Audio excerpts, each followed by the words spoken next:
is that time once again for round number 4 of the Club Sport Series. Hello and welcome one and all to RacespotTV and the iRacing Esports Network and to the Circuit de Barcelona, Catalunya for today's running of the 4 hours of Barcelona. I'm Nolan Rempel. With me today in the booth is another one of my compatriots, David Haynes. And of course, operated the cameras for today is the one, the only, Hugo Luis. It is currently growing into the late afternoon and the early evening here at this beautiful track in Spain. We are looking to be racing into the dark for today's 4-hour expedition. It has been a very exciting season throughout the first 3 races at Yokohama, Most Sport, and most importantly, Brands Hatch. We're looking to definitely be able to get things going with a strong note today. Currently 23 degrees in the air Celsius, 24 on the track. That temperature going to be dropping as the time goes on. Winds of about 9 miles per hour. And David, it's looking to be a very fun race today. Yeah, indeed. Anytime you go endurance racing with multi-class cars like you see here for the championship standings, always going to be very, very interesting. Lots of battles to watch in different types of cars that race in different ways and, of course, have their own strategy as well. Strategy has been one of the key factors throughout this championship, and so far, Team Media for your sport class has been able to triumph, currently sitting about 31 points ahead of Gold Racing Team. In your TCR class, you of course have Alpine Geodesic Racing. They've been running very strong up at the top front. They've been having a decent fight as well with Team Vikings, as they are right now well over 100 points ahead in the team standings. In your club class, which of course is the famous Miatas MX-5s, it is the huge-ass cars that are currently in front of the World of Sim Racing team by about 50 points.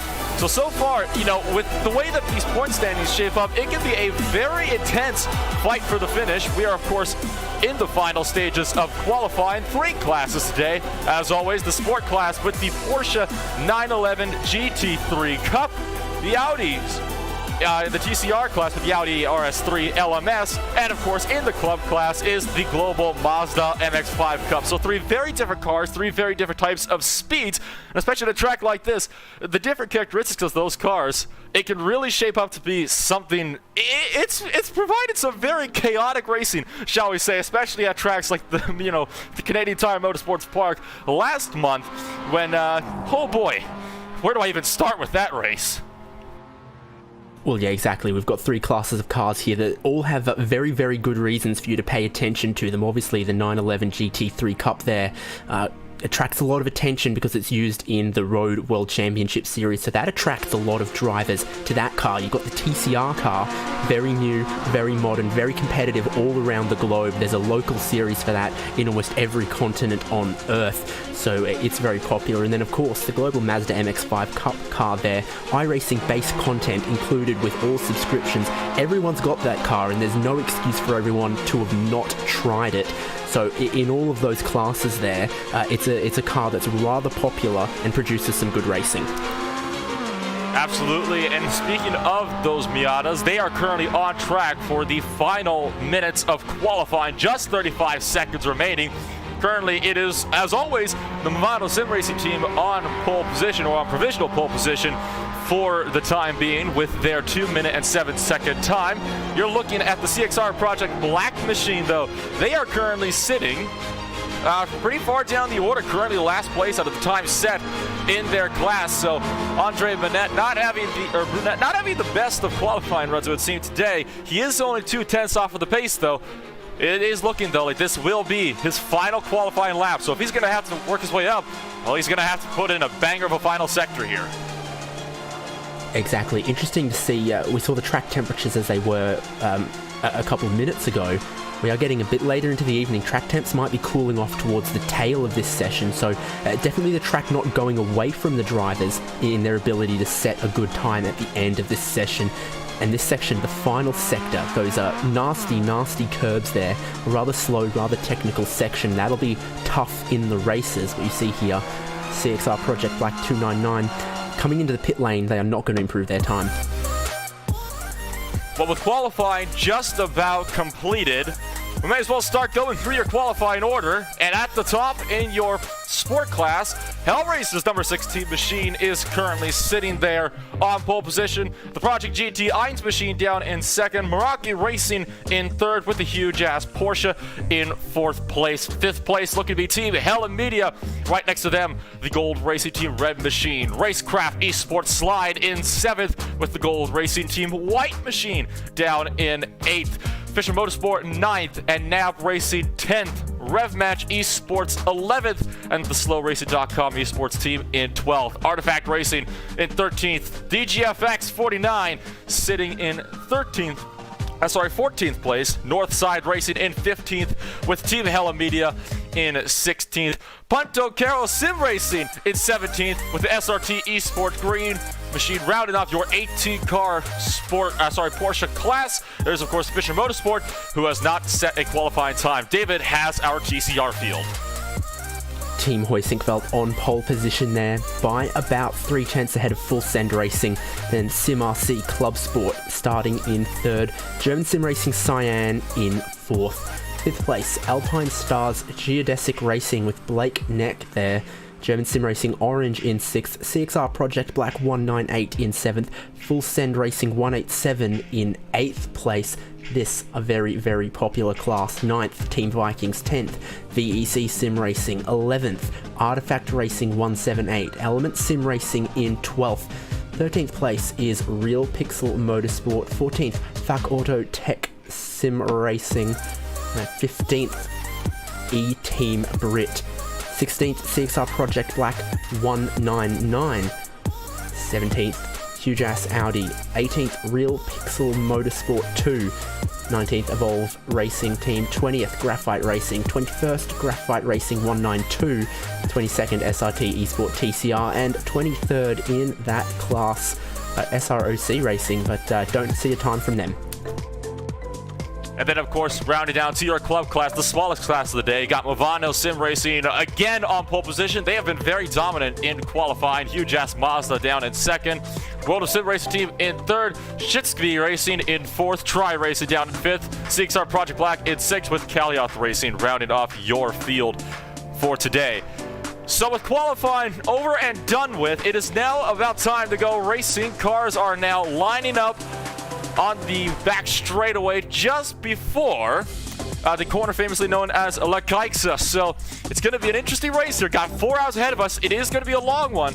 Strategy will come into play here a lot more than we've seen in some of our 2.4-hour races. Yeah, indeed. So obviously pit road going to be a popular place at certain points throughout this race. That'll be one to watch. Maybe tyre strategy, something to think about across some of these classes. Maybe the Porsche, for example. TCR cars, who knows, but again, them on the most recent tyre model, the way the tyre warm-up works. Some drivers, in some circumstances, might choose not to. And you can see almost all of our field ready and lined up. They do about half a pace lap before we get underway. Well, half a pace lap, certainly not long at all to get some of these tires warmed up, especially for those Porsche 911 GT3 Cup cars running on the new V7 tire model. We talked about this even over at Brands Hatch, David, and a lot of drivers were saying it is like ice when you're driving on cold tires, so it makes the starts of these races very entertaining. Got 2 more races left to go after this one. Got, of course, the 2.4 hours of Phillip Island, and then rounding it off in April is the 4 hours of Interlagos. So it's going to be an interesting final portion of the season. You've got one track that's still a bit tighter down in Australia, and then we pop over to Brazil for the final race of the day. But for today, racing in Spain, your final thoughts before this field starts to set off. Well, I think there'll definitely be some places where it's easy for the Porsches to get around a TCR car in a straight line down the very long pit straight, for example. Then there are a couple sections, like maybe the last sector of the race here, a bit tighter, a bit twistier. The TCR cars might almost keep up through there.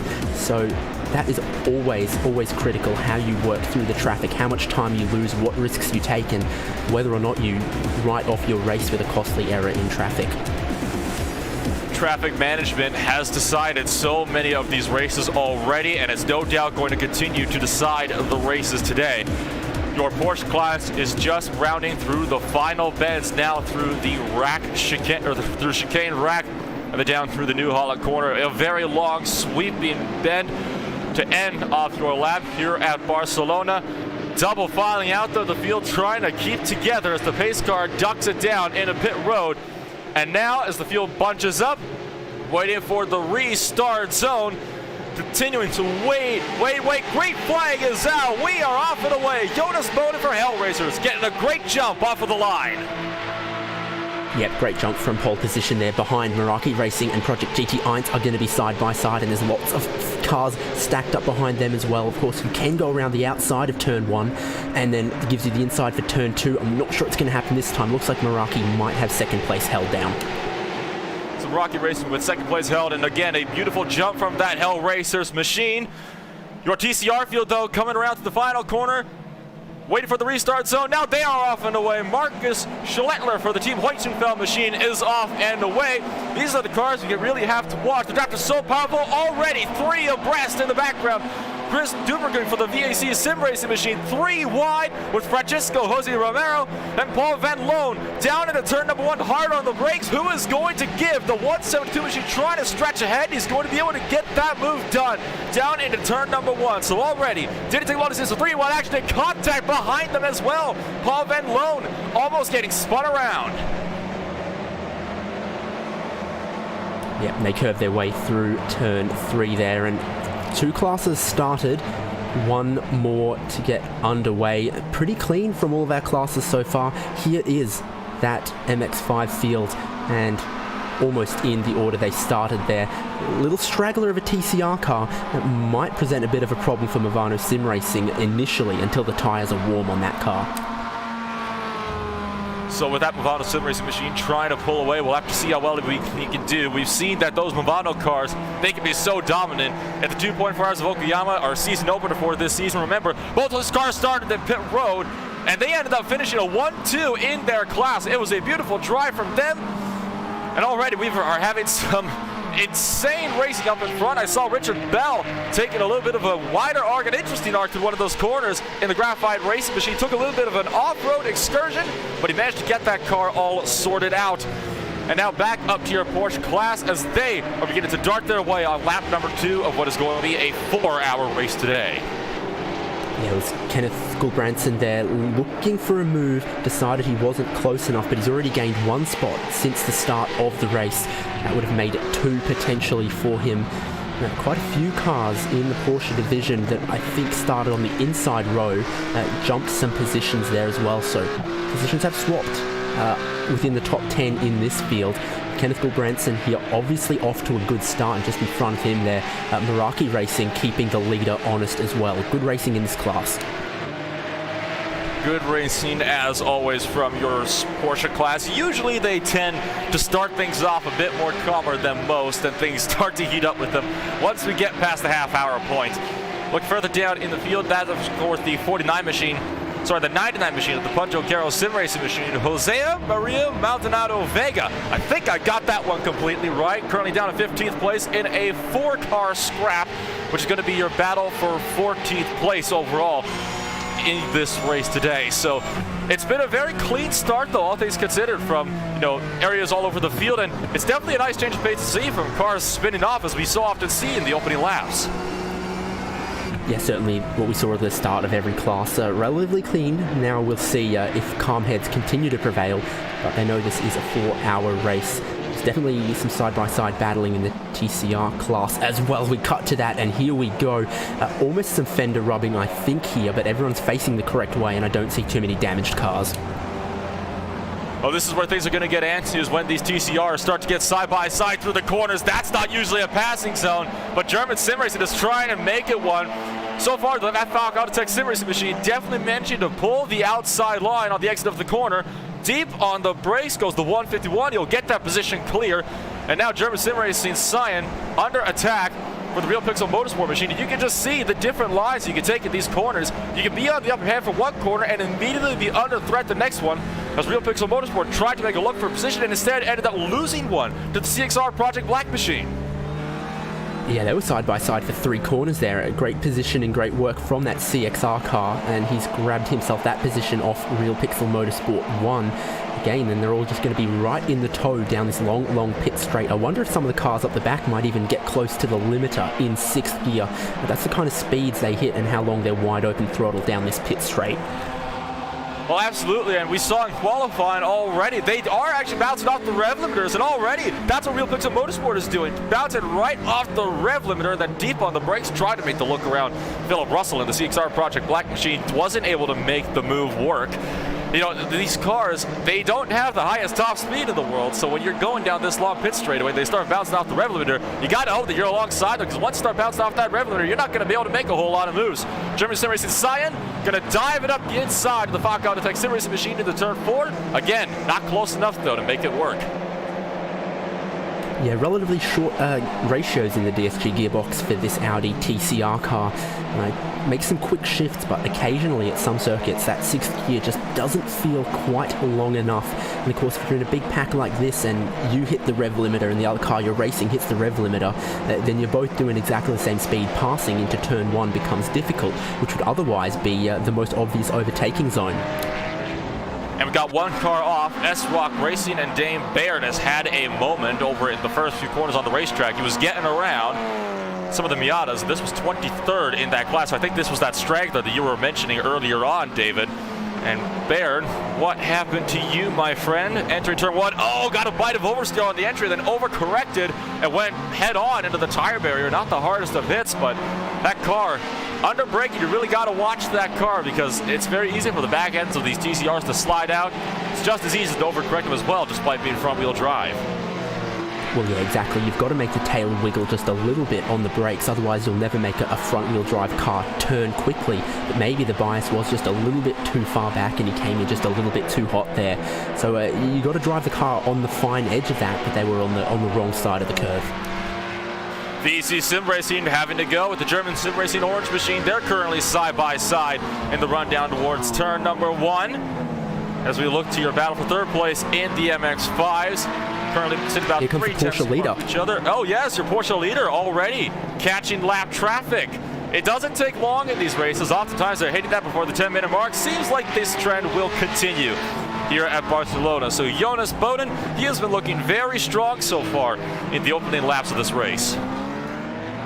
Yeah, but where's Meraki gone? One of these cars is around DGFX. Now, the Meraki car was right up behind the leader, and now look at them down here in 17th or something in class. We'll take a look at the replay of what happened to the other car. Big flash of the headlights from Meraki, and there's already, difficult to see with the black on their bumper, but a dent to the front of the Meraki car. So something has gone on while we didn't have our eyes on this class with the Porsches in it. Whoa, there we are.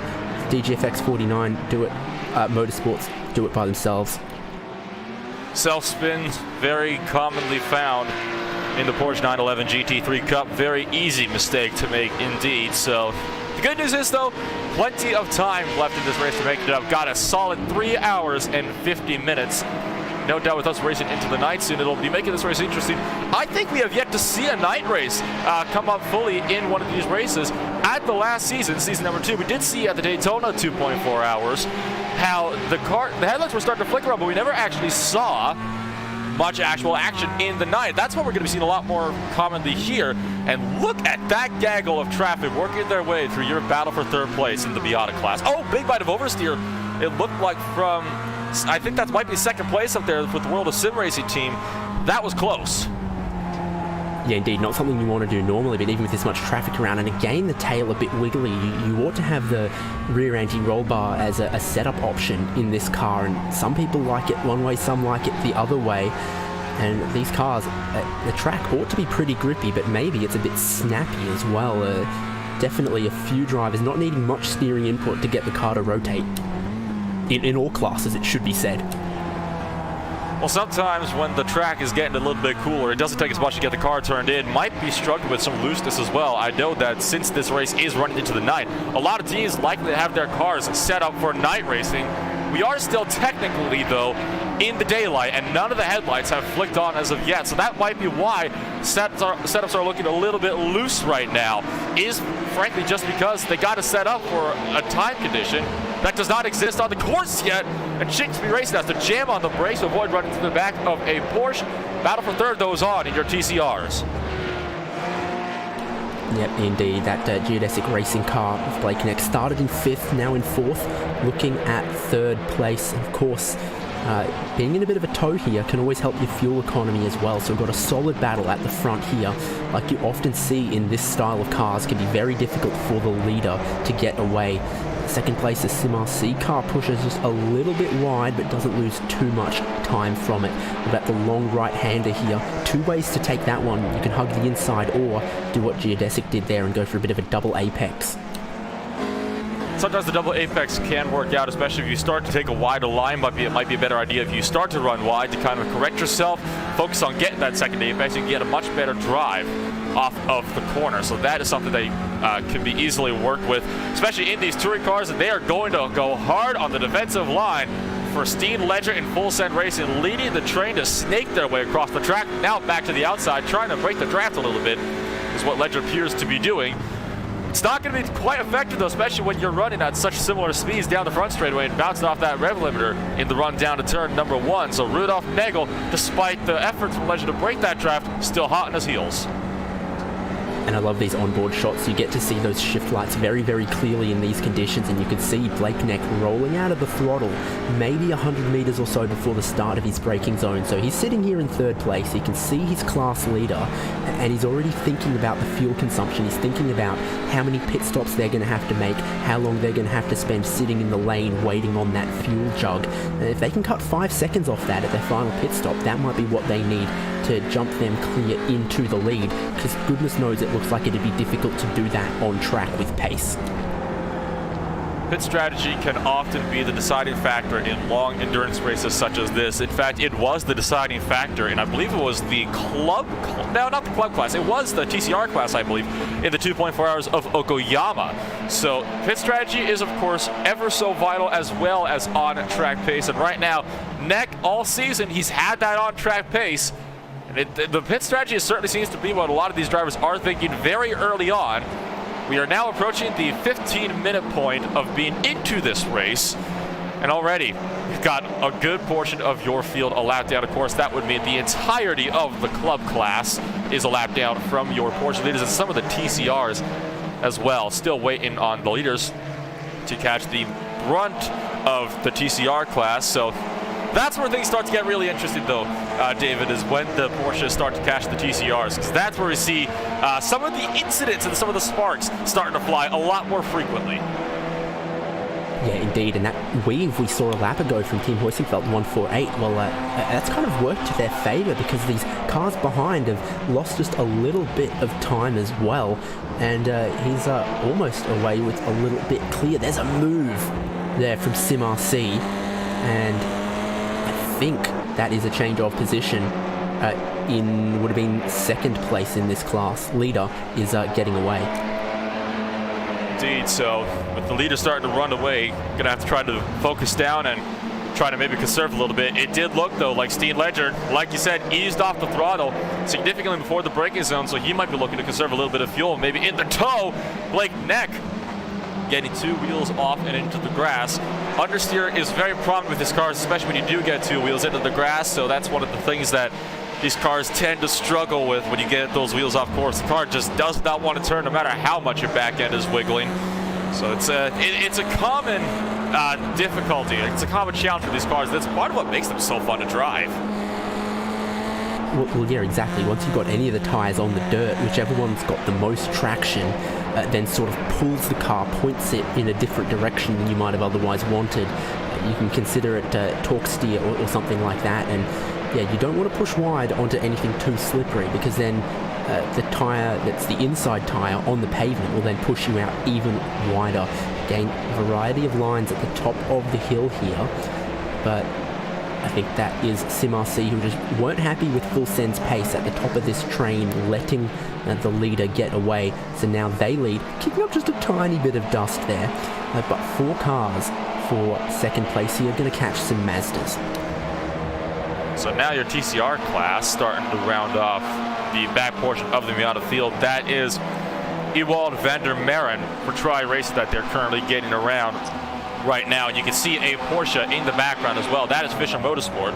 And when he does eventually catch these cars, keep in mind that Porsche in the back, that's actually not a lap car. That will be for position. I believe Fisher Motorsports was having to start in the pits today. So, Fisher Motorsport, again, they're looking to definitely pick off these positions to try to claw their way back up to the back markers in their own class. Yeah, a few cars we saw started a little bit out of position, so potentially that Porsche you mentioned. We also saw a TCR car that may have taken a pit lane start. Everything as qualified for the most part, but a few stragglers here and there, which is of course going to happen when you've got big grid like this.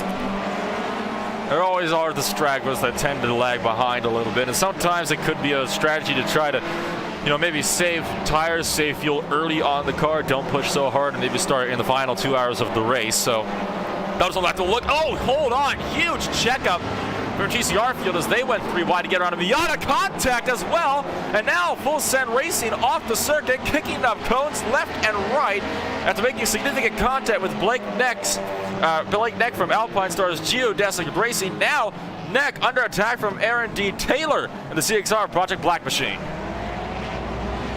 Yeah, so sensed an opportunity there, did Blake Neck. He went down the inside, might have pushed a little bit wide. The Full Send be not so happy with that one. They lost some time to the lapped car and then copped a very significant looking hip check. Well, it seems like the body checks of these cars, that seems to be where it's all at, and touring car racing is definitely a contact sport, to say the very least, much like short track racing. These are really the short track cars of the road courses. Contact is not uncommon, especially in a series like this, and again, it's what makes them such an entertaining car to watch. Usually in these races, it's been those TCRs that have been the ones that provide us with much of our main excitement for the day. Yeah, they're always very, very close. The difference between getting 99% of the speed and getting 100% of the speed is very, very difficult, but it seems easy to get up to most of the speed, and getting that last little bit is tough, and that's why no matter what combination of drivers you seem to chuck in these TCR cars, always very, very close racing, because it's tough to get that final little bit of performance. Absolutely. Touring car is definitely not the easiest car to drive, but it's definitely one of the most exciting cars you can drive. Taylor with a massive lunge on Blake Neck to try and close the gap, but drove the corner a little bit deep and sacrificed some of his exit speed. So it seems like some of the TCRs now starting to struggle in their own battles as the tire wear will begin to kick in shortly, and soon we'll be able to see some of the fall off taking place. Neck taking a little bit of a wider line. Again, that allows Aaron D. Taylor to close it in. That corner that it went through is so crucial to get right, because it's leads to such a long straightaway, one of the best pass opportunities on the racing circuit. They're now catching your battle for third place in your Miata class. It's a battle for second, getting around your battle for third in the Miata class, and Kike Martin almost getting run over by Aaron Taylor in that TCR. Yeah, I thought World of Sim Racing were going to be at risk there. That corner you were just talking about, they were held a little bit wide. Then no opportunity was made from that, and then more and more cars came through and separated our little Mazda battle for a second there. So as this starts to round its way down, the battle has been split up a decent bit from when we first saw it. They're no longer bumper to bumper. Now they're having to rely on the slipstream. That is, of course, one of the casualties of multi-class racing, is the fact that some of these battles for position can get split up very, very easily. This one among them. The way the TCRs work, it would not surprise if they were able to reel in that gap shortly here. Meanwhile, though, let's take a look back to your Porsche class. It's been a little while since we've checked in with them. Taj Edwards and the Gold Racing Team Red Machine fighting for 11th place with Mataz Mern for the SlowRacing.com esports team. Indeed, and they're sort of in the thick, right in the middle of the TCR class right now, so that shows where those two classes are at, sort of lapping each other for the first time, when the meat of the Porsches is right around the meat of the TCR cars, and you can see all three classes right here. And doesn't really affect this battle right now, because these guys are just being careful. Oh, there is contact. The CXR car's going to stomp on the brakes, and he still hits the wall on the inside. Oh dear, a little bit of contact with that Gold Racing Team Red Machine as he got it around, and that will send Andre Burnett into the wall, and that engine hood not looking pretty because it's not there at all right now. So Burnett not having the start to his race that he wanted to, and he was just trying to really stay out of the way here and watch as CXR car will try to go around the outside here. Sorry, the Gold Racing Machine tries to go around the outside, and unfortunately, two lines converge in the same place. And unfortunately, in a case like that, it will often be the Miata to get the worst end of things. It's a very, very sick-looking car right now. Sort of looking at it is to stare into the void. Not a lot of panels on the front of it, unfortunately. And I thought the Porsche cars were giving some space around the outside of turn 3 there, but they got just a little bit too close. And it's a fast corner. It's a very, very fast corner there, and they've made a bit of contact, and CXR just could not save it. Not able to get the kind of luck that they were hoping for from CXR. Hopefully they'll be able to get back into this wide course again. Very long race to go. Anything can happen. If there's anything I've learned from long racing, it's that you never want to give up if you were wrecked out in the first hour or so. Look at this train of Porsches trying to dart their way through. You would think on a track that's as big as Barcelona, you wouldn't see a whole lot of this going on, but, well, as always, Club Sport proving you wrong. They're looking to be side by side for position down into these corners. Oh my goodness, it's getting too close. Yeah, indeed. The rev match car there with a bit of a train behind as well, and this time some of these cars trying to take the inside on a TCR car. Well, most of them ought to get clear before the next corner. There's the Gold Racing team trying to duck down the inside of, that's one of the Racecraft cars. Not quite going to work that time. Of course, the next corner is a left-hander, so you really need to get all the way clear. Otherwise, he now finds himself on the outside.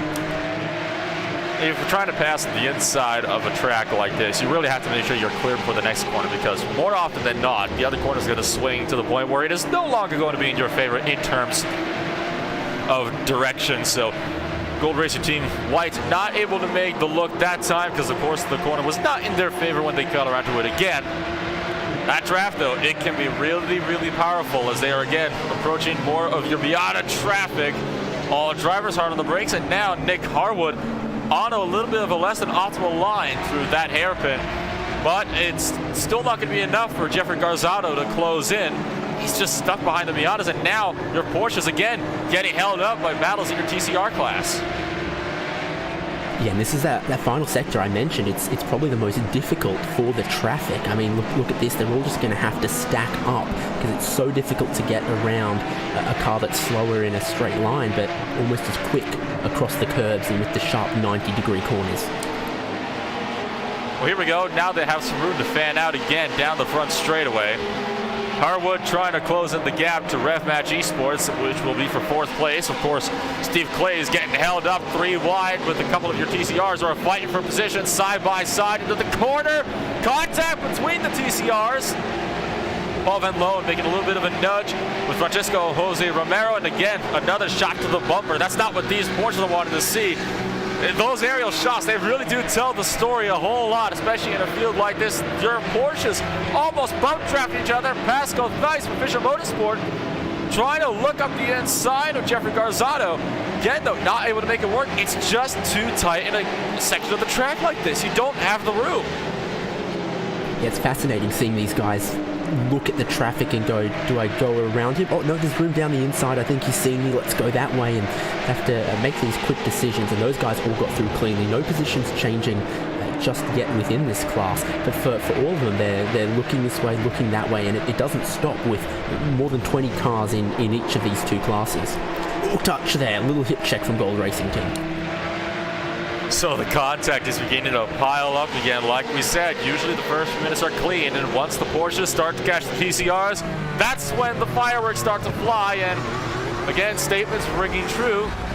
It's really a pattern that's begun to befall on these races, and it's certainly an entertaining pattern, to say the least, on board with Frank Van Brandwyk for NAB Racing, who is trying to keep up with Fisher Motorsport in the 7th place. And again, through this final sector, a lot of the Porsches having to stack up behind the VZ Sim Racing TCR, not able to make the look work. Steve Clays, he could be under threat here from Nick Harwood. If Harwood can get a good drive off, which indeed he has, it's going to be a massive run down the front straightaway. Will Harwood look for the move? Approaching turn number 1, he's going to look around the outside. They're going to go 3 wide around the TCR. Battle of the late breakers. Harwood is going to be on it later, but still, Clay's able to hold on around the inside. Harwood just couldn't brake quite deep enough around the outside that time to give him the inside for turn 2, but still he'll be set in a position, and there's a little bit of clear track for at least a moment in front of them. So Harwood, if he can pick up some momentum, he can make a move somewhere around here. He definitely had an opportunity there that went missing. Sometimes it does come down to those battles as to who will break later, and in that case it really almost turns into a game of chicken. Behind them, Fisher Motorsport almost making contact with Garzado, so even in the Porsche class, with things getting as heated up as they are, with this class being able to be the ones that can actually get divided up the easiest, it certainly seems though that this battle has been staying very, very close since the start of this race. It really is a pack of 5 cars right here that are trying to hang on from 4th on back to about 9th place right now. Certainly has given us a whole lot of action to look at. It's such an exciting thing to see. There goes Pascal Theis up the inside of Garzado. Will he finally have made that move work? He might have done it. In fact, he has. Gold Racing Team 1 bows out and will give that position of 6th place over to Fisher Motorsport. And interestingly, while all these guys battle, Meraki Racing has snuck up on the back of the pack as well. Now, they were in 2nd and harassing for the lead. We missed seeing what happened to them. They dropped well down the order. They're in 10th now, 7 positions lower than where they qualified. But they're on the tail of this battle for 4th place. So a little bit of strategy, some clever racing from this car that obviously has some good pace. And they could be back in the top 5 again in short order, even though they're sitting in 10th right now. Patience is the key at a race like this, and this is no exception because he can see all of the traffic up front. He knows how antsy it's going to get up there with the cars that are trying to battle for position. All he's got to do is just play it patient and play his cards right, and you'll see it there.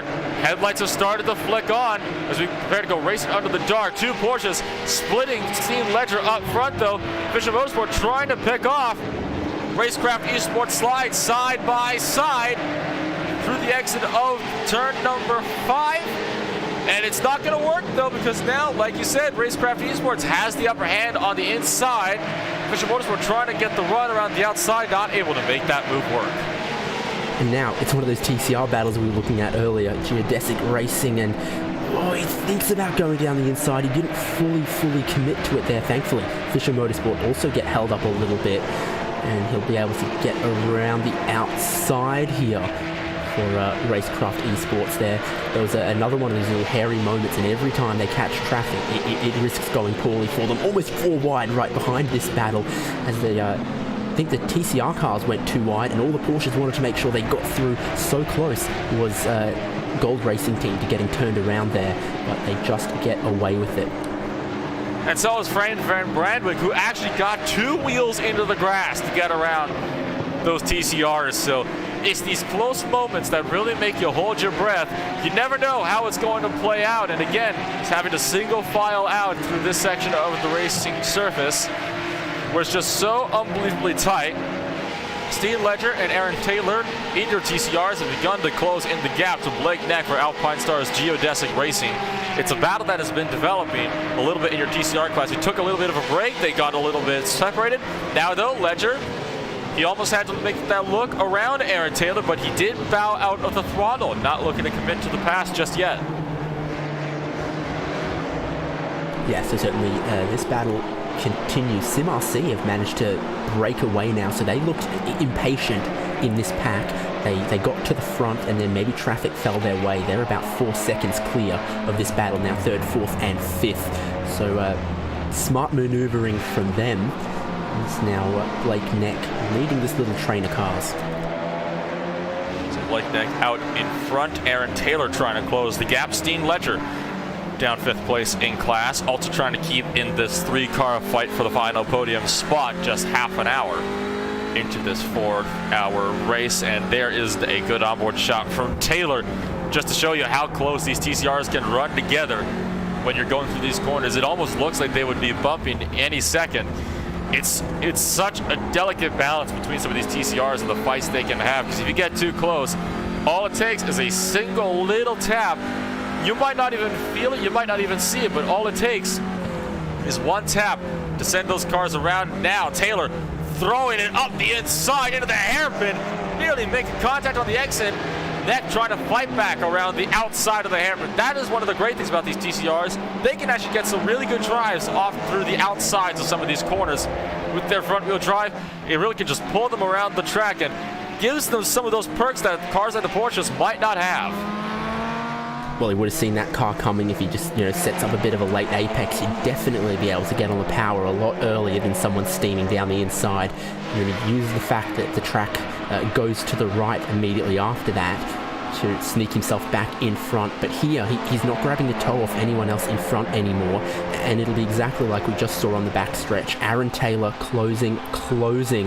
What about this Mazda? Big defensive maneuver there to not only pass the lapped car, but also make it difficult to get overtaken.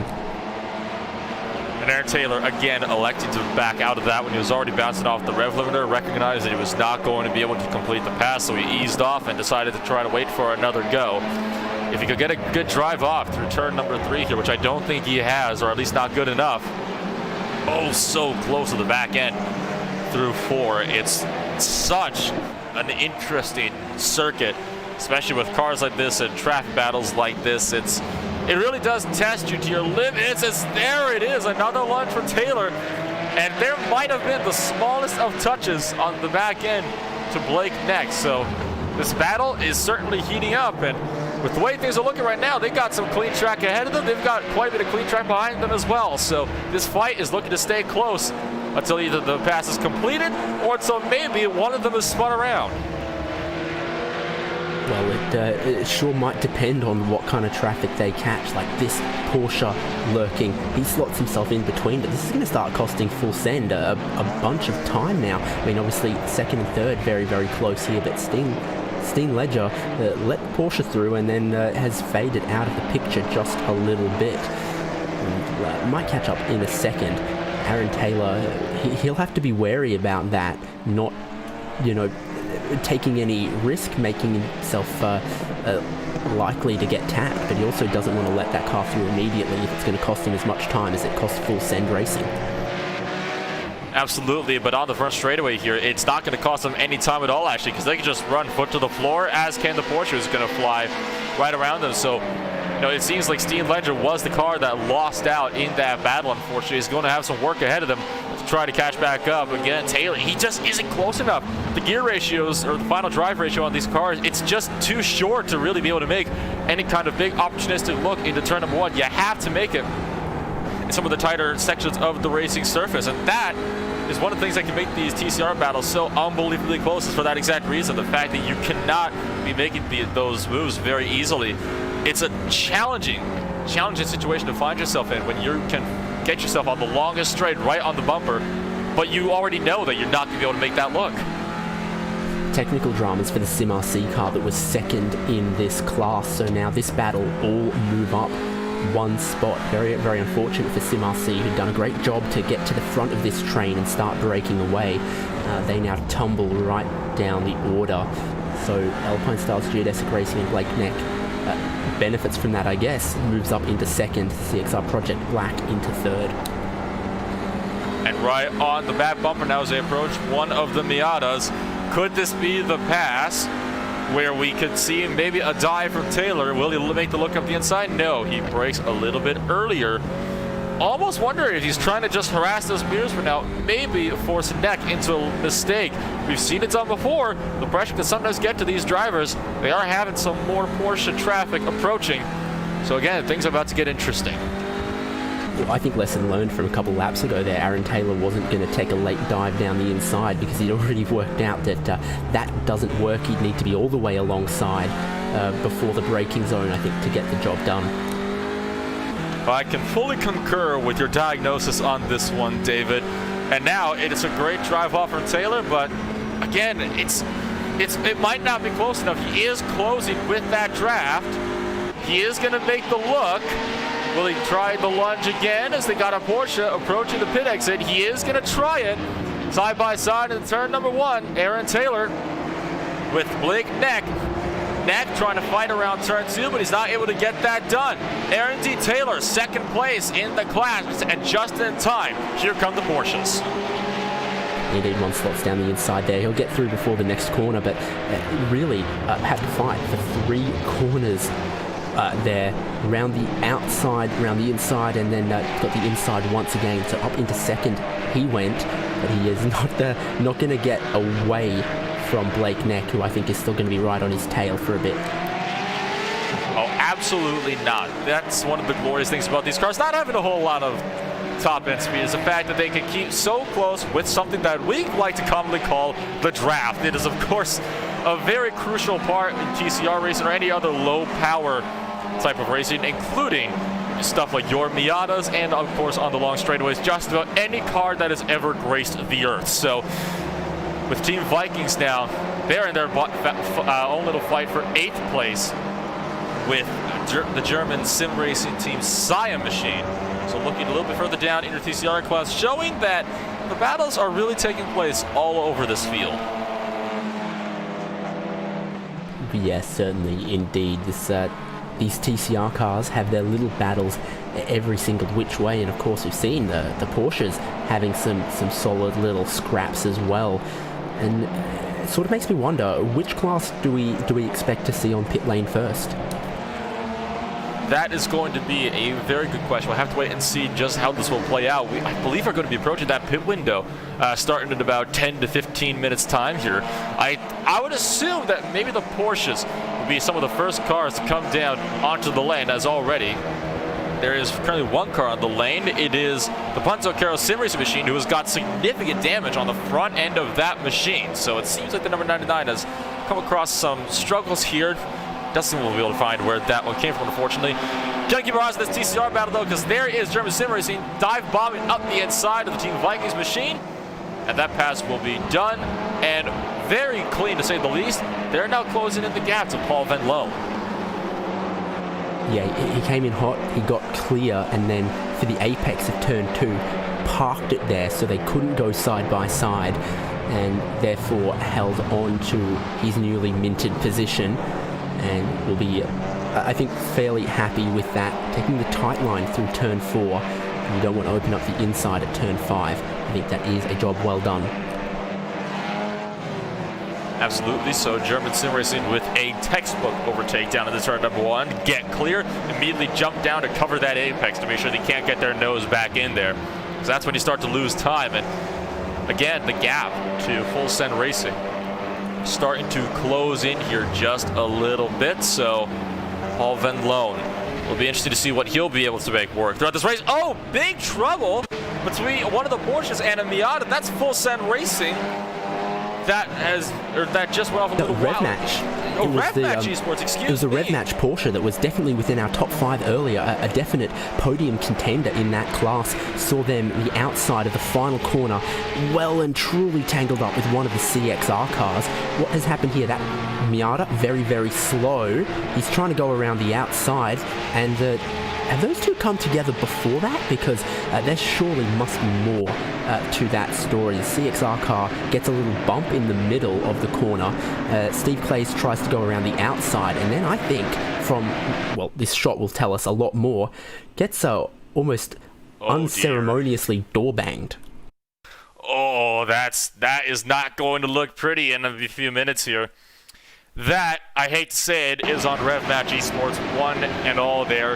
The Miata was holding his line and drove clean to the back of him, sent both of them hard into the wall. That's all but certainly ended that Miata's day for the CXR Project Black machine. And Steve Clays, it's going to get interesting here up in the race control booth in a minute, because that was an interesting way to get around a lap car. Certainly not the way that he probably wanted to get around that lap car. Significant damage on the front end of that Rev Match machine. So really our first major incident involving, two cars in the same class both getting spun off. It's something that we've seen consistently in this series. It's unfortunately not something we wanted to see this early on in a 4-hour race. I mean, our fastest and our slowest class, you imagine that the speed difference at a corner like that, and it'd be entirely possible for a Porsche in the right position to go clean around the outside. It just feels like he just didn't go wide enough, and then it was tap, tap, and then the two came together and both found the wall. So I think surely in that circumstance you're better to wait just a little bit and not try and go too wide through the final corner and just set up a better exit. 18 Brit currently trying to hold on to position against the CXR Project Black Machine of Philip Russell. These are 4 TCRs that have been closing in. Sorry, 3 TCRs. I mistook the Porsche behind them for a TCR that's currently trying to find its way through. Philip Russell, though, not giving that Porsche any favors, completely cuts him off as he tries to reel in Anthony Beck, who runs the corner wide onto the sausage curse. That's not good for 18 Brit. We're now under threat from Philip Russell, who might try the outside. Russell trying to go for the double apex while Beck keeps it in tight. Yeah, I think he's very, very lucky to get away with that. I think if you go too far out there, there is actually a slowdown penalty for cutting the corner on the outside there. And he definitely was all 4 tyres the wrong side of that sausage, so gets away with it for the minute it seems, but he was in very, very hot there, and Philip Russell will be seeing that the pressure is getting to him. Well, all that, along with the Porsche traffic trying to find their way through, has actually allowed for Anthony Beck to find his way and to get some breathing room between himself and Philip Russell. That's not going to last, though, because already Russell is trying to close in that gap and work his way through. You saw Jonas Boden, who was trying to work his way through. That was, of course, your overall race leader, who is now catching traffic in his own class. So we have begun the inter-class lapping less than 1 hour into this race. Yeah, overall leader, and obviously there's a few other Porsches there that have suffered a little bit. One of them has been into the pit lane twice already for repairs. Turn 5, dive it down the inside, pretty clean and easy done, especially if you've got the pace and the confidence that Hell Racers appear to have. Gonna grab another car there as well. I think once you get on a roll here, then it's a lot easier to get past these cars. He gets a decent exit there. He's down the inside of another one, so he's making this look a lot easier than it probably is. Well, absolutely, and this is a car that is, of course, very, very fast. We've seen them up front so much in this race. They were up front at Okoyama. They did not have a good race at Brands Hatch. They had a few incidents there. And at Motorsport, again, they've been up front. They're currently sitting 4th place in the team standings right now, so they are trying to work their way back up to the front to put themselves in contention to win the title with just 2 races to go after the checker flag drops today. So Hell Racers trying to improve their championship standings, it would seem, and at this rate they are looking to be able to do that quite nicely. Battle for 6th is on between NAB Racing and Meraki Racing. And remember, we checked in with this car earlier. They were in 10th. Since then they've gone past the Gold Racing Team red car. They've gone past Nick Harwood in the Racecraft Esports slide car. And here they are taking a look at NAB Racing, who are getting a little bit hot for the first apex of that chicane there. We'll see if it compromises them at all on the exit through the final corner. Meraki Racing certainly have moved up 3 positions since we last looked at them, and now they're thinking about another. A lot of pace in this car, obviously, and we've missed whatever drama happened for them earlier on. They are, well, you'd forgive Lewis Ward for driving a little angry. Oh, I wouldn't blame him at all if what happened is what I think happened. But for now, like you said, he's got a lot of pace in that car. He's now closing the gap to Frank Van Brandwyk for NAB Racing. He's trying to just pick off these drivers, put himself back into a top 10 position, sorry, a top 5 position. Here's the interesting thing. Meraki Racing currently 3rd place in points, just ahead of Hell Racers. So Hell Racers and Meraki Racing, they are 2 different teams here. Big lockup there. So went through that corner, but those are 2 teams fighting for the final podium spot in the point standings right now. So Meraki Racing and Lewis Ward trying to keep themselves in 3rd place, while Hell Racers are trying to put themselves into 3rd place. Yeah, and about this class, I went and had a look. Meraki Racing had a very, very slow lap on lap 3, so I think they're going for a spin somewhere. And of course, that early in the race, that's always going to cost you very, very dearly. He has a look towards the inside, which did not lead to anything. NAB Racing passing, looks like that might be the World of Sim Racing Mazda. And so all the cars cleanly go around the outside. Lewis Ward still shaping up for one more move. Ward is looking impatient. He's been making a couple of late-breaking opportunities. He might try another one down into the turn number 1, but he has got to get a good run through the New Holland bend. And unfortunately, it looks like NAB Racing has triumphed over the exit there, so Lewis Ward not going to be able to make anything work. He's actually got less distance down to Nick Harwood for the Racecraft Esports slide machine than he does up to Frank Van Brandwyck, who's already on the race to turn number 1. So a battle that has been again split up a little bit by lap traffic, currently sitting less than half a second apart, or just hovered about half a second there. Again, it's going to close in though, as they have caught some more lap traffic in the form of TCRs. You know, if you were going to sell one of these as a used car, you'd be very well to put the livery of Meraki Racing on it, because I'm trying to see what kind of damage there is or isn't on this car, and it's near impossible to tell. I thought there was damage on one of the front fenders. Actually, it's just a black accent around the wheel rim. There's just black accents around the headlights as well, and on the bumper, doing a very, very good job of hiding some of the dints and dings on that car. You know, that's a used car selling tip right there. You wonder if they kind of figured they might get some dents on the car, so that's exactly why they have the paint job set up like that. It is a very kind of ingenious way they have set that up, because like you said, I can't find any kind of damage either, so either there is none or it's just invisible to the naked eye. So Lewis Ward is going to continue to try to find his way up to Frank Van Brandwyck. Very obvious that whatever damage that car might have certainly has not affected any of their pace.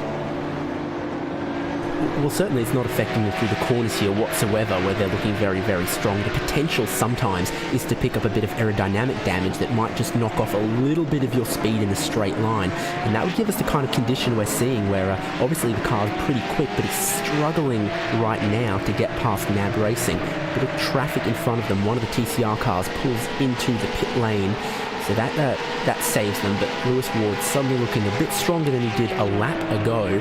But again, just that drive out of the final 2 corners, he doesn't quite seem to have it. What about passing these TCR cars? He's going to have to make that look, but a huge lockup from Frank Van Brandwyck, who is running wide. He's going to get a slowdown penalty from that for sure. Locked it up in the middle of turn number 1, and that will cost him dearly. He's lost his entire gap to Lewis Ward, and it looks like, yes, it is a slowdown penalty for Frank Van Brandwyck, who can do nothing but let Lewis Ward by around the outside. So Lewis Ward up and into 5th place. And some interesting information, apparently it was a self-spin for Ward at one of the hairpins on lap number 3. So that will explain why he dropped so far down the order here, David, and why we can't see a lot of damage on that car. Yeah, of course, it would have been very difficult to get back on the track after that as well, seeing as it was lap 3. All of our cars would have been right in a line, and yeah, it wasn't like he went a bit off track, lost 2 seconds. The best lap for this car, a 1 minute 49. That lap, 2 minutes 4 seconds, so he lost on the order of 15 seconds, which is a lot of time to lose without hitting a wall somewhere. You know, you might get a slowdown penalty on one of the first laps, and it really, really sting, but that'd only be 2 or 3 seconds. A phenomenal amount of time to lose that early, start sort of on the back foot. So with Lewis Ward trying to work his way around some lap traffic, that has allowed Frank Van Brandwyck to close in. Nick Harwood still trying to find a way through on the inside there. So Racecraft Esports slide is beginning to look a little bit more racy. Brandwyck is getting such a good drive off of that final corner. It seems every time he comes off of there, he's able to pull a little bit more of a gap between himself and any car that happens to be behind him. So Brandwyck has definitely got this final sector, you know, almost textbook written right here.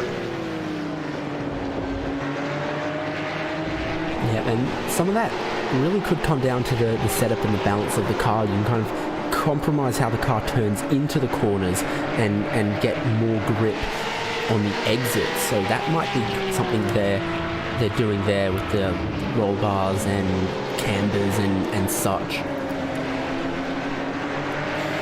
Setups, of course, can be another huge factor in the way your car behaves, and if the way your car behaves, it will affect your driving style. So a lot of these teams, it's actually almost a struggle, though, for a lot of these teams, because this is, of course, a multi-driver sport. We are going to be seeing driver swaps. Every driver needs to spend a minimum of 45 minutes in the cars today. So it's one of those things where you really can't set it up to one driver particularly. You have to try to tailor to both drivers, because as much as you'd like for them to be the same, every driver's got a slightly different style, so it's really not so much the best setup, but it's really the best compromise you can find amongst your two setups that you would have going between two of your drivers. That's why we might see some drivers, that tend to struggle in the cars a little more than others in some sections of the track, where others can find a little bit more pace than their counterparts have not been able to find at some maybe of the more twisty sections of the circuit.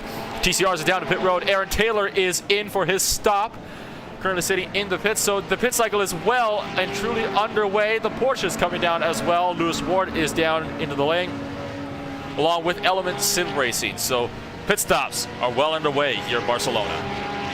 Yeah, top three of your Porsches on the lane. A tyre change happening for, looks like, German Sim Racing and CXR. I don't know, did the geodesic car get in a little bit earlier, or did it never go up on the jacks? A driver change regardless. Blake Neck out, Raf van den Linden in. If the minimum drive time, as you say, is 45 minutes, Blake Neck will have met that already. Indeed, so this is going to be interesting to see what will be happening going forward. And car number 13, you remember that incident with the RevMatch Esports machine, who had that incident with the Miata? Well, bad news has just befallen them. A 30-second stop and hold for that car for causing a collision. So it seems that race control did rule in favor of the Miata in that case. Definitely not what they wanted to see at all. So RevMatch Esports, their day is just taking a huge turn south. Aaron T. Taylor fighting with Raf van der Linden through turn number 4. Yeah, 30-second stop and hold is a very, very big ouchie indeed. Looks like pit lane transit time here is about 18 seconds or something. So that's a penalty that'll cost you a minute. It's going to cost you more than half a lap as well. So that is something to be avoided, no doubt.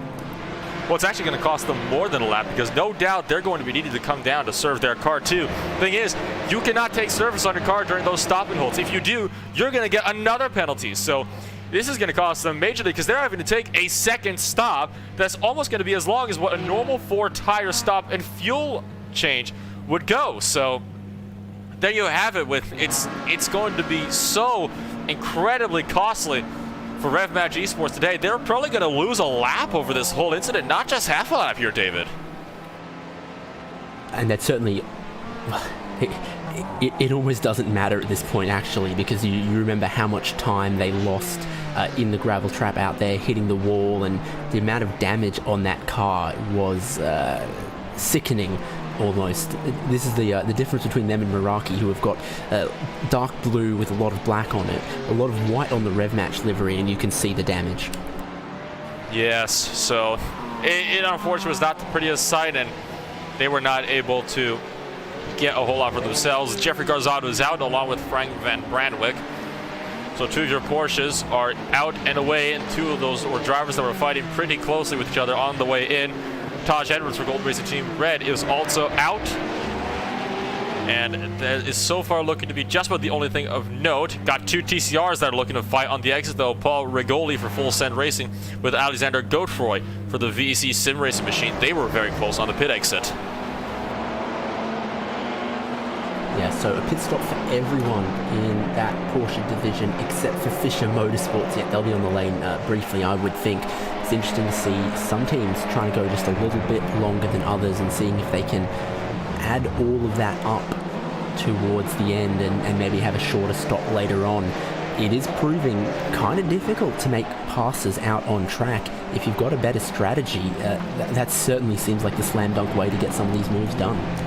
Well, this is just a track where overtaking is so unbelievably difficult on, because apart from, where the two DRS zones would sit on the pit straight and the straightaway that comes up just after the Campsa corner, it's actually a pretty tight track. The straights are not very long between corners at all. A lot of them are very one line. So despite this being a Formula One circuit, it is definitely not the easiest of tracks to pass on.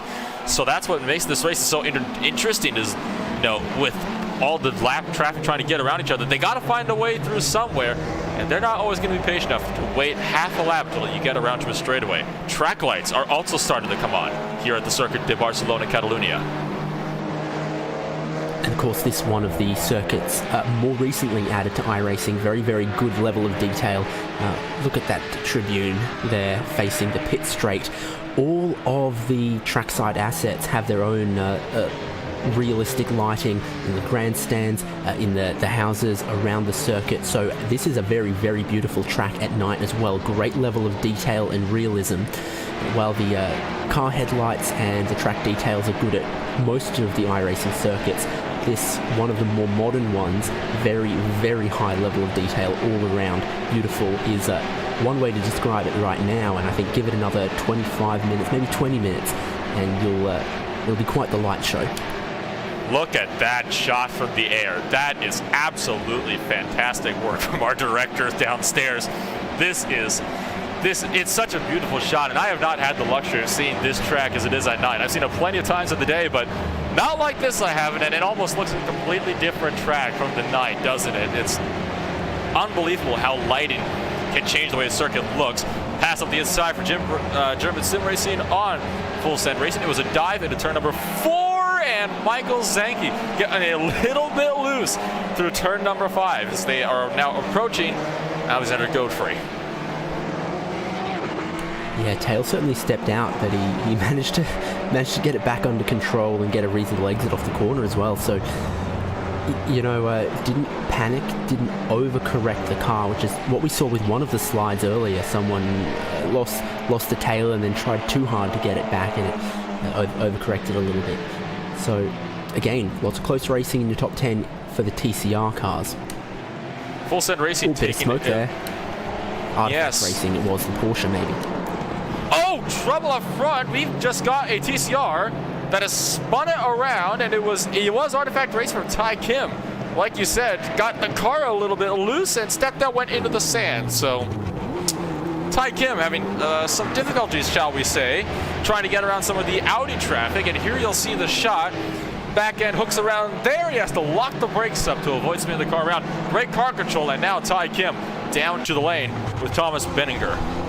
So I apologize. The first part wasn't his own mistake, and then here he's seeing that TCR car rejoin look like it's about to hit him. He tries to avoid it, panics a little bit.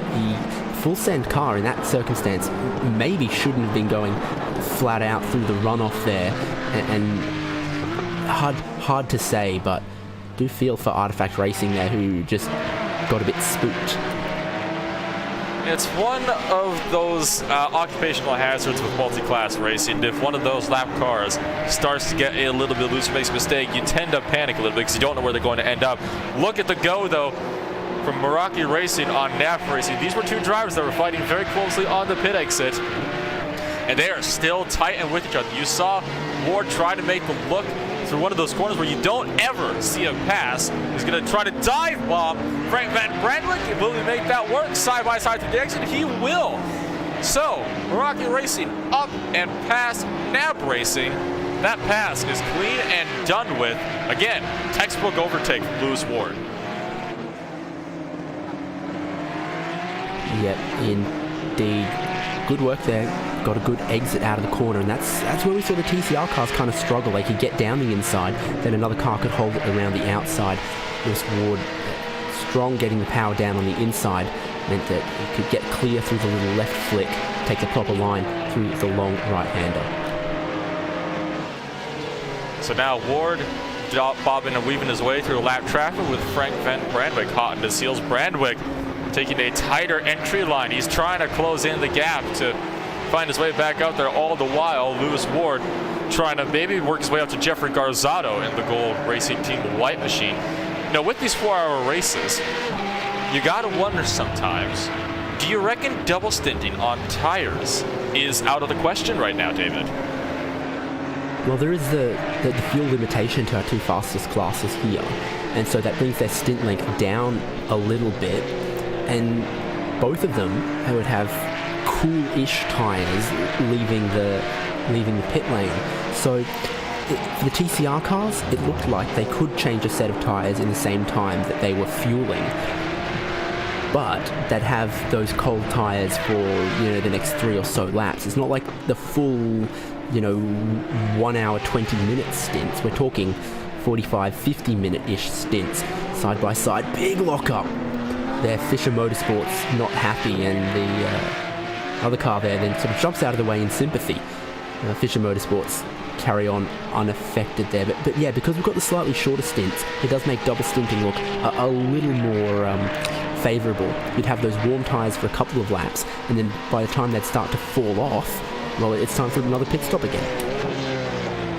Jay Steffi in the SRT Esports machine had just had a big moment while we were discussing all of this. It was off through turn number 5, the corner that these Porsches are finding their ways through a little bit. Now got 2 right sides into the grass. The car shot sideways from underneath him, and he had to go into the sand trap. This was down over, I believe it's turn number 6 at the Worth corner in the run up to Campsa, just before our second DRS zone. So it was a big moment from Steffi, which brings up another question.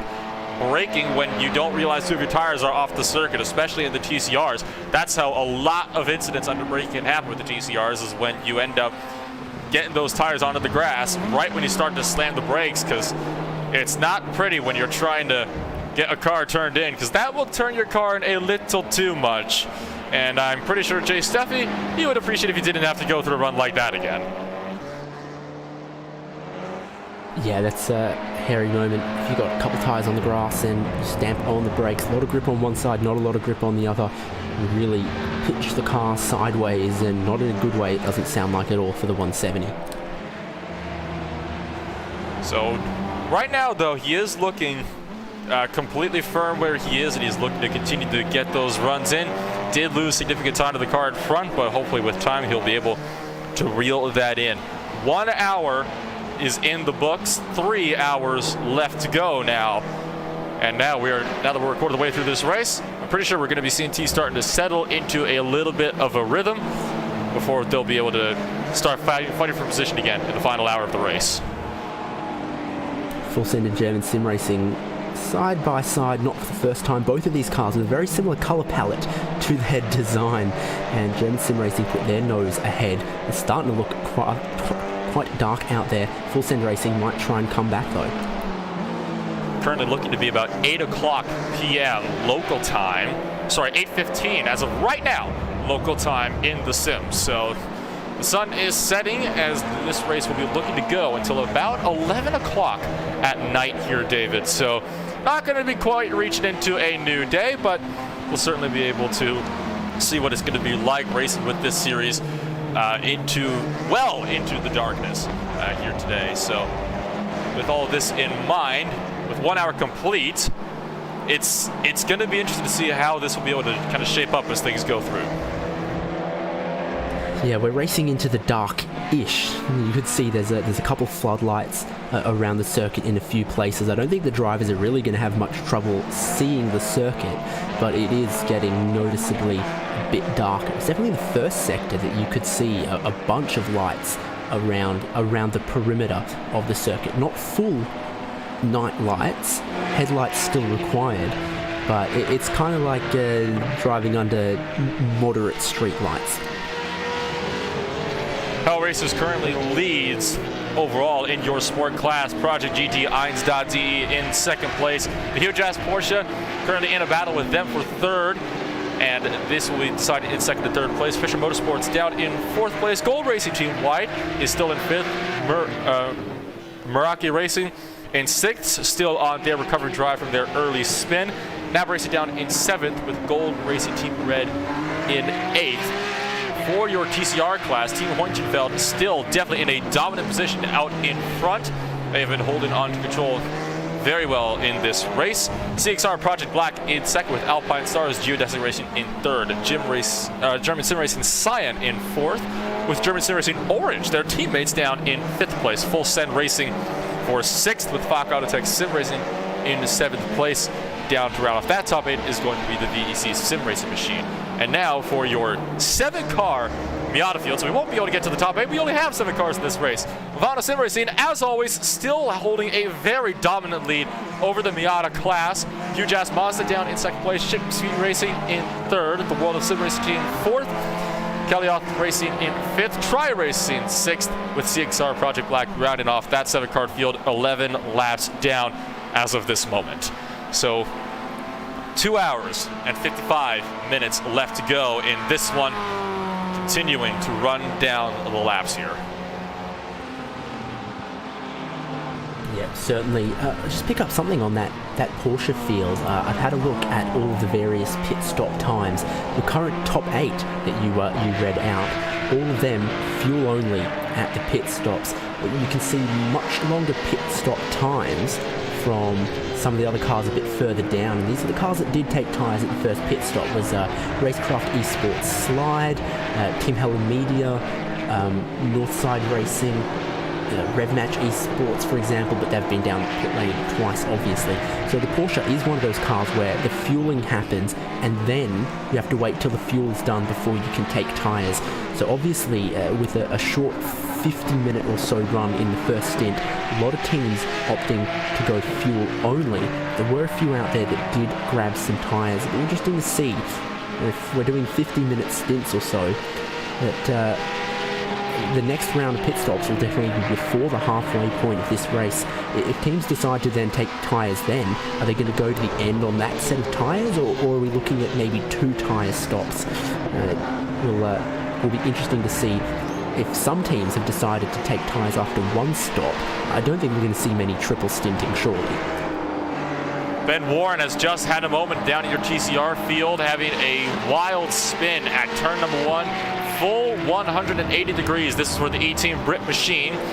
They were having to go with Michael Derby from the huge-ass Audi machine, with Reader Winkins right behind them. And it was contact that did send them around with the huge-ass Audi machine that put them in a 180-degree spin down at turn number 1. So another car-to-car collision has just occurred. This time Ben Warren, who tried to turn in, and unfortunately that huge-ass Audi was already there. You're not allowed to ask me for my opinion on that one. I'm too biased. Way too unneutral. In that case, we will leave it there for this incident. Ty Kim has just been black flagged. Another 30-second stop and hold for causing a collision back on lap number 30. So it seems like Ty Kim has had a moment of his own way back when in this one. So a little unfortunate for Kim, who was having a decent run. Unfortunately, that run will stop in its tracks right there. So time is going to continue to run out. So far, though, the penalties that have been handed down, they are much fewer in number than what we've seen at the last 2 races, which is, of course, always something that you want to see. Yeah, clean, fair racing, what you want to see. Now, you don't want to see glaring or malicious driving go unpunished, and so in that way you'd rather see accurate and fair penalties than poor driving going unmonitored. But the preference, of course, always for clean driving from everyone on all fronts, and a little bit of respect as well. Battle for 8th place in your TCR class is on. This is between the Team Vikings machine and the VEC Sim Racing's 172. So 2 drivers that again have been close throughout this entire race, and while the battle has split up a little bit, currently hanging at around 8/10, 3/4 of a second, give or take a few hundredths, they have been keeping it pretty darn tight themselves throughout this race, and still that VEC Sim Racing machine does have the slipstream on the longer straightaways that he can use to try to work his way up. Great onboard shot here, shows you what the lighting is like around the circuit. Also shows you how much correction had to be given there to keep the car pointing in the correct way. So he was struggling on the exit of the corner there, but yeah, fantastic look. I think half of that lighting is just for the benefit of the spectators to find their seat with their popcorn. That's what I might have brought up a little bit, because apart from some of the lighting, like the fog lights that shine on the outside of the track, it is very, very dark on the track right now. Almost surprisingly dark, in all honesty. So it's an interesting thing to see with, you know, the lighting being the way it is in this track. It seems so bright in some places off the track, but then just less than 50 meters away, it's almost completely drowned in darkness, save for the car headlights flying around the track. Yeah, interesting to see as we go around, some around the outside of the circuit here, but actually there's a bit of brightness still in the sky in that part as well. The dynamic lighting effects looking very, very nice indeed. So a nice line, to say the very least. It's going to be interesting to see how this fight will begin to develop. The gap, again, it's steadily closing in, so that Team Vikings machine still trying to find its way out there, but right now, Martin Teilgaard doing a good job of trying to keep Alexandre Godfrey at bay. Godfrey has been doing a very good job to slowly and patiently reel in that gap. Here comes some more traffic from your Porsches, including your overall race leader right behind them. Yeah, certainly indeed. I was just trying to find what sort of mythological being a Mjolnir is, and there's a restaurant of that name in Brisbane, so I can't find any useful information with an initial look at Google because it's just telling me how to book a table. So, sorry Team Vikings, I wanted to bring some knowledge and educate the people, but apparently I can't find any. So they're trying to hold on to that spot, the final one in our top 8, and traffic I think is helping them just a little bit, sitting between them and VEC. Well, sometimes that is what you need to be able to do, is be able to play the traffic to your advantage, because traffic can work very well with you. At the same time, it can work very well against you. It is, I would say, scarily surprising how sudden the flow of traffic can swing to and from your favor. And right now, it has certainly seemed to play in Team Vikings' favor as they have continued to try to work their way through and up to the spots, and it's been running. They've been having a decent run so far in this race, and no doubt it's going to be interesting to see what will happen, because now that Godfrey has fallen so far back behind them, it'll makes you wonder, will they be able to close back in, because still Godfrey having to take less than optimal lines due to some of the lap traffic. And that'll be a constant throughout all of this race, no doubt. They're a bit wide of that corner there, and then sort of bring it back for a very, very late apex. That's a corner that sort of opens up throughout the corner. So, a variety of lines there, some taking an early apex and a late line from them there. I really thought they'd blown it.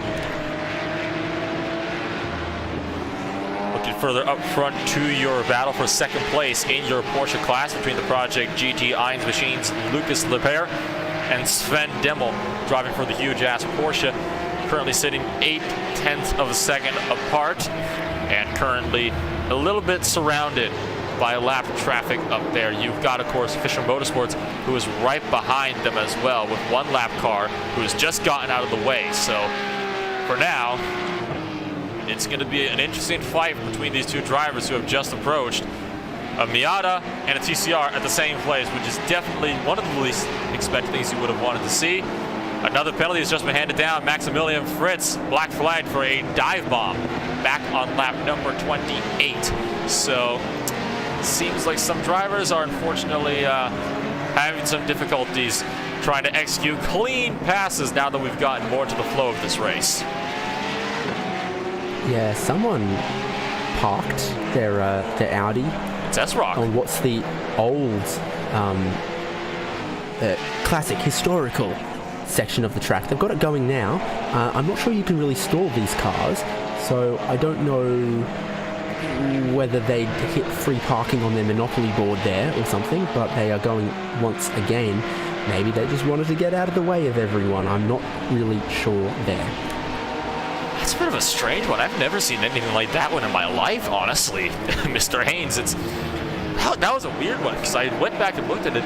There wasn't a spin, didn't run wide, just pulled it off the track, brought it to a stop. Car was always running, and just got rolling once the traffic was through. So it looks like that was it, just trying to get out of everybody's way. So phone rang, they spilled a coffee on their lap. Or that. Dog needed let out, who knows, anything. That's an interesting way to stop, and at least the good news is that it was definitely stopped well off the racetrack. If they had somehow managed to be hit there, I would have been quite surprised, to say the least. Be disappointed, but maybe not surprised. We've seen a few weird pieces of contact here and there, some miscommunications, some drivers that have obviously strayed from the racing line far in some places as well. Yeah, they carry on. I don't see much damage to the car, so I think that's that done. It was rather weird for a second. Here's Fisher Motorsport though, and they seem to be on an absolute tear right now. I think their pace since that last pit stop seems to be very, very strong. Maybe they're just better on an old set of tyres than our current top 3 cars, who are again all on the second stint of their tyres, fuel only at the last pit stop for everyone in the top 8. I can agree with you on that one. So far, Fisher Motorsports is 5 spots up from where they started in this race. So they have been having a very good drive so far, from starting down in 9th place and now up in the 4th, and still trying to reel in that huge-ass Porsche to try and go for a move here to get themselves up into a podium position. They're only about a second and a half back right now. Fluctuating a little bit, of course, but still, it's not far off from Sven Demo, who's going to have to start looking in his mirror soon. If Fisher Motorsport continues to try to reel in that gap, which so far they are doing with vigor. Yeah, at the moment, not a lot of difference in strategy in the top 4 cars. They all pitted on the same lap, they all took the same amount of fuel, and they all didn't take tyres. So it's just about who's getting through the traffic better, who's quicker on this second set of tyres right now. There's no difference in fuel economy yet, and there's no difference in tyre choice either. And who knows, maybe that difference might not ever come. And we've seen cases at times where drivers have remained on the same pit strategy right through to the very end. It is not unheard of. Gold Racing Team White with Jeffrey Garzado still in that battle with Meraki Racing and Lewis Ward. Now Ward trying to put himself into a top 5 position again in this race. Riding on board with him. The gap just below 0.4 of a second, now hovering around half a second. And so far, it's going to get interesting to see. You really got to try to find that place. With every driver is always faster than one other person for a certain section of the track. That's the place where you got to pick your marks and really nail them on the head, so you can get out there, get that position that you know you need if you want to try to improve your position in the championship standings, or at least keep the position you're currently at. Again, they just lose a couple tenths waiting for the car to settle after bouncing off the curb, and then he's quick everywhere else as Lewis Ward, but he just maybe took too much curb. Maybe the car doesn't settle well after bouncing off the curb, or he's just being very hesitant opening the throttle in that 1 second. It just seems to be the only weakness of the Meraki car right now. Pascal Theis has made a move on Sven Demmel in Fisher Motorsports, and they are currently side by side right now for 4th place. They've been side by side for over 4 corners already. And now, at last, Fisher Motorsport is up and into a podium position in 3rd place. They went side by side, starting at turn number 1, when Theis made the dive bomb of the race up the inside, even clipped the grass in doing so. Replay now up on your screen so you can watch what has just unfolded to allow Sven Demmel to drop back. There is the dive bomb. Look at the closing speed from Fisher Motorsports up the inside, clips the grass, wasn't able to get it done in turn number 1, swings back though brilliantly for turn 2, and then watch as he's able to pull the outside perfectly through turn number 3 to complete the pass and the run to turn number 4. Again though, that Miata, no doubt, had a little bit of a favor to play in that one to allow Fisher Motorsport to pick up that position. Yeah, again, just the curbs and struggling to put the power down after they get one of the rear tires in the air. I don't know how smart the differential is, but it's swapped back again at these 2 positions. It has. So now Huge Ass is back out in front, and now he is trying to go all over the place on defensive. No doubt, Sven Demmel now knows how much of a threat that Fisher Motorsports machine is, and he's trying to defend as much as he can. So things are getting to it's definitely starting to pick up here as we continue to enter more of the mid-portion term of this race. Another driver was handed the black flag, Michael Zanke. Another 30-second stop and hold, this time for avoidable contact. So now that we're through this race, it seems like now racing will start to go back. Looks like these, oh, car off right ahead of them, and it's a big one. Jay Steffi for the SRT Esports machine has gone off at turn number 4, and he is into the tire barriers, gets the car all settled. Not a lot of damage on the car, but just ran wide of the corner, went into hot, and he has gone clean off into the tires. Which goes to show you, those TCRs, they can really bite if you get offline. Here it is, this corner. We'll see what happens, and yeah, I don't know. The car just doesn't want to turn, and the minute he's on that gravel and the grass, it's not stopping, it's not turning, and he bounces hard off the tires. Riders Meraki were coming through there as well. They were lucky they took a slightly tighter line, otherwise it would have been right where Jay Steffi was. Devil has once again dropped down to 4th place. This time it was a charge down one of our DR zones, which is what it would be if these cars had DRs, which they do not. So Sven Demel is back down to 4th place.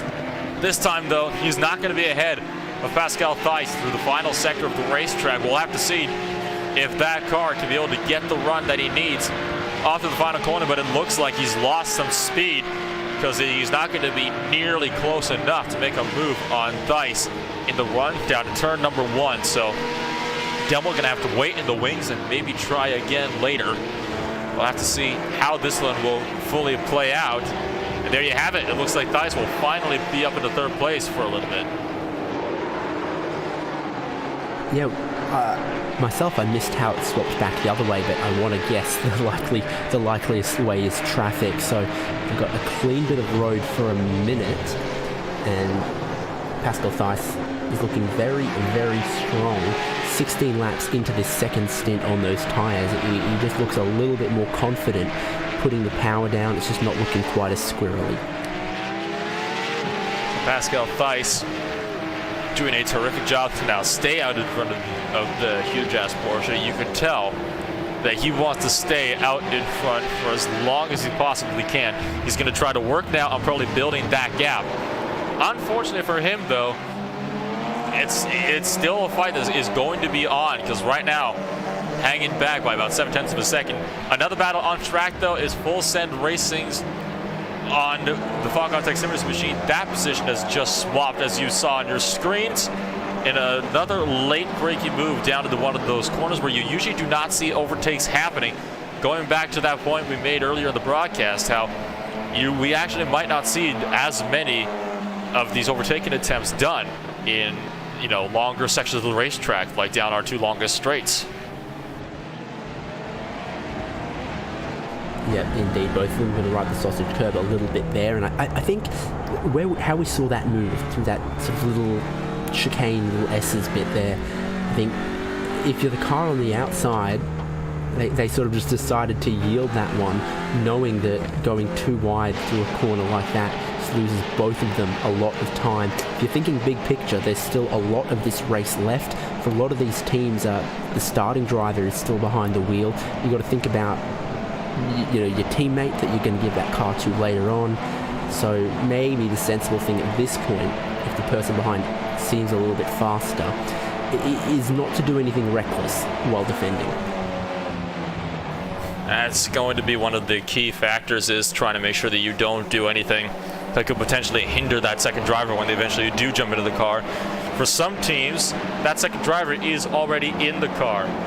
We've seen Raf van der Linden has already jumped in to replace his teammate at the last pit stop cycle. So sometimes teams like to make that driver swap early, keep them into the car for the mid portion of the race, and then get their first driver back into the car for the final stage of the race. It's, again, something we have seen done before, and it wouldn't surprise me if that's what we are seeing now. Right now, though, Paul Rigoli did a good job trying to reel in Fabian Alexander Baller. These two drivers have been, again, they've been close the past few laps. And right now, though, Rigoli just not able to find the pace he needs to be able to make a spot work.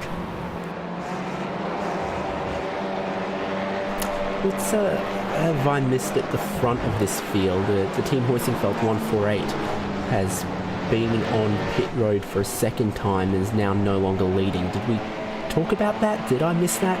That's happened about 6 laps ago. So it seems like that is something that was it seemed to have gone under our radar a little bit there, but you know, with that car back out on course, it's going to be interesting to see what they'll be able to make. Sometimes pit strategies can tend to swap and differ around with each other. And right now, Paul Bergoli still trying to reel in that battle to make it a fight for 5th in your class. They do have one Porsche that's trying to round their way through right now. It will be Brian Lockwood for 9th overall. That's going to work their way through next.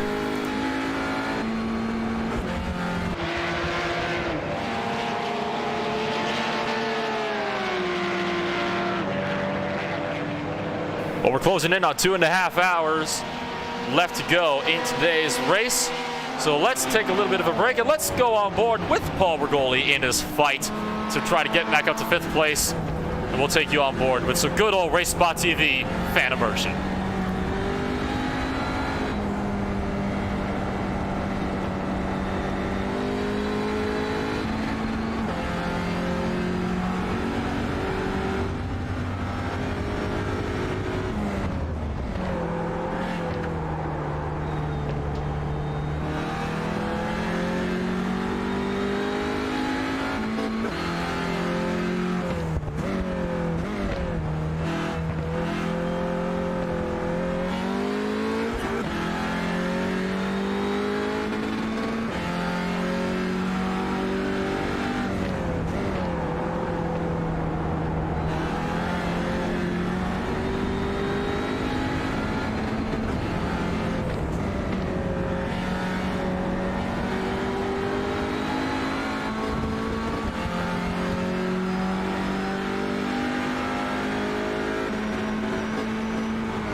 exactly 2.5 hours to go, minus 30 seconds.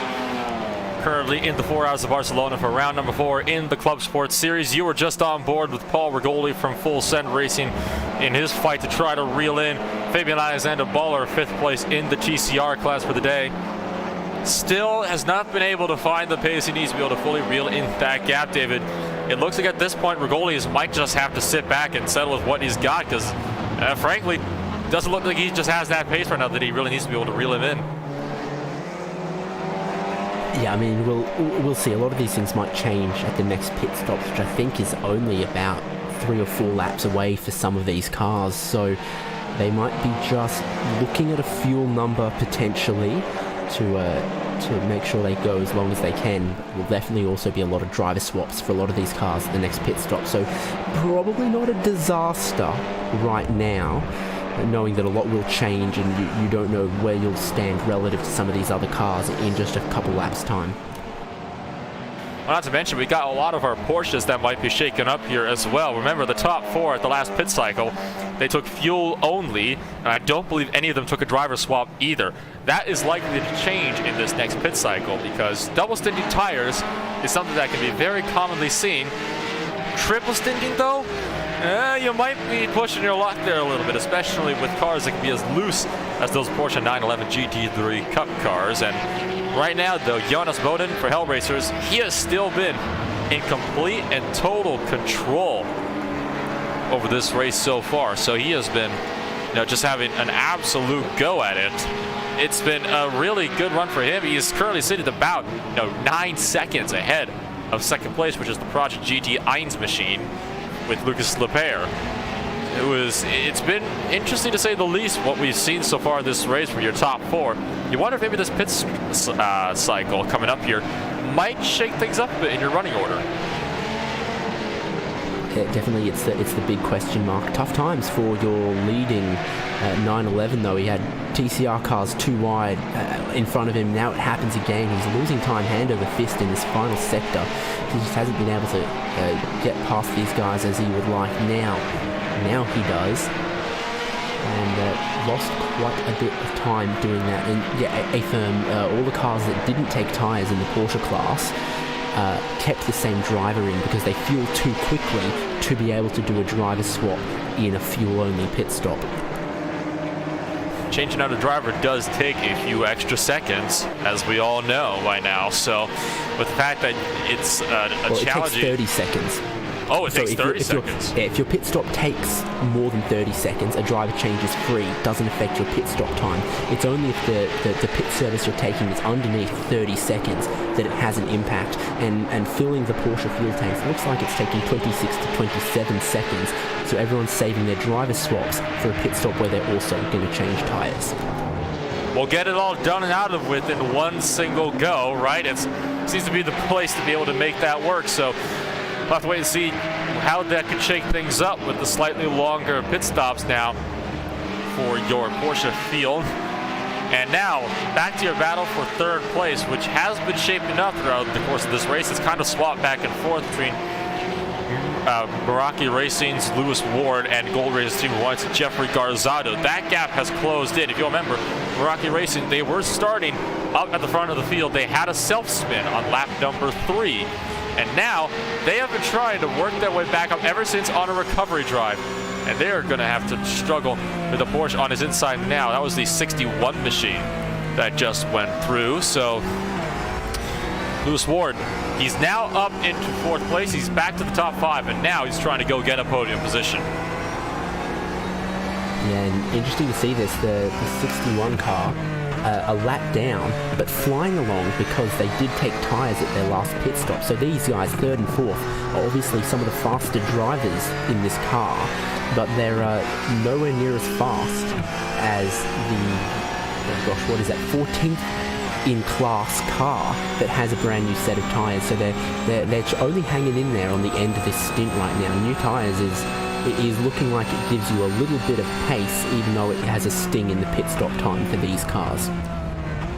Well, it probably will also help you out significantly later on into a run, because now we can see with the advantage of fresh tires, or at least tires that were not double stinted, compared to double stint of tires. And you can see he's sweeping past one of your podium finishing drivers right now. So certainly seems like that Team Hella Media machine with Amir Heyerdahl behind the wheel, it does have a lot of that pace now in that Porsche, who is on fresh tires. So again, it'll be interesting to see how the pit strategies will be able to shake things up.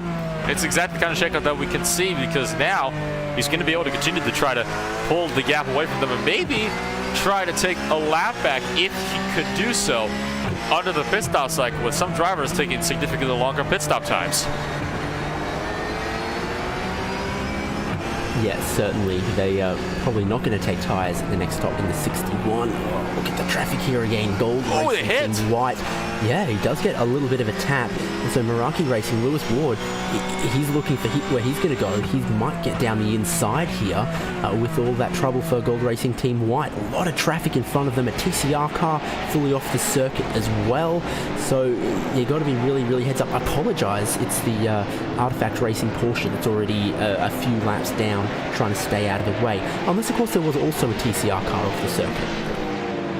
Oh dear. Well, oh boy, Lewis Ward trying to look up the inside. That's not a place you usually see passing taking place. He's got the pass done on Gold Racing Team, at least.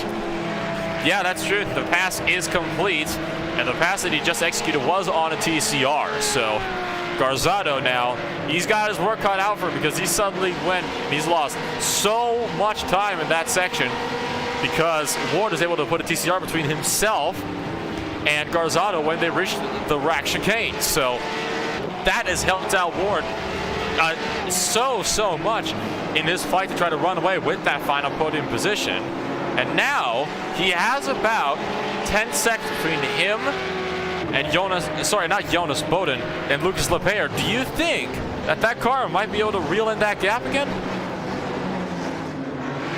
Well, again, we saw every class have to pit after about 50 minutes. It's been about 48 minutes since then. So I don't think 10 seconds is coming down in the next couple of laps. It's either they'll keep about this gap and then go at it again in the next stint, or one of those two might treble stint the tyres here. Though I'm thinking that's looking less and less likely as time goes on, and we saw that the 61 car was getting laps back just by having a fresh set of tyres. Bit of a flash from the headlights there for Lewis Ward, trying to find his way through. That is a battle for position that they just passed by. That's Real Pixel Motorsport fighting that with Graphite Racing. They've been trying to swap back and forth for a few laps already, actually. That is for about 10th place in the TCR class. So this is a fight that's actually swapped hands quite a few times in the past few laps. We've not had a lot of time to discuss. We've been so focused on that fight in the Porsche class. It's actually swapped hands again this lap, and that was Garzado getting held up massively by Amiato, who gives him a shove right off the circuit. So Jeffrey Garzado not happy at all with Ben Charlton of the CXR Project Black Miata as he shoved him off the circuit. Yeah, all three classes involved in that battle. MX-5 was doing a great job of keeping out of the way of the TCR cars, and maybe just wasn't aware of the Gold Racing Team White car and its place in the picture. Well, now we can see just what happens when two battles intersect with another battle in the class, and nobody wants to give. Obviously, Bell's not going to give that Porsche any favors whatsoever as he tries to get around their fight. For one thing, that car is actually a few laps down from them anyway, so he doesn't even have to give him the room if he doesn't want to. So Richard Bell currently still trying to find that way around Jacob Lenneman. The way this has been going on, these are two very evenly matched cars, two very evenly matched drivers that have been swapping back and forth for laps on end now. It's been an interesting fight to watch. Yeah, and you see they've snuck up 2 positions because the leading cars in this class are on the pit lane right now. CXR Project Black and Alpine Stars Geodesic Racing. So we are right on the moment of pit stops for our different classes here. With the pit stop window open, we'll have to see if these drivers will come down on different laps or the same one. Sometimes that can actually impact the overall flow of the race. If they come down at the same time, they're much more likely to come out much closer together. There was a bit of a lunge from Bell, who tried to make a move down into the hairpin. Wasn't able to find the speed to make it work, but he's going to be able to keep right up to the back bumper of Jacob Lindman as they continue to run down to the final sector of the circuit. They do have a DGFX machine right behind them, but that DGFX Porsche is going to have to be patient. He's not wanting to be patient, but he's going to have to be. Again, a little shot to the bumper. Both TCRs down to the lane. Yeah, so interestingly, the two cars that I mentioned on the lane, CXR Project Black 198 and the Alpine Stars GS racing car, that's allowed Team Hoisingfeld to cycle back through into the lead. Oh no! When we'll see them, Graphite Racing, for a moment there, become a rear-wheel drive car as they engage reverse gear. Graphite Racing missing the pit box, sliding through it. They are going for the driver change. John Ford into the car, but that has just cost them a massive amount of time to John Philippe Weed in that Real Pixel Motorsport machine, who they were fighting with just a second ago. So both cars going over a driver change right now, but that will cost them massively in the pit stop here, and it looks like they might be out of that battle now. There's Hell Racers, that was the leading Porsche on the lane. You see the stop time, that is full service. They've fueled that and put tyres on it and a driver change as well. So 27 seconds at their first pit stop becomes 58 seconds at their next stop. Like I say, they were our leader. They've come in, I think, just a tiny bit before some of the other cars that were trying to stretch their stints out. So Hampus Baz has jumped into the car for Hell Racers. They are currently down to 6th place in class, have lost the lead of this race for the first time all day. So we'll have to see. They are most likely going to try to cycle through a little bit more again once more drivers come down into the pit cycle. So it's one of those things where we'll have to wait and see how it will develop and how things will, where they'll actually be once every driver has currently cycled through. It was a 58.2 second time, a minute and 17 seconds on the lane entirely. So you are correct in you're saying there's about 20 seconds in pit lane transit. Yeah, so tough to read too much into what's going on with these different pit stops until we've seen everyone in each class pit. But I am seeing a few cars onto a few Porsches, I should say, onto the third stint of their tyres. So Meraki Racing have done that and gone fuel only for 2 stops in a row. Team Huge Ass Porsche have done the same as well. But I don't think that's a popular strategy out there. Those two kind of going it alone on, I think, trying to get to the halfway point of the race to take a tyre change. Full Send Racing currently in a battle with Artifact Racing for 9th, as there's some TCRs and more traffic coming out of the pits right behind them. This battle currently sitting about 4/10 apart from each other. So it seems like Paul Bergoli has got a new target in his sights now in the form of Dirk Fetterman. Who, sorry, no, it's my mistake. Paul Bergoli trying to defend against Dirk Fetterman. So Fetterman trying to close that gap and work his way up into 9th. Both these cars pitted 2 laps ago, so when it comes to trying to warm up their set of tyres, they're part of the way through that. Bergoli goes a bit wide here. He's worried about the cars in his mirrors potentially, but that gives him the inside for the next corner. And these 2 Porsches going too wide, it's not helping the race. Sorry, 2 Audis going too wide, not helping that Porsche, who finally gets an opportunity to squeak on by. Paul Bergoli had a big fishtail on the back end of that car as he got on the brakes for the next corner. So Bergoli, a tiny mistake has just cost him another position. Dirk Fetterman is now up and into the spot, and it's going to be a little bit of a work now for Bergoli to try to claw his way back up and overtake, but he's going to be on the less than optimal line as he has just caught Shitspeed Racing at one of the worst possible times. Yeah, I think Fetterman has done a very solid job of getting that move done, and his focus is going to move forward. Only a couple seconds up the road for him is Team Vikings and Fuck Autotech that are fighting each other. So 2 Gold Racing Team Porsches on the lane. They've been going very long on their fuel indeed. Taj Edwards still driving that car.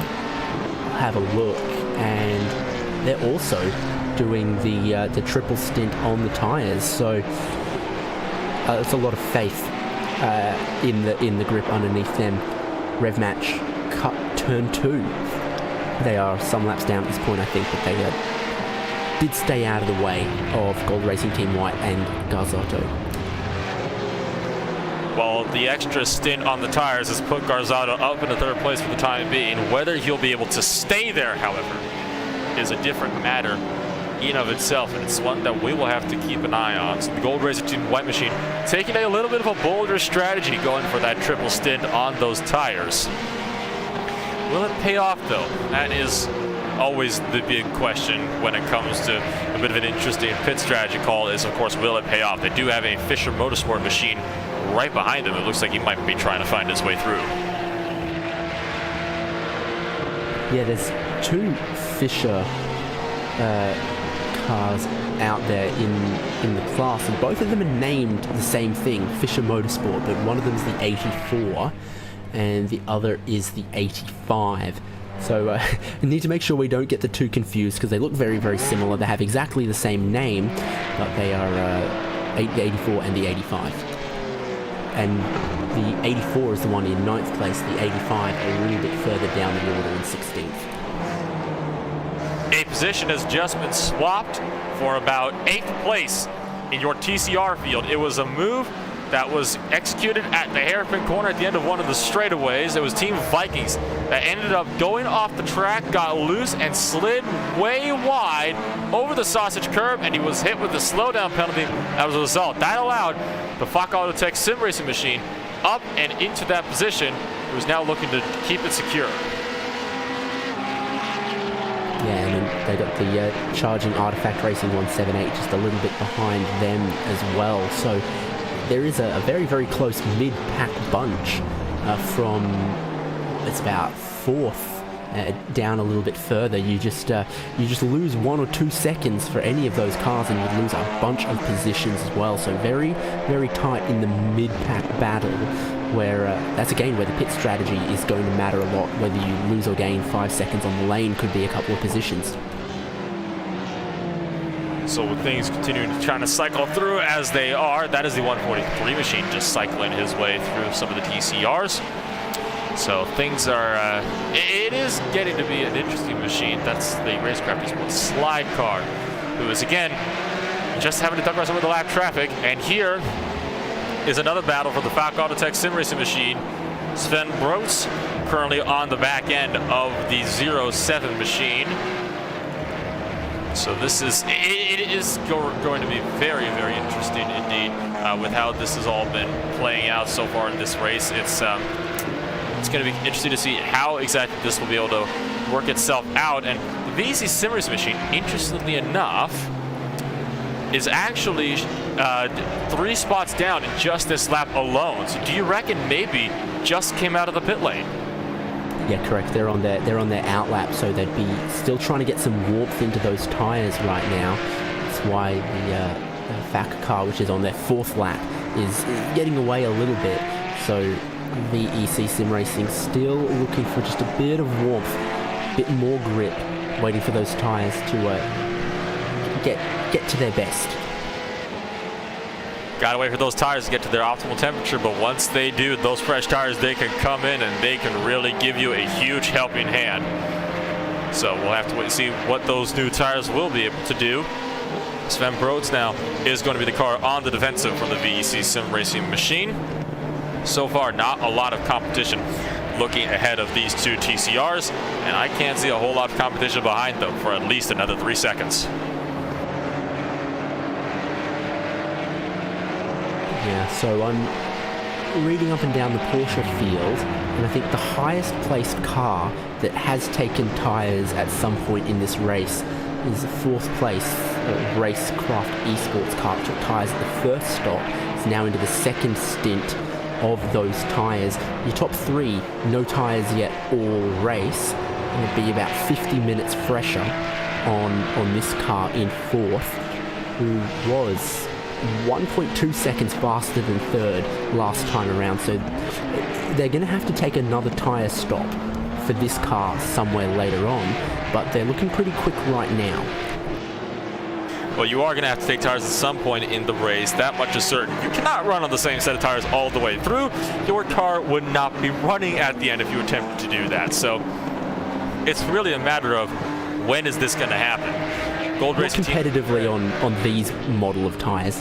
On the tyre model V6 on the Porsches, it was very, very much possible to run 4-hour VLN race on one set of tyres moderately competitively. I think the new tyre model V7 sort of addresses that and makes it just a little bit more competitive to put a new set on. A bit of traffic check up there. They're going to go 3 wide, very, very close. That was Hampa's boss in the Hell Races machine trying to duck around Taj Edwards.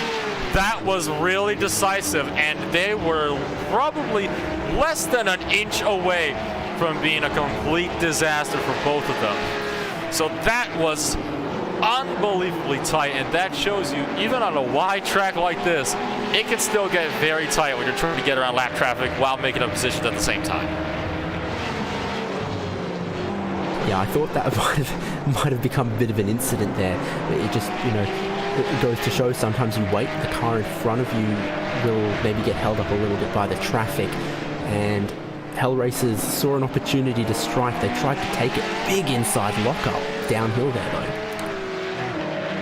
The Porsches seem to be locking up a lot more than some of the other cars in this field, which I guess it does make a whole lot of sense actually that this would happen. So the Porsches, they got to be careful, especially on those newer tires. It is easy to lock them up, and that's not something you want to be doing, especially when you're in a fight for position or you're caught up in a big mess of lap traffic, because that will most certainly mean you running all the way wide and getting pushed all the way around and likely end up in a spin as well. So it's not going to be the nicest thing if you end up locking those brakes and run wide. We've already seen it done a few times actually. Sometimes though, a well-timed lockup could be enough to maybe scare one of your opponents into submission, into maybe forcing them to give you that spot. I don't think you'd be able to find any driving instructor in the world who'd recommend that as a strategy, but I mean, yeah, keep the pressure on. So they are going to dive into pit road here. Is that I'm not sure what that is from Gold Racing Team here. Taj Edwards, this is their third stop of the race. They've called a premature end on this strategy. I think they've decided they might actually need some tires now. All right, well, we'll have to wait and see what this will do. What will happen there? Now, they just stopped and they left right away. What in the world is going on there? Do you wonder? He was black flag. That was a penalty. That was a stop and go. That was just that just came up now. Yep. It's correct. Taj Edwards is black flag avoidable contact lap 51, turn 13. So that is very much not scheduled.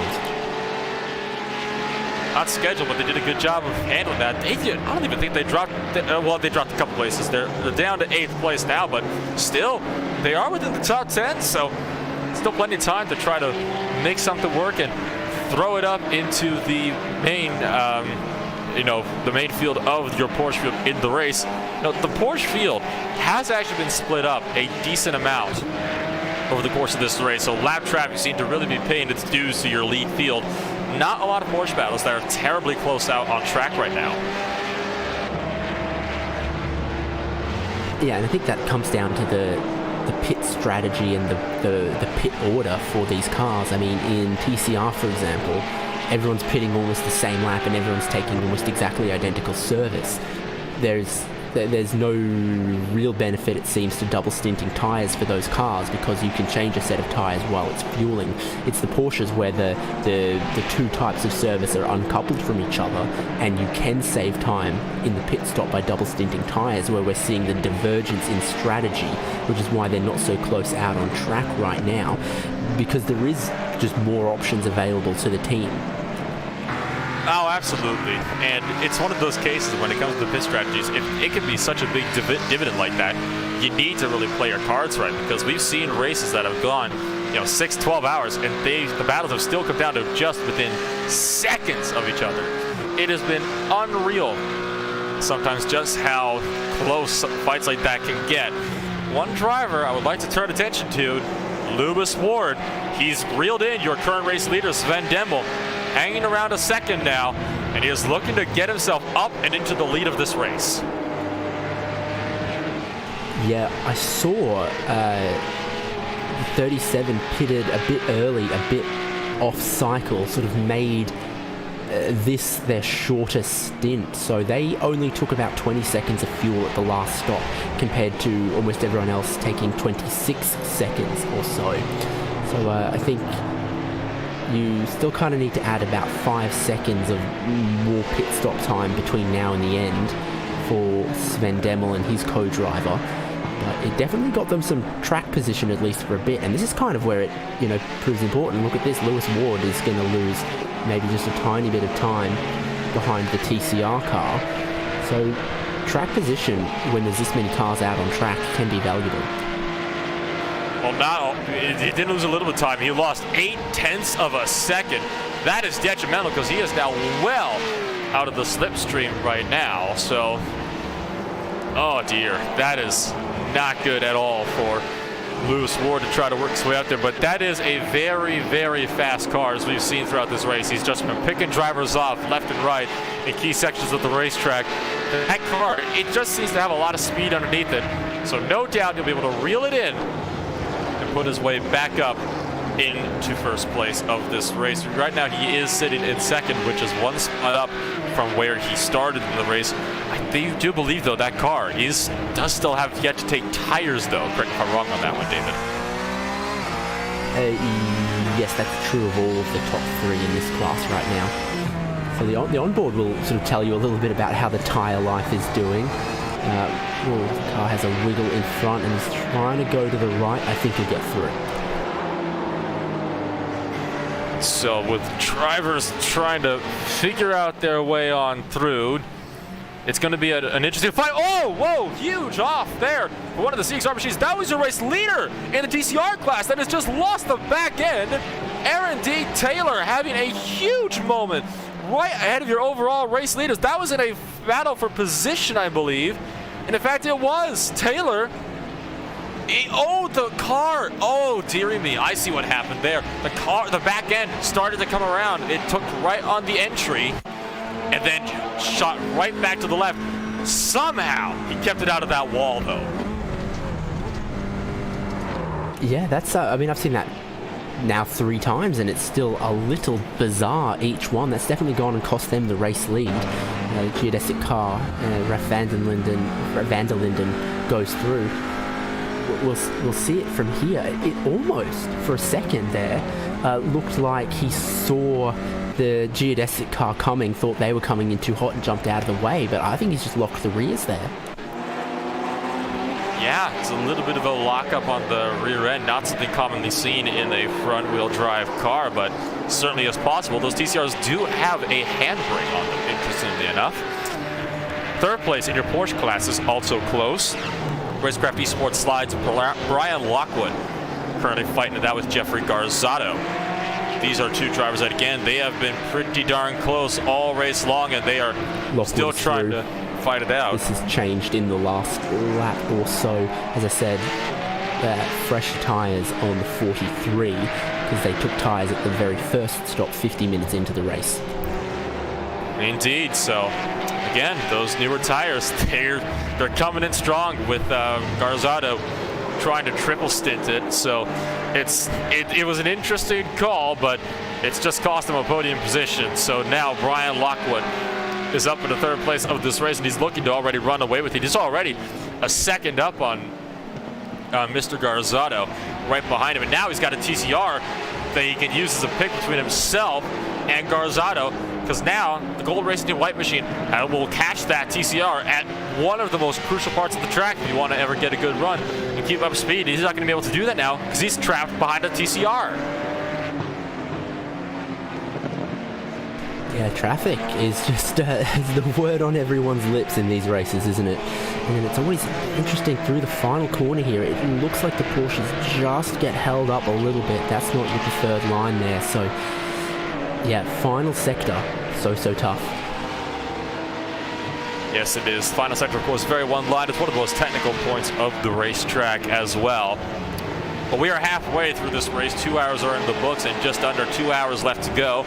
We are now racing completely under the night sky here at Circuit Barcelona de Catalunya. And remember, with the way these point systems are laid out, in these 4 races, there are halfway points awarded out to the drivers. So this is huge now. Those points are going to be awarded.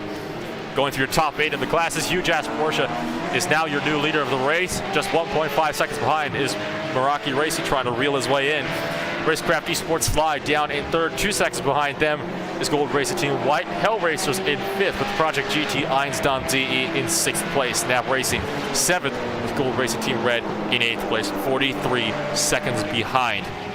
In your TCR class, it is Alpine Stars, Geodesic Racing, and Raf van der Linden, who is now into this race after a mistake from CXR Project Black, who is now sitting 5 seconds behind. So that mistake did cost him a bunch of time. Team Honchenfeld down in 3rd now. German Sim Racing Cyan up in 4th place. IVRA ClubSport rounds off the top 5.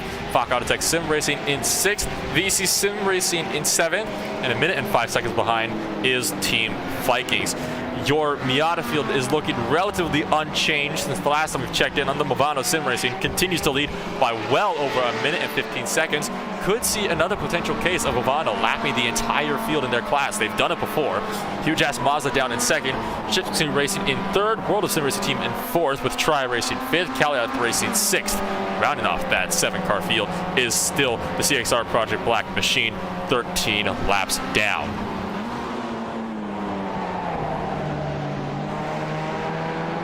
Yeah, absolutely dominant display from Movano here. I mean, the only person leading a class by more than 1 minute. And you look at the Porsche class, for example, here. What is it now? About 6 seconds covering our top 4. It's getting really, really close in the back half of the race. Well, now we are in the snap of the race, so drivers are going to start to focus not a whole lot more on conserving, but more on trying to push. The points have been awarded 50%. The halfway mark in the race, and this is only during the 3-4 hour races. So this is something you do not see in the 2.4 hour races like we saw last month in Mosport. We see this here, so this is it's an interesting thing to see. And of course, in the case of half points, which it would be a thing, they do get rounded up. So some drivers have already had some points that have taken this into account. Some drivers adjust their pit strategies as such. Some of them have even short field to try and maybe stretch it out to just make it and pick up those extra positions, because those points, they can mean everything. We've seen championships that have come down to single points before. Not quite so much in races like these, but it's happened in other series, so it wouldn't surprise me if it's something that we had seen so far. This battle for first overall certainly has reeled in again. Lewis Ward, he's ready to have another go. That's Sven Demmel. Yeah, there was a time a couple laps ago where the traffic really hindered Lewis Ward from getting close to the lead. I think it helped him a bit there. It came down to just under a couple tenths, but once again, right off that final sector, struggling to get the drive down. There is a lot of traffic in front of these guys for this lap. You can see it here. That's something for them to think about. 4, 5, 6 cars they might have to pass just this lap. I think it's worth noting that Sven Demmel for the huge-ass Porsche does have some pretty significant right front damage on that Porsche. That might affect some of his top-end speed. So it might get tight here. Now Ward all over the back, really harassing those mirrors. He's trying to make a look around the outside, but they have caught TCR traffic, and this is a battle that has been swapping back and forth. It's Graphite Racing versus German Sim Racing. Right on the back end, they're going to split that battle up. This fight about to get interesting. Yes, it certainly will. German Sim Racing TCR car didn't hurt Sven Demmel that time, so we would have said Dankeschön for that one. What about your race-leading Mazda? They come up the hill, Sven Demmel down the inside. Lewis Ward also will sneak on through as well. Both of them have to take a narrow entry to a corner that is both fast and off camber, so that will hurt them as well. The run down the sort of back straight, big stop, big braking zone at the end here for a corner that got tightened in the more modern iterations of this circuit. One wheel on either side of the sausage curb for Sven Demmel there. That's a risky thing, having one wheel on both sides of that sausage curb. You do risk beaching your car, because it will not, I can guarantee you, it will not turn if it's like that. It's like that in the TCRs, it's like that in most open wheeler cars as well. Certainly would not be any different for these Porsches as well. A little bit of a twitch from Lewis Ward as they duck around one of the Miatas in Tri-Racing. And Demo has run really wide off the corner. He's into the grass. Here comes Lewis Ward down the pit straightaway, side by side for the overall race lead. It's a drag race out of turn number 1. Demo has yielded to Lewis Ward, who puts himself into the lead of this race. Yeah, didn't quite see what happened there, but once you've lost your momentum off the final corner, I mean, it looked like the move was going to happen at some point, and he'll slot right in behind there. So he's going to slot right back in behind. The question is, will he be able to keep that gap close enough that he can get that drive that he needs on the final corner? If he messes up like that again, he'll all but certainly lose the draft. And right now, that's the one thing he's trying to keep right now, because that's all that's keeping him in contention to go for that race win. Can't discount that Brian Lockwood for Racecraft Esports Slide is waiting in the wings. He has been steadily closing in this gap as well. He's now less than 4 seconds back, so he is hoping for any kind of mistake involving both drivers at once, so he can just sweep in and steal the lead from under their noses. Yeah, certainly has. It's now about 3 seconds, and bringing himself into contention on track. He said this car is going to need another set of tyres sometime in the back half of this race here. Well, so are the cars in front, so they've made good use of that new set of tyres they picked up early, and they're now well and truly in contention for the top 3. 14 laps into the stint is your leader, so we're getting around to the next set of pit stops once again. They come around quick with a slightly limited fuel tank for our 2 fastest classes. So the question is, will Demo be able to make anything work on Ward? That's going to be the big question. Remember, it was out of that final corner where he went off the circuit last time, and it cost him the lead. He has not gone wide this time, but he is not able to close in the gap. I think at this point, Lewis Ward, he's just got too much speed for Demo to be able to keep up. Again, Demo does have that right front damage on that Porsche, and that is bad traffic from Ward. Yeah, Ward got held up by a Miata. Again, worst possible time. They're side by side now, once again for the race lead. Going back to our point, traffic can definitely decide everything in a race like this. Yeah, it was an opportunity there, but the car just didn't look like it wanted to turn around the outside for Sven Demmel there. I don't know if that's maybe the little bit of damage it looks to be carrying. Maybe the front tyres are just well and truly past their best on this car, but he had momentum. He closed up all of the gap, then around the outside of turn 3. Just was not working, carrying any speed out there. This Mazda tries to stay out of the way of our leaders, and with all that, the time lost for first and second, Brian Lockwood is there. He's within 1 second of the lead in third place. First, second, third, 7/10 of a second right now. Yoo-hoo, anybody home, is what Brian Lockwood's probably thinking right about now. Getting hard on the brakes, and there goes Demo trying to throw it up the inside of Lewis Ward. Ward, a little bit of a back-end twitch as they run through the corners. He's taking that really wide. Demo nearly running him over. So this battle that is definitely picked up recently. They're approaching some more TCRs. I sense a big storm on the horizon here, David. Yeah, I mean, anytime you've got your leading cars this close after we've had 2 hours and 10 minutes of racing, yeah, stakes high, and these are some of our fastest drivers. So what is going to happen? 3 wide, maybe 4 wide down towards turn 1. I think yielding once again. Sven Demmel knows when it's not quite his fight. Brian Lockwood is up and through into second place now. So now it's going to be Racecraft Esports Slide trying to find the way around. The TCR of Paul Bergoli and Full Ascent Racing going to run wide deliberately and let the lead lap traffic through.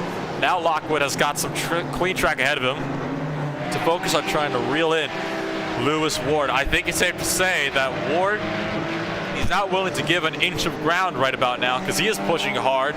You can tell that Lockwood's pushing. You can tell that Demmel is pushing hard. But Demmel, when he's been pushing hard, he's been making a few mistakes, running wide in corners, getting a little too hot on entry, so he's not able to capitalize on the exit momentum. He's relying a lot on his entry speed right now, I'm noticing. Yeah, well, we saw this a bit earlier in the race where he was mixing about in the top 3, and then on the second stint of the tyres, the pace seemed to drop away a little bit. Well, now we're on the third stint of his tyres. I don't imagine it's gotten a whole lot better. Maybe next pit stop for that car, it'll come alive again on a new set of tyres. But yeah, certainly it just appears that their pace has dropped away faster than it has for Meraki. What's going to happen here, side by side through the traffic? I think Racecraft have almost got that. No, they haven't. Oh boy, so again, that TCR getting a little bit antsy. And now Lockwood had to take some evasive action to avoid running from the back from house onto the sausage curves, but he's got the draft that he's going to need down the front straightaway. Will Ward go defensive? That's going to be the question. The two drivers, and you got one that is rapidly closing the gap. Look to the inside, and it looks like Lewis Ward will not be able to do anything about that one. He is going to be up and through into the lead of the race. Will be Brian Lockwood for the first time all day. Yeah, thought he had it earlier in the lap through the traffic, but then he waited, great run onto the pit straight and into the lead he goes. Fresher tyres certainly helping him out a little bit, but he's been making great use of them as well. So now it's going to be all down to Lewis Ward in Meraki Racing to try and find his way through back to the lead. You can tell Ward has been looking very racy in the past half an hour of this race, or give or take, so he is definitely going to be looking to try to put himself back up into the lead. But I think Lockwood, he might have a little bit more of that overall car pace. Like we said, he had steadily closing that gap from about 10 seconds to 3, and now he is a few tenths ahead of your race leader. So I think at this point in time, Lockwood, he's definitely the driver to be on course in terms of pace. Yeah, what a yo-yo of a race it's been for Meraki Racing. We can get back to that point though, because Gold Racing Team White around Jeffrey Gazzotto, that was they're on the third stint of those tyres as well. Has there been a problem for them? That is some rear tyres crying enough as he tries to get traction out of the corner. That's all by himself, unfortunately. Those tyres looking greasy. So it seems like maybe triple stinted is starting to hurt some of these drivers. It's going to be interesting to see how this will work out. Surely though, you got to bring it down for tires on the next stop. Triple stinting has just cost Gold Racing Team White a massive amount of time with that spin and hit with the wall. So, dear, it's a rough call to try to go for the triple stint, and it looks like it might not have paid off. Yeah, I mean, once they picked up that damage, that's unfortunate. That's something that might well stick with them for the rest of the race. Tyres, you can change in a couple of seconds. Repairing the whole front of the car does not happen quite so quickly. The reflections of the track lights on the back glass of the car are also rather fascinating as well. I feel like a bug or an insect or something walking and flying towards the light. Yes, so it's going to be, quite interesting to see how this will play out for today. So with this in mind, and Vikings having to duck around Miata, this has been getting so tight, and now if you're gapping into the form in this lead, it's looking at this point in time like, we're going to be able to get through this race, and it looks like things are starting to settle back down into a little bit of a rhythm. No doubt, though, that's going to change when we hit our pit window once again. And at this point in time, I think, David Haynes, you are going to say goodbye to us for now. Am I correct on that? Goodbye, everybody. And thank you, David, for joining me for the first 2 hours of this race. And now joining for the rest is going to be guest commentator for the GSRC, Stefan Schlachter. Stefan, welcome aboard to RacespotTV today. Well, thank you, Nolan. It's nice to be for once on the other side of the microphone in RaceSpot broadcast. So we are currently sitting about 1 hour and 45 minutes through this 4-hour race. It has been a very interesting start to this race, to say the least. Not nearly as many incidents as we usually see in the opening laps so far in this race, but it's been an interesting fight so far. We've seen lots of lead changes. Hell Racers did hold on to the lead. They're back up to 4th place, 11 seconds behind the leader. So Hoppespaz still trying to find his way through to the front. So now the question is only going to be, how long will it take before the action starts to ramp back up again as we continue to watch your leader cycle his way through a few of these lap cars.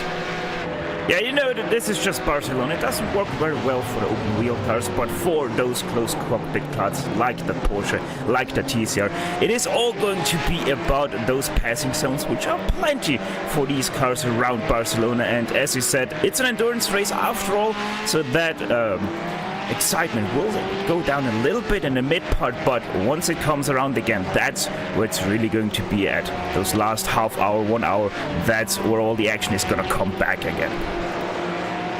So as we continue to watch these cars cycle around, going to take a small look back now. This is in your battle for 5th place in your TCR class. You got the FAK Autotech Sim Racing machines with Sven Brotz, with the VEC Sim Racing machine of Chris Dupercook. I'm pretty sure I just completely butchered that name, and I do apologize if I did so. Your battle for 5th, though, is beginning to close in a little bit more. It's holding at about 1 second apart right now, so this is one of those cases where, with the lap traffic trying to dart its way around you and you trying to dart your way around them, the battles can definitely tighten up and they can close right back in such a hurry. We've seen it happen in your fight for the lead, and it looks like that's what we're seeing now in the TCR class.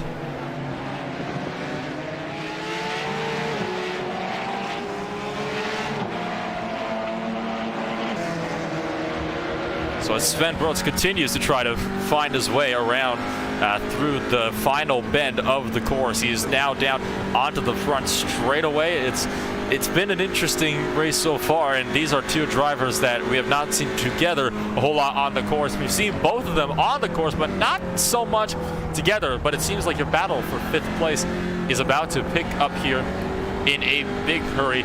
Brotz still trying to fend off the VEC Sim Racing's 172 machine, who has been working very hard over the past few laps to try and close in that gap down to just about half a second now. It definitely seems that VEC Sim Racing machine, it's got all the pace they need to work their way up there in just even the first sector of the racing circuit. Yeah, and Chris is one of those drivers who really knows his chances very well. He knows where he's able to get past, or at least alongside with someone that he is racing. So I wouldn't be surprised if Chris, if he's a little bit far back, to suddenly go to the inside of Sven ahead of him and see that what that FAK Autotech has to be able to throw at him. It's one of those things where we'll just have to wait and see. And sometimes patience is all you need as a broadcaster and, of course, as a driver as well. And right now, Chris he's been doing this very patiently. He has been choosing his marks to hit them well. He's been definitely taking a very consistent line, and that's what's helped him to close in that gap. I am noticing on a lot of the tighter corners, he's taking a significantly tighter line right on the apex and running over some of the rumble strips on the inside of the curbing. Whereas you can see Sven Brotz, he's trying to almost take more of a double apex, especially on some of the longer 180 sweeping bends. And we talked about that earlier, Stefan, about how the different lines can play big time, especially when you're driving one of these front-wheel drive TCRs. I'm kind of curious, what are your thoughts on as to what might be a quicker method of getting around cars? Well, for the front-wheel drive cars, it's most definitely a thing of your driving style. If you're one of those guys like I am, that turns in that little bit early, that shoots really for that apex to get a straight and fast line out of it again, that works very well for the TCR. But also that round approach works well for it if you're able to get a great and consistent line through it and get that momentum, hold that high up with your car. So it's a little bit of a setup thing and your driving style. Both can work very well, and we see it here, right here. We have two guys fighting for that 5th place, which is no small feat in this class, in this competition, and it's working very well for them. Certainly is a Mazda Miata in your overall Mazda leader for the Movano Sim Racing 289 machine, holding up the Porsche field, and the FAK Autotech Sim Racing machine, who continues to try to cycle his way around that gap now. Just under half a second. and continuing to close on in. So it's hanging at about 4/10, 3/10 now. So at this point in time, VEC Sim Racing, he might be done playing patience here. He's going to try to get that under a quarter of a second, and then he's going to pounce. Yeah, I don't think that Chris is gonna really be able to try much into Lakaisha, because through Kamsa, the right-hander we just went through, isn't really his strong suit. It's actually Sven who can get a little bit of a gap there on Chris every single lap thus far. So I think the best opportunity for Chris is either going to be into turn 1, or then after that very long right-hand sweeper into that extremely tight and then opening right-hander. Now, one of the issues with trying to overtake into turn 1 is, of course, the final drive ratios, which, again, we've talked about this earlier on in the broadcast. They're just not as long as you would have liked to have on a touring car, and almost every single lap we've seen those touring cars bouncing off the rev limiter in the final gear before they even reach the braking zone for turn number 1. So it's actually quite difficult to make that overtake move into turn number 1 through that through the long sweeping right-hander at Kamsa. I can agree with you there. That's definitely one of their best overtaking opportunities in the TCR. But turn 1, so far in this race, it really hasn't done a whole lot for them. We've actually seen more overtakes occurring in slower portions of the corner, like through the Worth corner or through Repsol and Seat, than we have anywhere else, in all honesty. Yeah, like you said, that is just a thing with the TCR cars. They have that spec gear ratio that they use for every single track, and sometimes, like here with that extremely long straight we have at Barcelona, it's just not enough to really stretch out all the way into turn 1. But yeah, at the same time, this opens up new passing opportunities that you wouldn't think, like Repsol or Seat. Those really are great passing opportunities all of a sudden, because you just can't get good enough of a drive into Elf. And now, more lap traffic becoming a factor. Calianth Racing is going to duck out of the way, so Sven losing yet more time to the VEC Sim Racing machine. And for now, though, like I said, Chris, he has been very, very patient. He has not been making any kind of looks. We've seen drivers that have made looks when they were that close. They have not been so close to be able to do that yet. They do have a couple Porsches on their heels, though. One of them is your 5th place runner, Jeffrey Garzado, for the Gold Racing Team White, who was running in a steady 3rd place. He's now down to 5th after having a spin, attempting a triple stint on those tires in a pit call that might not have played out for him for that exact reason. It's been a difficult call for Garzado throughout this race, who is now back, and he's just hanging within the top 5. And one thing I want to mention in this battle for this 5th place right now, Sven Brutz in the Fachautotech Sim Racing number 151. He's starting to make little mistakes that are starting to add up, like through chicane RLCC. He started to really go aggressive over those sausage curbs. So Sven most definitely right now feeling that pressure of Chris behind, who is starting to deviate a little bit from his finer, more wider lines. Sometimes you might not even need to make the overtake, just keeping their mirrors long enough, they might make a mistake themselves. Battles like this tend to follow even through pit cycles. We've seen fights like this where they were nose to tail for so long at the early portions of the race. Then what they would do, they would both come into the pits on the same lap and then be right side by side fighting again on the exit of the pits. So not entirely unheard of it. It looks like this might turn out to be one of those fights. Chris is continuing to try to apply the pressure to Sven.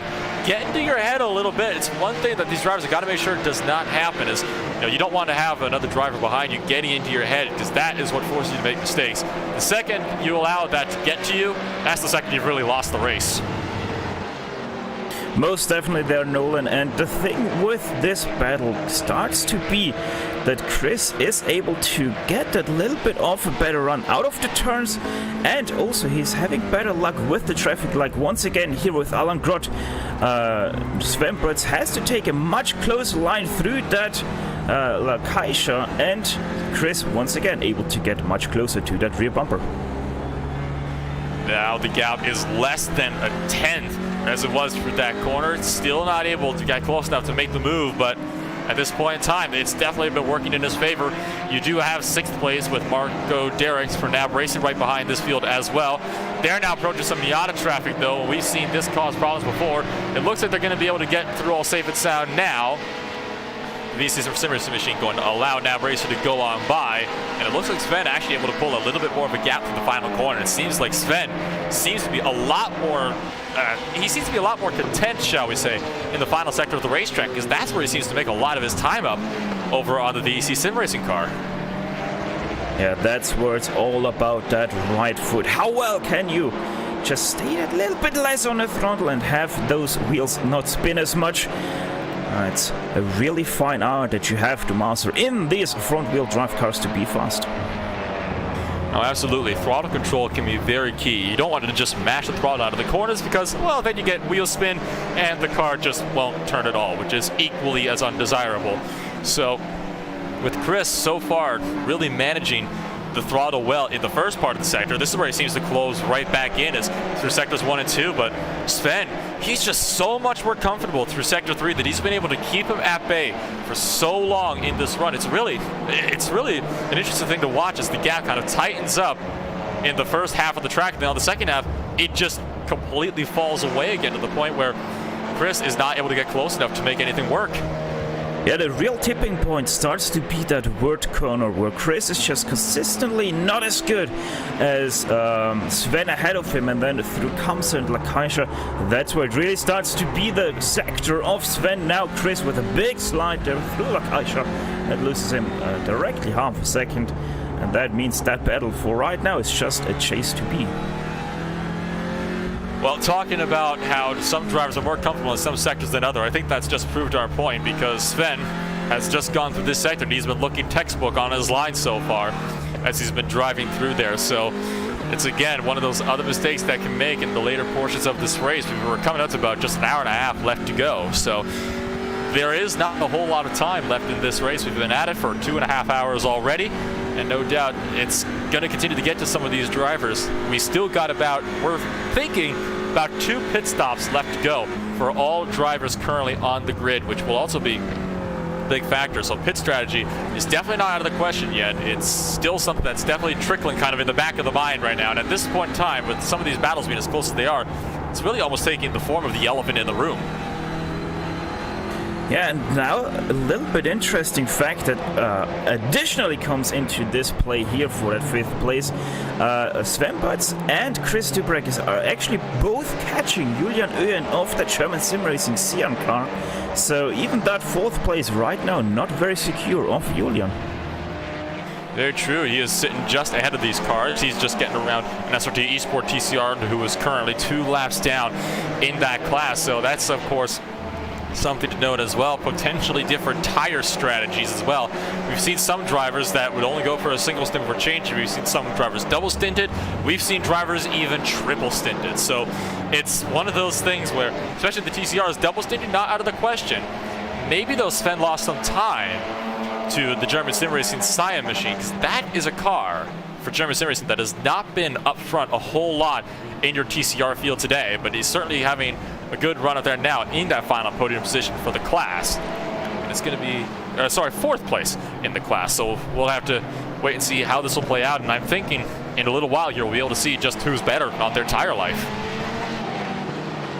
Yeah, and once again that tire life all comes down to that throttle control, obviously also a little bit to that slide control that you have to put on in these TCR cars, but mostly it is just all about that throttle control, because those front tires get that double treatment of turning and accelerating at the same time. Absolutely. So with this draft now closing, and now you do have Sven as well. We really cannot discount the VEC Sim Racing machine, who is sitting just half a second now behind Sven Broth. So it's one of those things where he's been trying to really close in that gap as much as he can. He's definitely reeled him back in. So overall, I think Chris is the faster driver here, because remember, he made that mistake and he's been able to close that gap in. He just hasn't been able to find the luck he needs to be able to really make a move to go for that position. Yeah, Nolan, you're right there. Chris totally showed that he is the faster car in their last lap, a full 4/10 faster than Sven Potts ahead of him. So when he is in clear air, he most definitely shows that he is the car that belongs into that place right now.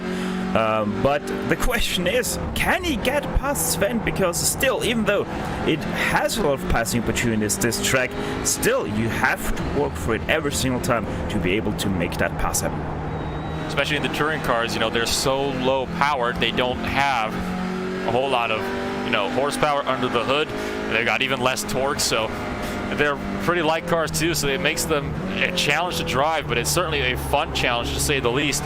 And again, Chris just barely missing the apex of that hairpin, still not able to get as comfortable as he needs to be in the third sector to be able to go for that position. Now, though, you might have some help here as the German Sim Racing Science machine goes off the circuit, comes back on, keeps it under control. That might have lost him a little bit of time, though, as well. This will get interesting, though. You got a traffic just ahead of them, and now holding all three of them up. Oh, and Sven Potts decides to go into pit lane with that. Wonder if that is a strategy call or if that is just a pit cycle for him right now. Either way, gonna be interesting how this is gonna play out for all these three cars. So pit cycles seeming to get back underway. Remember, we got about 2 stops remaining, so if he takes the full tank now, we'll only need to make one more stop by the end of this race, and it looks like he might be getting some tires as well, potentially, into that Audi. So Falk Autotech Sim Racing machine going to be down and into the lane. Going to keep our eyes, though, on the on-course battle, which is now going to be developing for just 4th place, and this will allow that the VC Sim Racing machine is able to reel in that German Sim Racing Science machine, and he's not going to have anybody in between him to be able to contest for that position at all either. Interestingly, the CXR Project Black 198 TCR also did pit, and they just came out right behind this battle for 4th place. So I don't remember right now the gaps they had to their rivals, but this might help them up a little bit in their quest for glory. So ever so frequently we get these little battles that can develop and then close on in. And now this is going to be a battle that will develop, and it is about to definitely come to blows. Chris wants to go. He's all over the back bumper of Julian Eugen, the German Sim Racing Science machine. Julian covering the middle of the track, and the VC Sim Racing car not able to find the low, trying to take a really wide arc through the hairpin. You can probably carry a bit more speed on the exit with that. He got the bumper there. Wasn't close enough, though, to make that move work just yet. We have seen cars be able to pull around the outside of sharper corners like that, and it has actually worked out for them. Again, corners like turn 3, but unfortunately, didn't seem like that was one of them. Not yet, but he is very close to getting that pass happen, as also the GSR car now goes into pit lane. Julian Eugen decides that's it for him in the stint. New boots probably also for his car. So if he takes some new wheels for that car, then that means that he is most likely going to be able to maybe double stint it right through to the end. So we'll wait to see what the call is on that one. Into the box, nice and clean, and up on the jack. So it is a tire stop for Julian to take his second to last stop of the day, barring any further difficulties.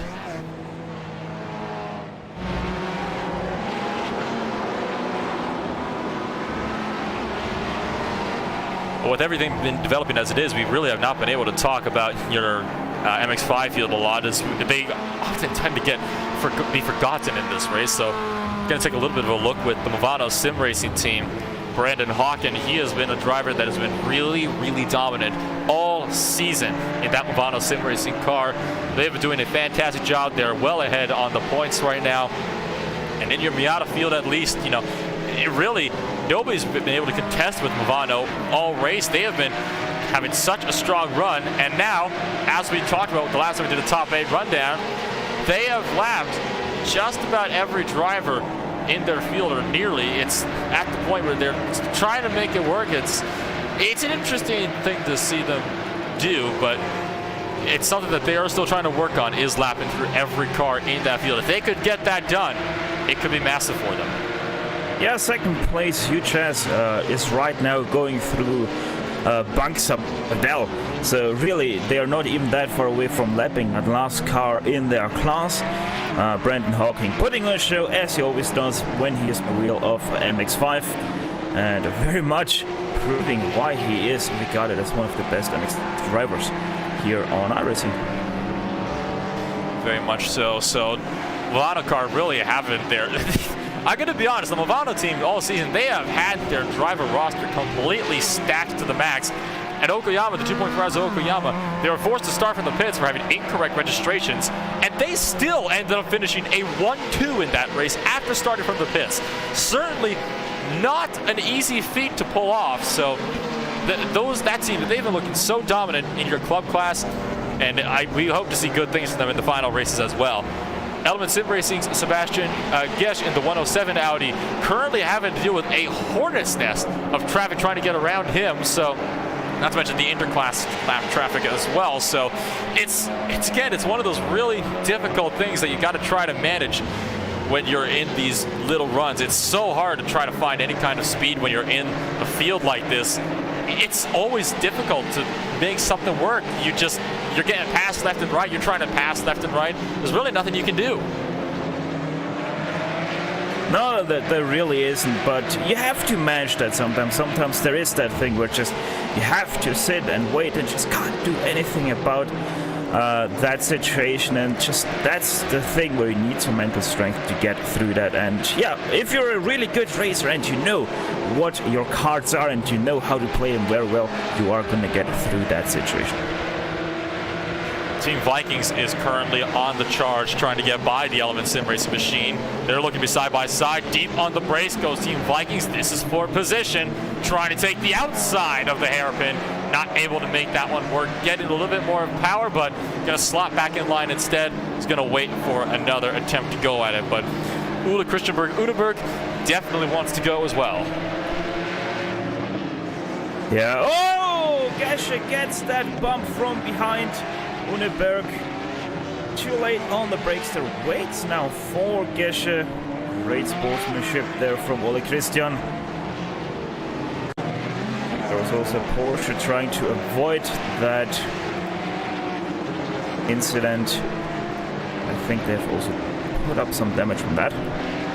There was another car that was actually spun around just ahead of this as well as one of the Miatas for Craig Molnar, who actually did not get some help. It was a self-spin for him into the tire barriers right down by the pit wall. This was happening just ahead of all this. You can see a Porsche going into the grass as well. So, whole lot of drivers all of a sudden having a lot of troubles at the exact same time. There you see one of the Porsches that had some difficulties getting around as well. And watch here as Craig Molnar, he's going to take a little bit too much of the sausage curbs on the exit of the track, sets the car around, and just nothing he can do. Great job with that Audi, though, to get around without hitting them. Yeah, that's one of your weirder spaces for MX-5 to spin, but yeah, sausage curbs, that's where it does it. When you hit a curb, that's pretty much half as high as your car. Sure does a trick to get you around. And when one of those Miatas starts to shoot sideways, let's be real, it's almost impossible to save those cars. They're certainly not easy at all. And it's one of those issues where if you have an incident like that, you just don't have a lot to save. You really just got to hit the brakes and hope for the best. And unfortunately, the best did not find Calioth Racing at that point in time. Back up to your fight for 5th place, though. Back Autotech Sim Racing still running in a solid, clean 5th after taking their pit cycle. They currently have got Rudolf Nagel for the SimRC ClubSport machine right behind them in 6th place, trying to have a go. VEC Racing, Sim Racing, still going past the pit lane, so they're not gonna fold back to that Fachautotech Sim Racing car, but they still have to fight that SimRC ClubSport car with Rudolf Nagel. And yeah, both cars, I think, if I saw that correctly, have taken tires on their last stop. However, Nagel is still to come into pit lane in this pit cycle. Very much correct. So, with Rudolf Nagel trying to find his way around, it'll be interesting to see what he'll be able to make work. Currently, his last lap time was about 0.2 of a second slower than Sven Brotz's time was, so that's something we're going to have to look out for. There's the VEC Sim Racing machine, the 172, currently sitting in second place, and I don't believe that car has come down to the lane either yet, so he's also has yet to come down, and that's put him up in a second place now. Where's he going to be, though, when he cycles back through is the question. Yeah, the interesting thing is the last 2 laps for that VEC car versus Fahrauto Sim Racing number 151. The Fahrauto the Swiss outfit was actually faster both laps by about a second to half a second. So Christy Breck, I'm not sure if he's right now in a very good strategy at this point of moment, but you never know what happens till the end of this race. He might be trying to stretch out the fuel run, but at this time he's going to have to make that second pit stop, and it's going to have to be a really quick splash and dash. That might be what he's going for. We'll have to wait and see what it'll be, though, because you really never know what will happen until it happens. So we can always guess all we want, but that doesn't mean we'll always be right. And sometimes it has come back around that sometimes, you know, drivers make unexpected calls. It's happened before. It's happened again this race already. So this has been it's been an intense race so far. It certainly hasn't been as incident-filled as we usually see. And right as we say that, Chris Duperug down to the pit lane, and he is going to be taking his stop this time. And while he's doing that, we'll take you on board with this pit stop for some good old RacespotTV fan immersion.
So some news has come in while we were at our RacespotTV fan immersion. Bad luck has befallen Gold Racing Team Red and Jean-Philippe Gendron. Car number 22 disqualified from the race for exceeding the infraction limits. Of course, the infraction points are run differently for these races. And this notice was delivered about 2 laps ago, Stefan. And still, he is out there on the track despite being disqualified. So it kind of makes you wonder what the thought process is going to be for them here, like kind of what the game plan is. Yeah, you know, I haven't raced in this series for quite a bit, and I have been a little bit out of the game for this series, but I wonder if they are appealing that decision. I don't know if that's a thing in the ClubSport series. Either way, as you mentioned, they are still going around Jean-Philippe Gendron right now behind the wheel of that car. So yeah, 22 8th position for them. Obviously a big shame for being disqualified for exceeding that infraction limit, but hey, that's the rules. So we'll have to wait and see what this will mean for that team, if they'll be able to dispute that successfully or if they're going to be forcefully ejected from the racing surface. Meanwhile, though, more news up at the front of this field. Remember Hampus Miles for Hell Racers, how they dropped back down below the top 5? Well, they are back on top now and ready to run away with the lead of this race. And just like that, as we're talking about it, Jean-Philippe Gendron is down to the pit lane, and your race leader having a big moment, exiting the bus stop, exiting the chicane, coming towards the pit entry, nearly losing the back end, locked it up, somehow managed to hang on to it, didn't have to take an unscheduled pit stop. You know, just a little bit of show for the fans that are still in droves there on the grandstands. He knows how to put on a very good show, and sure does show that.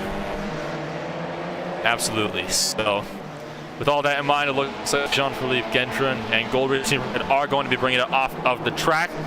Here we can see, though, Team Vikings and Element Sim Racing, they're currently battling for 12th place in the TCR class right now. Again, 2 cars that have been kind of close throughout the entirety of this race as we approach 1 hour to go, and still continuing to try to fight their way around the track and maybe make up a few more positions. I did notice Uneberg managed to get a bit more of a drive than Gesh was last time for Element Sim Racing, so I believe that Element Sim Racing are on fresher tires, so potentially still trying to get those into the operating temperature. Yeah, I would say right now they would be already in that temperature, but maybe it just takes it a little bit easier on those fresh tires to not take all of the good things off the tire already this early into his stint. So sometimes you need to maybe conserve a little bit on the earlier run, but it means that you can push a lot harder at the end of the run. 3-car train, though, right behind them, fighting for 14th in the TCR class. This is the fight between Graphite Racing, the huge-ass Audi, and Real Pixel Motorsports. Jean-Philippe Weed is bringing up the head of this train. Shane Cameron trying to find some speed on Frank. Oosterhuis trying to find a way around as they come down to the front straightaway. Will he make the look? He is going to make the look. They are going to be alongside each other in the run down to turn number 1. Both cars bounced off the rev limiter. Oosterhuis way deeper on the brakes, though, but he runs the corner a bit wider.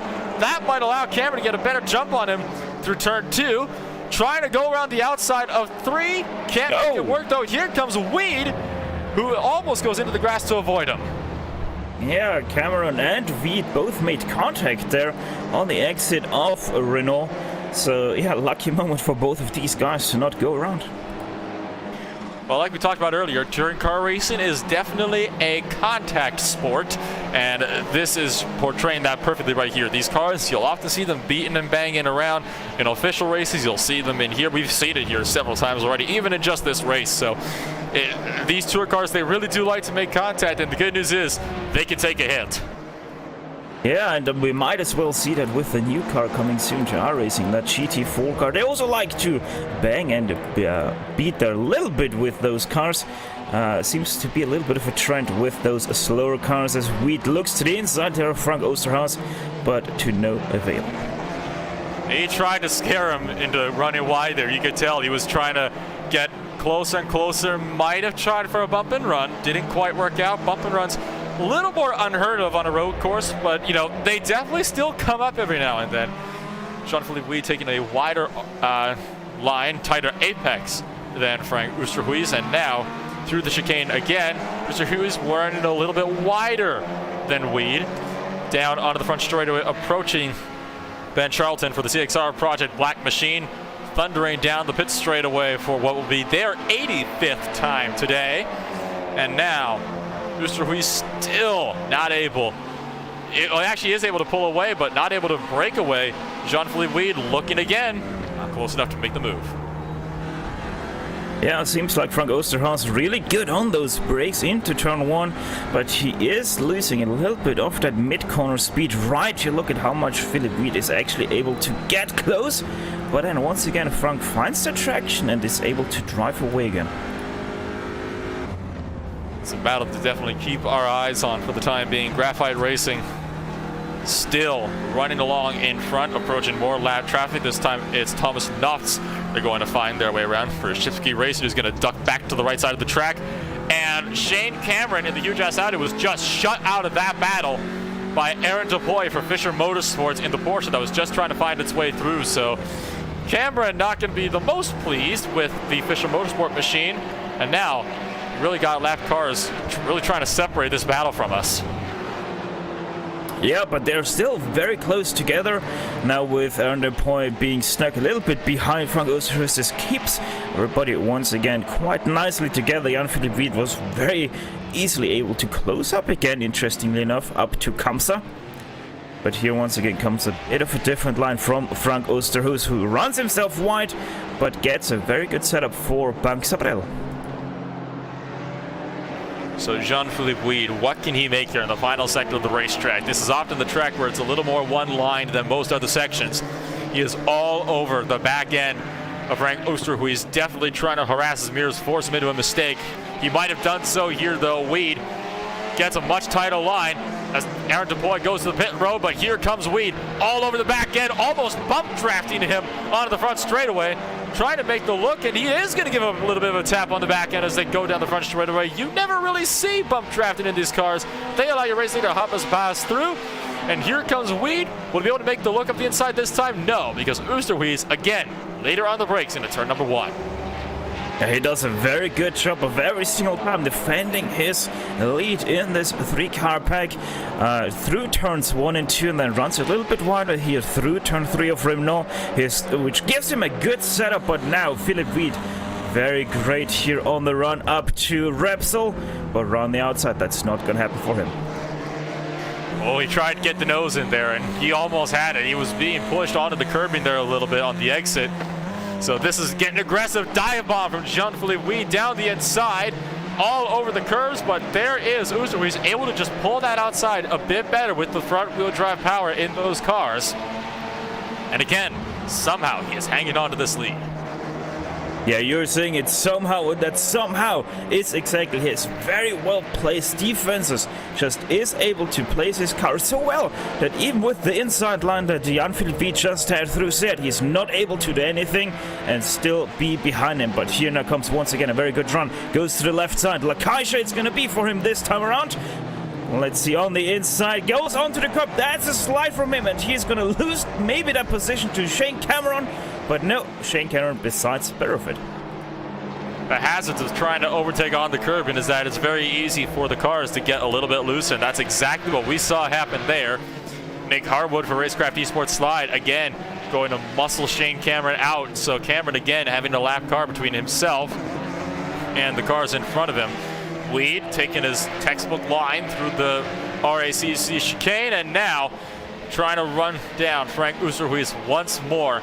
It's been an intense fight between these drivers. They've almost made contact, but so far it's been very clean, very respectful. And will he be able to make the look this time? He's making a peek for it. He's not going to be close enough to make a look. He's backed out of the throttle before they even got to the braking zone. Still, though, Oosterhuis on the defensive, and Weed trying to capitalize on that.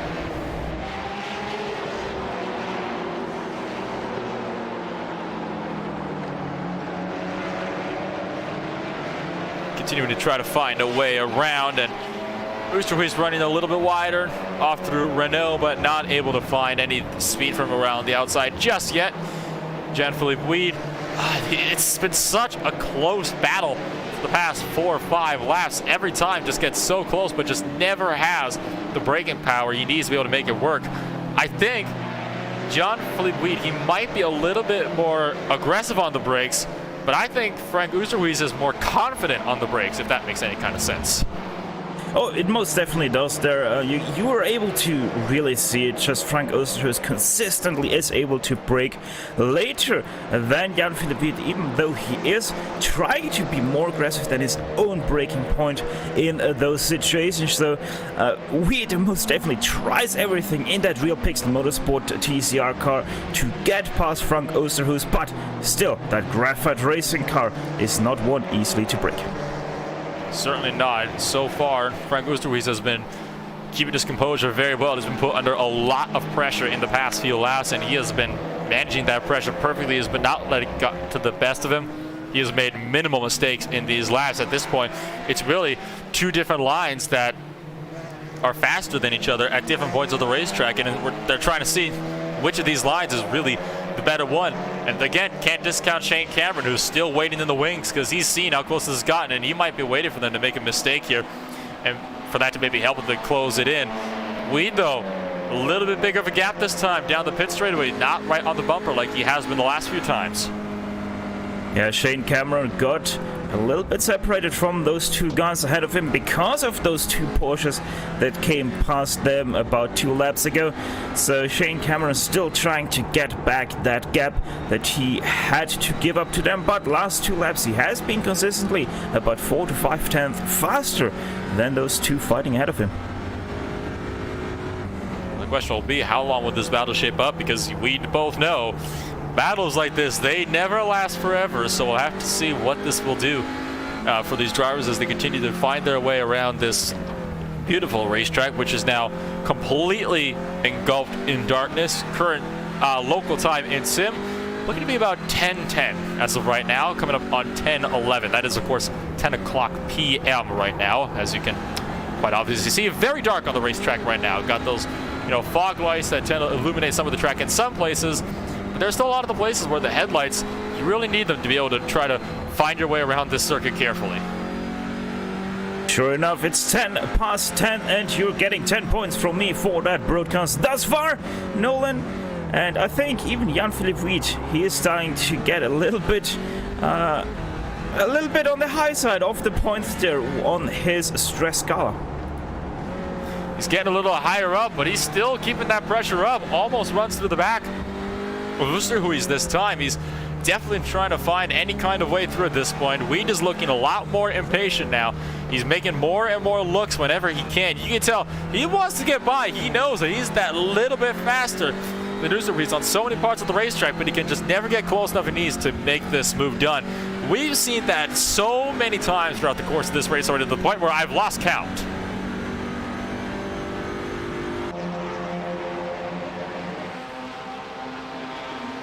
Here comes once again one of those MX-5 cars that's gonna hold up Jan-Philippe Weed there a little bit on the inside as he has to take that title line through Elf, but also Frank Oosterhuis this time around makes a mistake through Elf that keeps Jan-Philippe Weed closer yet again. And this time that huge-ass Mazda unfortunately holding up his own Audi teammate. And not this time, Shane Cameron has been effectively eliminated from this train. He's going to need some real help to be able to close himself back into the picture. He might get it, though, because Jean-Philippe Weed and Frank Oosterhuis, they are closing in on Sebastian Wilms for Real Pixel Motorsport, who is a car that they are going to be once again lapping. So interclass traffic, something that we have been seeing time and time again here in the Club Sport Series. And now it is going to be Matthias Havdahl for Team Hella Media to split this Audi battle up this time. Oh, but this is going to be better for Weed, with now Oosterhuis having to take a little bit of a weird line there through Kamsa. But sadly, it doesn't give a run to Jan-Philippe Weed. And I have to open up this question here a little bit, even though I don't really like to make that kind of question. But it is a Real Pixel car that, spins out. Ooh, I thought he's going to re-enter the track there. Great job there to hold those brakes and not go back onto the racing surface. Very close indeed for Sebastian Wilms, who manages to get the car backed out off of the racing surface. And so good job on him to make that, to take that all safe and sound Well, this is it. Our minute counter has just exited the 60 mark, so we are going to go through your top 8 once again with 1 hour left to go.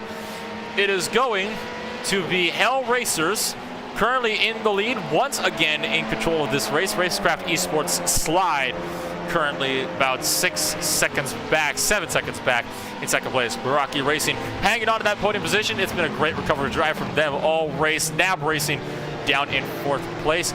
Huge Ass Porsche and Gold Racer Team White looks like they might be getting on a battle on track soon. Can look at that when we get back from this in 5th and 6th. Project GT Eyes.de 7th place, and 1 lap down is the Fisher Motorsport Machines. In the Audis, Alpine Stars Geodesic Racing continues to hold on to the lead. Team Hoenchenfeld 5.5 seconds back. CXR Project Black down in 3rd place. Falcon Attack Sim Racing in 4th.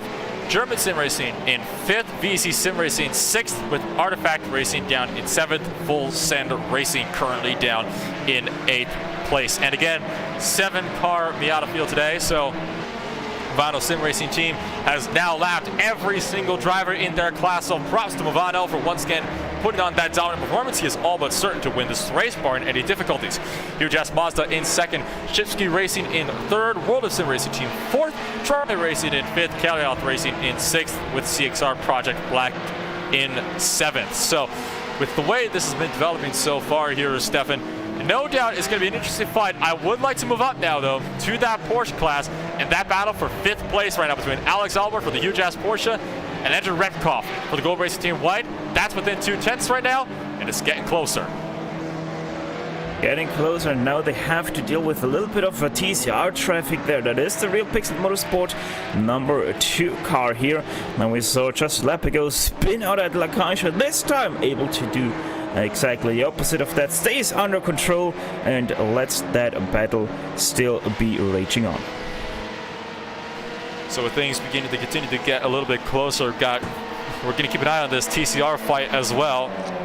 Both fights are really just taking the cake right now. It's a question of which one do we look at more. And right now that TCR is right on the back. He's going to try to make the look work, but it's not going to be enough to make the move this time. And still trying to find the way around. And look at this. Andrew Repkoff is still trying to be hard on the defensive, or trying on the offensive. Alex Albert having to take a very wild defensive line as they approach the braking zone for turn number 1. Oh, this is a great setup right now for Andrew through Renault, but he has a little bit of a slide there on the apex, just takes a little bit too much curb and thus doesn't get a run into Repsol. Once again, a great setup from him. Takes a little bit of a wider entry to cut back into that late apex, but maybe that Miata is going to hold him here a little bit. Also, that slide he puts on, that's not going to help him in his efforts here. Well, the Movano car is going to be gone by the time they reach the exit, so he's able to get on the power again and keep on pushing. Repkoff, he is still trying to close that gap, and Alex Albert runs it wide. This will allow him to close on in. Here we go. Gold Racing Team White up the inside. This is going to be in the run through Kamsa. Not side by side though on the exit. Alex Albert able to pull that outside line. He's going to be hard on the defensive now as they continue to throttle their way down side by side. Battle the late breakers. Andrew Repkoff trying to fight around the outside, still not able to make it work. Oh, this might be it though. He goes to the inside, gets the door shot hard though.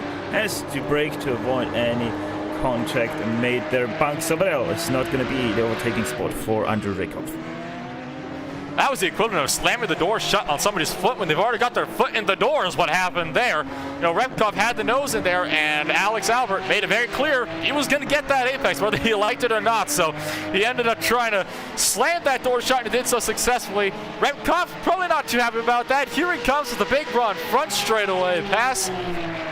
Best opportunity to do it here in the Porsche 911 GT3 Cup cars. He's going to have the nose ahead when they reach the braking zone. Alex Albert still trying to fight around the outside, though, side by side through turn number 1. Oh, so close, nearly making contact. Repkoff trying to sweep back for turn 2. Just giving that 7 Ds for turn number 3. Able to take a wider arc. Albert has to let off. Here comes Repkoff at the top of Renault. Great fighting all around this track so far. Repkoff now to the inside of Repsol is able to brake later. That hopefully does make the move done. Yes, indeed, but Alex Albert, he gets that little bit of a better run through Repsol. But I think this deal is most definitely sealed. So Andrew Repkov up and into the final podium position for your sport class today. Great driving there from Repkov. Had a few hairy moments, but so far he's been able to get through them all clean and green. There's that 3-car TCR battle right ahead of them, though. This could spell trouble for Repkov because he's going to be under attack now from Alex Albert, who's trying to get around his own TCR teammate. Goes into the grass 3 wide to try to get around him. Can you say pass on the grass or what? But Alex Albert still not able to make the look, and now almost making contact, gets the back end out, stepped out from Andrew Repkov. Oh, this might be good for Andrew, though, as now Alex Albert has to go around the long way at Bank Sabadell. Twice he loses the car on the marbles on the outside of Frank Osterhaus. And now also very late on the break, goes completely off track. Oh, and he's shunted him! Well, that is just ending the complete and utter disaster for Frank Osterhuis, who now has to give up a position to Jean-Philippe Weed, who's going to say thank you very much. What in the world is going on here? Frank Osterhuis having some serious moments with Alex Albert. That's when both your TCR and your Porsche battle up. And that, I think, will finally conclude what was an exciting chapter. Check that it will not. Osterhuis side by side with his teammate Shane Cameron. And Cameron not able to avenge Alex Albert in trying to get another position away from Osterhuis, but they are still going to be side by side as they continue to round their way around the circuit. Very exciting few moments there in both classes. Everything kicking off there a little bit because of that misjudgment from Alex Albert on the marbles. But that's just how endurance racing sometimes comes to. Just a little bit of a misjudgment and you kick up quite some dust.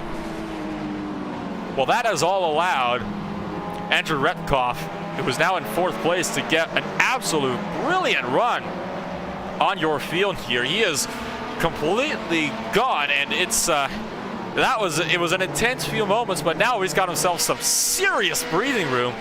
And we have one TCR currently down in the pit lane. It is Ben Warren for E-Team Brit, who has had some kind of issue. We'll take a look back to see exactly what it was. This is coming up to the Worth complex, going through the corner. Did he lose it in the sand trap? He has not. Continuing to run through, and was it? Oh, his motor just completely fails on him. Well, that's fortunately not the way they wanted to end their race. Yeah, that's really interesting. Oh, I just saw what happened to Ben Warren. Oh my goodness. Through Elf, he had a little bit of a contact with, actually no contact, just on the marbles, ran wide, hit those sausage curbs on the inside, and if you have hit them once, you know how hard they can be to your car, and completely lifted his rear up, nearly did a full front flip there over those curbs, and sure enough, that's what ultimately killed his motor there. Oh dear, so seems like E-Team Brit is most certainly done for the day. It's not going to be pretty for them. It is about half an hour, I think, to get a new motor in. We got 51 minutes left of this race. They are going to be losing all of the time in the world to try to get that fixed. So very, very unfortunate for their race to end. Still going to be keeping it on board, though, with Shane Cameron, who is trying to reel in that gap.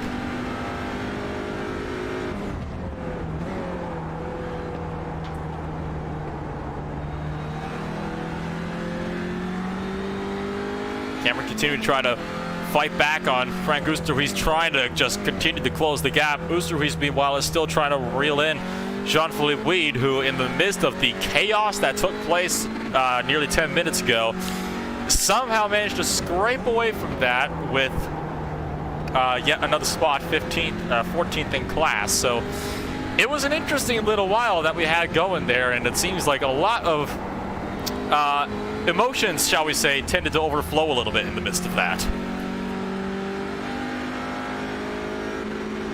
Emotions are part of racing, and sometimes if you're a little bit in the heat of a moment, those emotions can overflow, and yeah, sadly bad things then happen, but I would say everything of that is in the past. Time to just put the foot floor and continue to look on to what you want to do right now throughout the rest of this race. Osterhuis getting muscled a little bit wider by Richard Skender in the DGFX 49 Motorsports machine. Unfortunately, not quite able to make the look as we continue to ride on board with Cameron, who is still trying to fight to close in the gap, and Cameron running a bit wide. That's going to cost him a bit. He could have had a good drive on Oosterhuis, but with running wide, he's just lost all that momentum. The interesting part here is we have seen Shane Cameron to be faster in the early stages of this stint, but now that we have progressed a little bit down further into this stint, Shane Cameron hasn't really shown the same potential that he has shown in the early beginnings of this. So makes you kind of wonder if Shane can put on once again of a drive and get back up to Frank Oosterhuis and challenge him for that 15th place. He's going to be doing his best to try and make that happen, and no doubt we're going to be seeing some drivers coming down for pit stops here soon. We do have, of course, your overall race leader, who is currently Meraki Racing. So it seems like there might have been a little swap for position somewhere. That or my timing screen is just not updated right, but you got some drivers that are currently about 20 laps on their stints, so that's going to be the big question, will be how long will it take for drivers to have to work their way through. And in fact, no, it was my screen just not updated correctly. The Hell Racer still on top for your overall class, looking at the battle for 10th place between Jan Ford and Timo Reipen for the Graphite Racing and German Sim Racing Orange. There goes a TCR down to the lane for what will be their final pit stop of the day. Yeah, I think that's actually the lap car of Philip Russell, the CXR Project Black. But I think a lap down on this battle for 10th place between Timo Reipen and John Ford. Well, more bad luck has just befallen one of our racers. Benjamin Fisher has just been black flagged for causing a collision back on lap number 93. So that is the 08 machine of NAB Racing who has done that. It is going to be a stop and go penalty for the 08. So not what they wanted to see at all in this race, especially so late in this one. They are still, they're trying to just keep up there, and they were having a decent run. They were up in 4th place, but this might cost him. It's about a 20-second trip down the pit lane. And right behind him, he's got Gold Racer Team White, who's currently sitting roughly 10 seconds back when they got to the line. So this could cost him another place.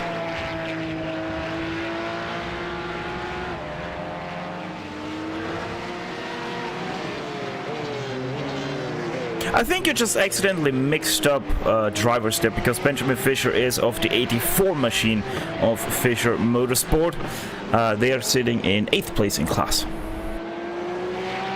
if I'm completely correct there. As, yep, sure enough, Manuel Meyer, who's in that car right now of Fisher Motorsport, goes into pit lane. So I think, Nolan, I think you need to update your hard drive again, because you seem to have some technical issues all of a sudden again. But either way, Manuel Meyer knows what he has done and proceeds into pit lane to take that stop and go. Well, so he is going to be down at the pit lane to serve that stop and go, and I do apologize for the slight confusion there. So he is going to be off and away from Manuel Meyer. And speaking of which, well, NAB Racing is actually into the pit stop anyway. Marco Derricks is now in for what will probably be his final stop of the day, currently on the lane. Looks like it might be a fuel-only stop. Of course, we got to wait and see. Fuel and tires not done at the same time for the Porsche 911 GT3 Cup. I believe it's fuel first, tires later. So we'll have to wait and see what it'll be. It is a fuel-only stop for Marco Derricks, who's going to be off and away. So if I'm not mistaken, I think they can make it on this final stop, right? That is correct. We're looking at about roughly 50-minute fuel windows, give or take, for the Porsches.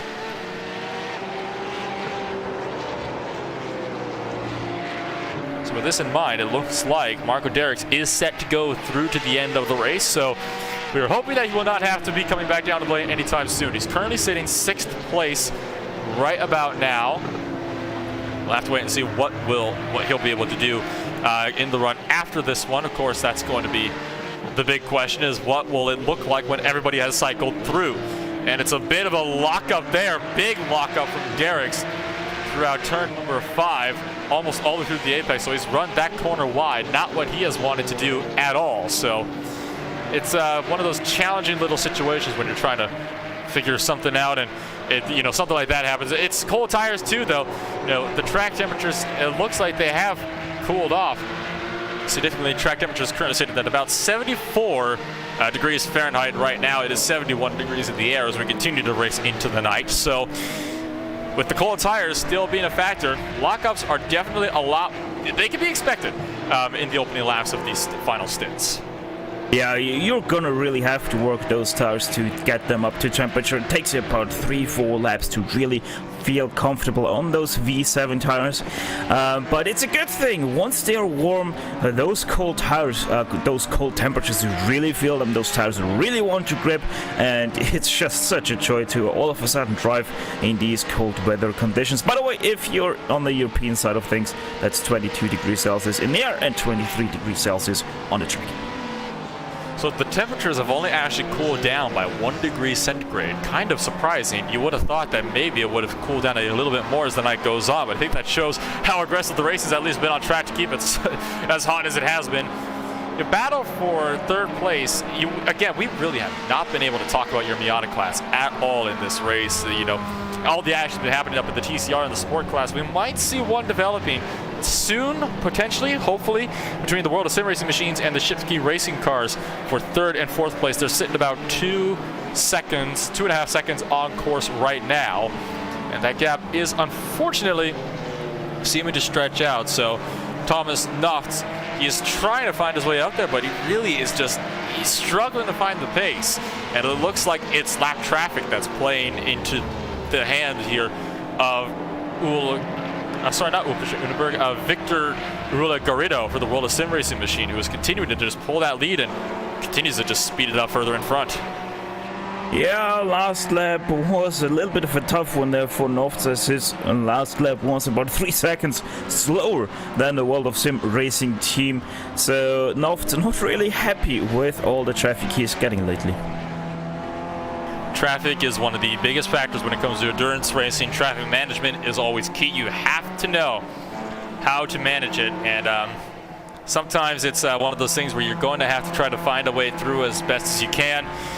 Well, with Thomas Naft, he's continuing to try to find his way around, and we'll have to wait and see how this will go for him. He is continuing to try to find his way up there, but that gap, it keeps on growing, and at this point in time, with that pace, I don't think he's going to be able to claw his way up there. Yeah, as he also just made a mistake through that last chicane, which did cost him quite a lot of time there. It seems like Noft's in total not very comfortable right now in that MX-5, so maybe he needs a little bit more comfortable cushion there on his seat to get more into that racing groove. Well, not to mention, we are in the final stages of this race, so fatigue is probably starting to set in a little bit more for drivers. Mistakes are becoming a lot more common on the course now than we saw in the first hour of this race. So, it could be the fatigue starting to set in as well. Some of these drivers have been in the cars for quite a long time as it is. And, your energy levels will start to drop away, and you're just more susceptible to make mistakes like that. And that seems to be what we're seeing here with the Shipski Racing Machine. Oh, most definitely, even if it's just a shorter endurance race like this is with just 4 hours, it still gets you in, it still creeps you in, especially if you have a little bit of time of day change like we have here from the day into the night.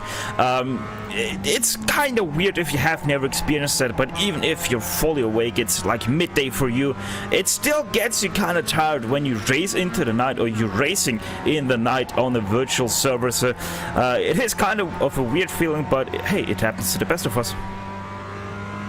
It's something that no matter how well trained up you are, nobody can ever escape the ever-clutching grasp of fatigue. It's something that will always be a factor at the back of the mind, and when you actually start to feel it, well, you'll really start to feel it. So time is continuing to sort itself out. Some drivers are beginning to come down onto the pit lane. Now we've got CXR Project Black going into the lane right now, third place in the TCR class. Now in the lane, that's Elmar Noteboom, who is currently down on the lane in the 198 car, currently trying to sort himself out, just as Francisco Jose Romero is coming out for Artifact Racing, and it looks like it will be a tire stop for the 198. Interesting choice to take tires on this shorter stop, but obviously they think that this is going to benefit them quite greatly over the cars that won't take tires. So less than 40 minutes left to go now. With this stop, these TCRs will definitely be able to make it to the end for sure on fuel. That we know is an absolute certainty. And Noteboom's still sitting in the box. He's been let off of the air jacks, and he is off and away now. So CXR Project Black is gone and away. Right behind them, Team Vikings is popping off as well and ready to get out there and start fighting with them once again.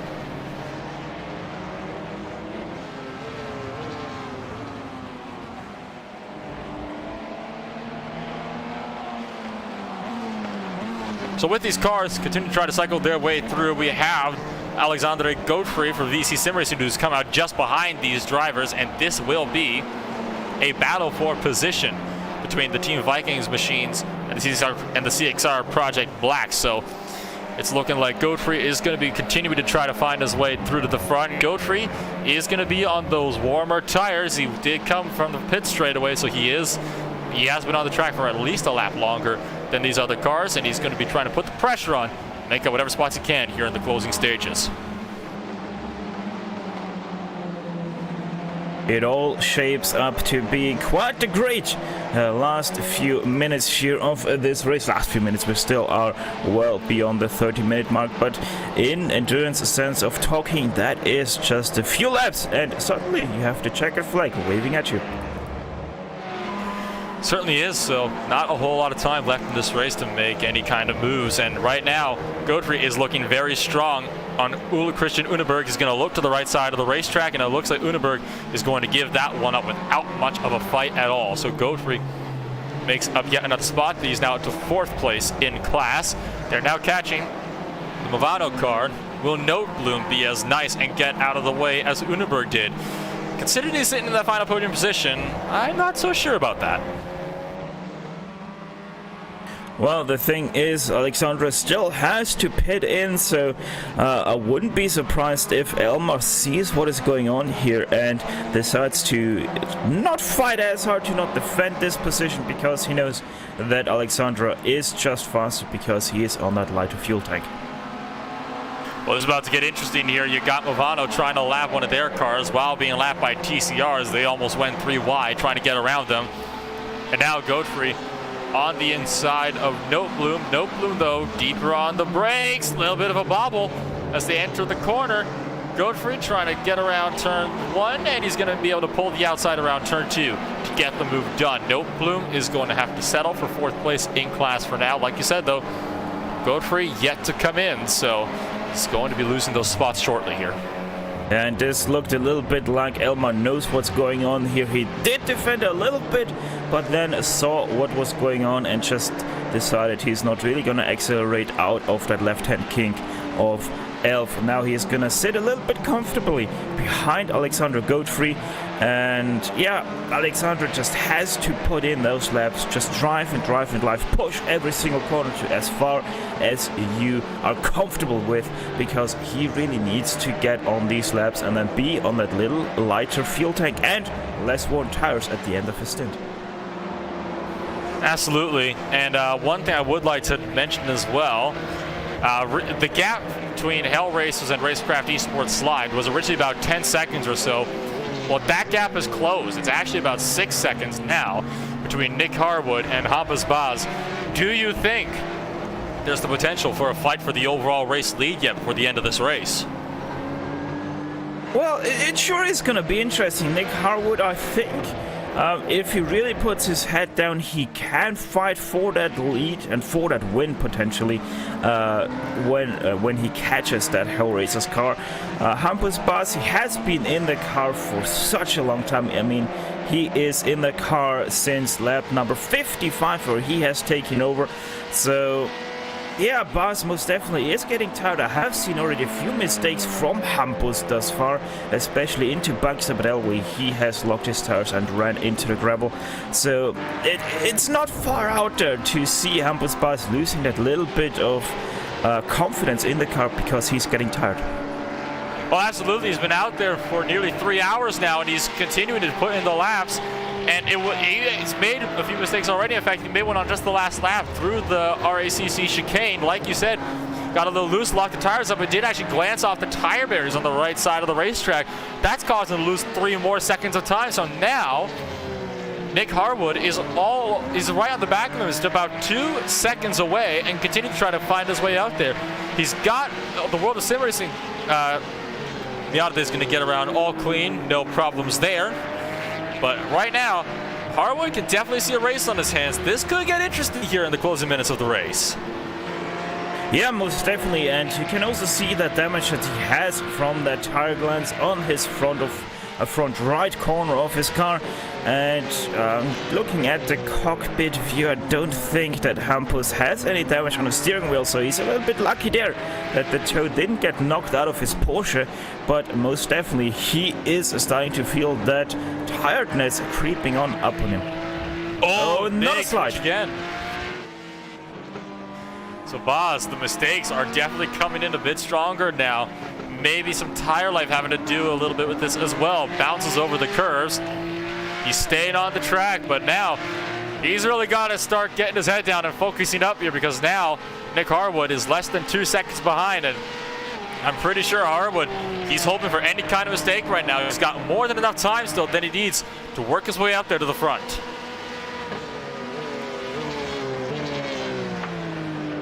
Last lap, 4/10 faster by Nick Harwood over Hampus Bas. But now, oh, that's damage to that Ben Charlton MX-5 as Nick Harwood tried to be a little bit too aggressive through Elf. I wonder if that is going to put up some consequences for that number 43 machine. Oh, you got to be kidding me! Of course it's gonna. It most likely will put up penalties. We saw almost an identical situation this earlier in the race. It was actually the final corner. One of the Miatas was just driven through by one of the Porsches, and it was given a 30-second stop penalty for that. That might be happening now to Nick Harwood if that gets handed into race control, which I would not be surprised if it didn't.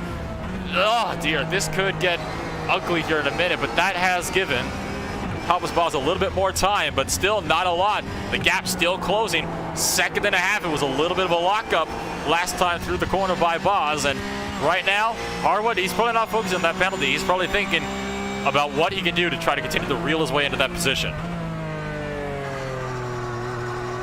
Yeah, that might have been the race decider for Nick Harwood for that lead. It's just heartbreaking to see such a mistake, but once again, that just is the fatigue level that creeps in, even with Nick Harwood, who is only in the car for about 30 laps now, but still, he has driven the first about 29 laps of this race, so even he is sitting in this car for quite some time already. Well, it's not even going to be fatigue at this point. It's probably impatience as well, because you remember Hampus Bas, he's been in the lead a good portion of this race. That Hellraiser's machine has been very dominant since the starting portions of this race. So right now, Harwood knows that he cannot let Bas get a moment to breathe, or he could run away again.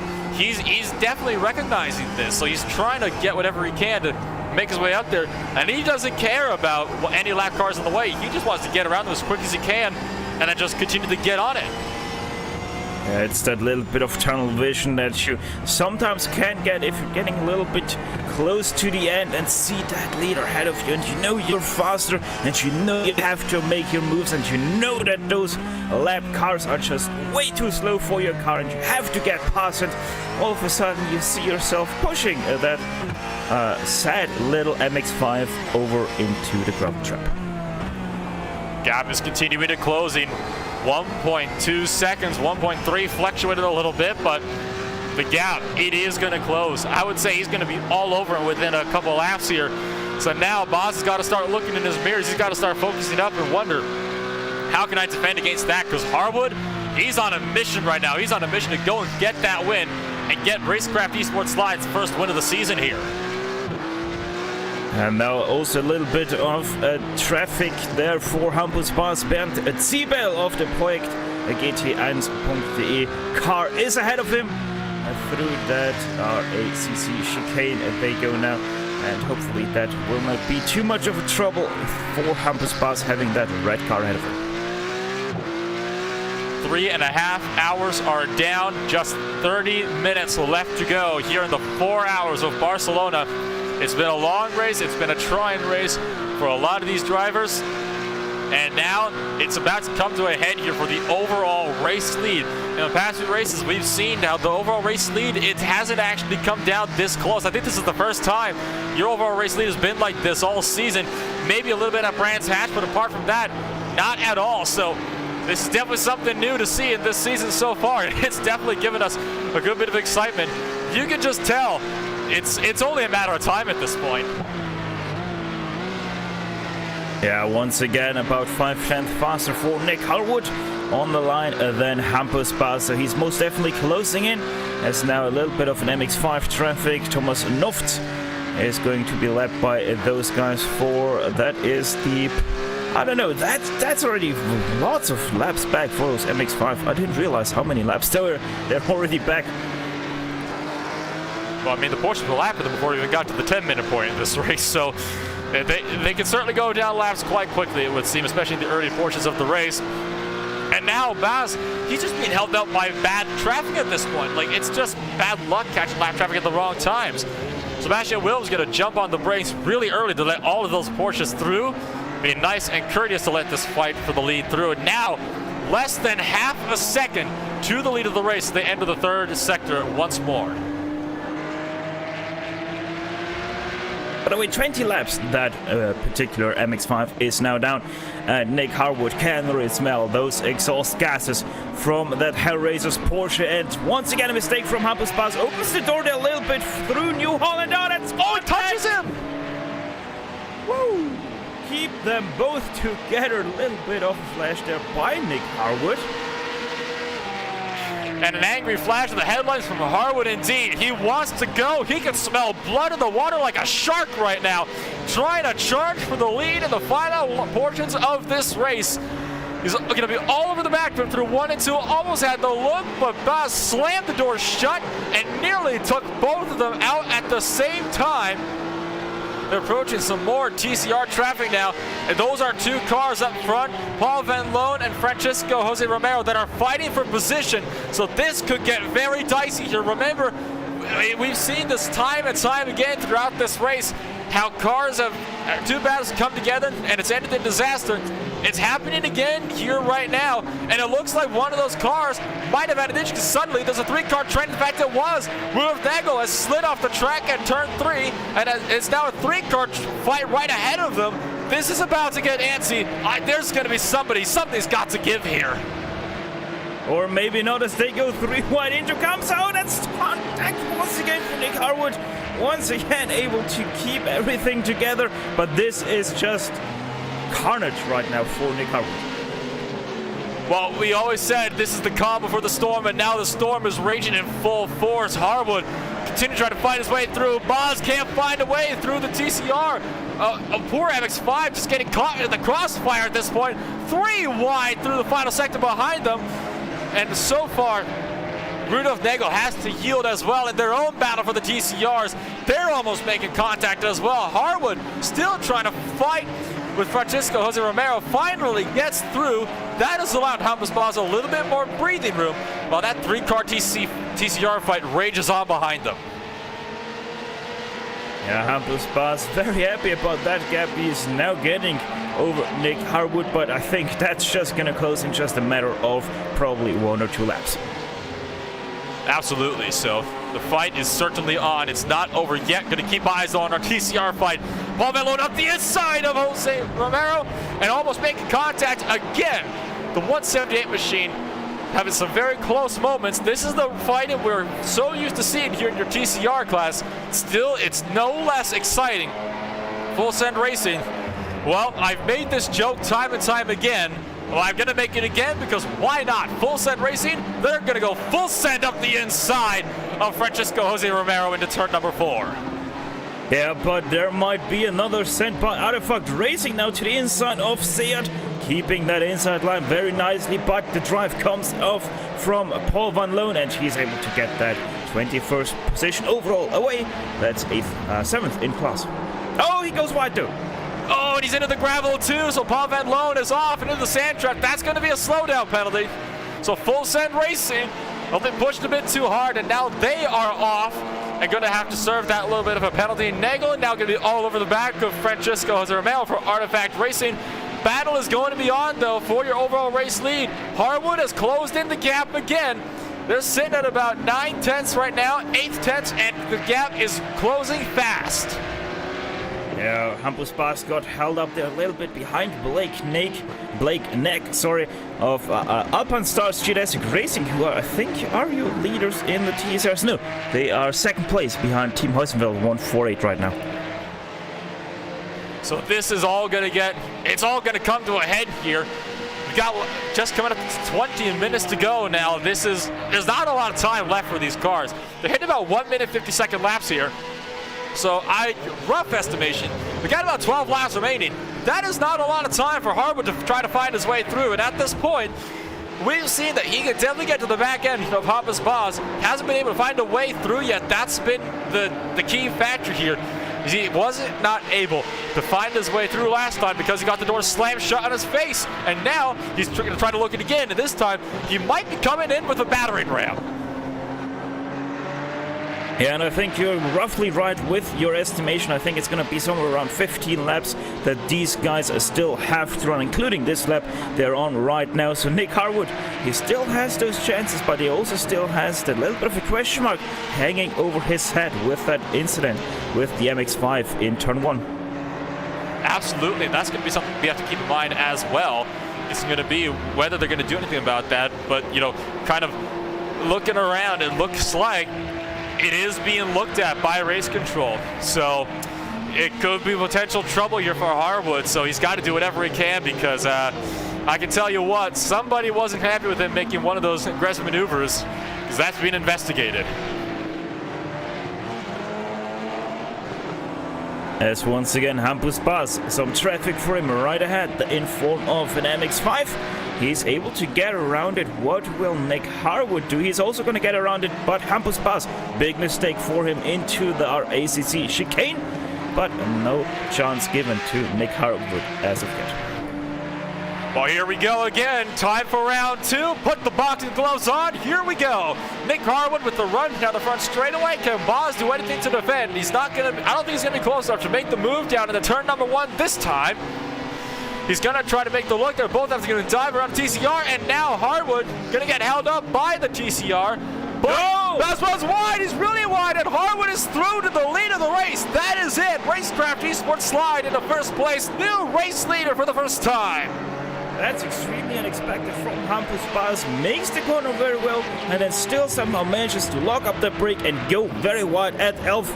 But that's just how it sometimes goes. That's all it needs sometimes. Just a little bit of a mistake, and your competitor is passed into first place.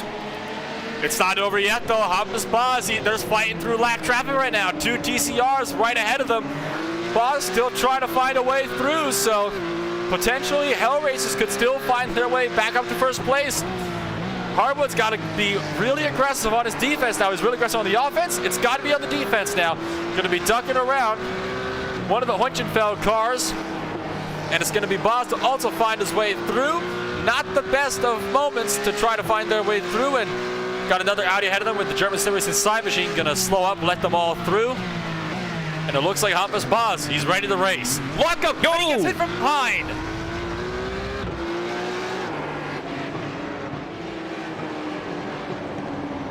Big shunt to the back end of Hampus Bass there. Doesn't look to be a lot of damage, but that might have cost him a little bit of time there. Might have unsettled the car, so Bass, he's got to buckle down now. Head down, time to go. You don't have time to think about this anymore. This is, it's been an absolutely intense final few minutes of this race, and we still have a few more to go, but at this point in time, it is looking like Nick Harwood is going to be a race leader, and he's there to stay. 8/10 right now is the gap through to first place. Yeah, right now wouldn't be surprised if Nick Harwood is able to run slightly away from Hampus Bass, but it's all going to be in question. Hopefully we're not going to get a situation where we have to wait and see. He was just flat, causing a collision. You are kidding me right now. That is going to be absolutely devastating. Stop and go penalty, and now Harwood is spun around as well at the same time. You are joking right now. In shock of that penalty, he spins himself around Nick Harwood with that, not only virtually, but in reality as well, loses that first place. That's just crazy how this race can shift in just a matter of minutes even. Self-spin all on his own, worn tires, and just spins it around. Good job on the Hell Races car to get around. That changes everything right there. The one thing we were hoping would not happen, well, it has just happened, and their race is going to be effectively done.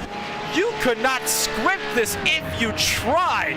Hampus Paz, though, back to the lead, and with his next competition 35 seconds back, he's all but won this race now.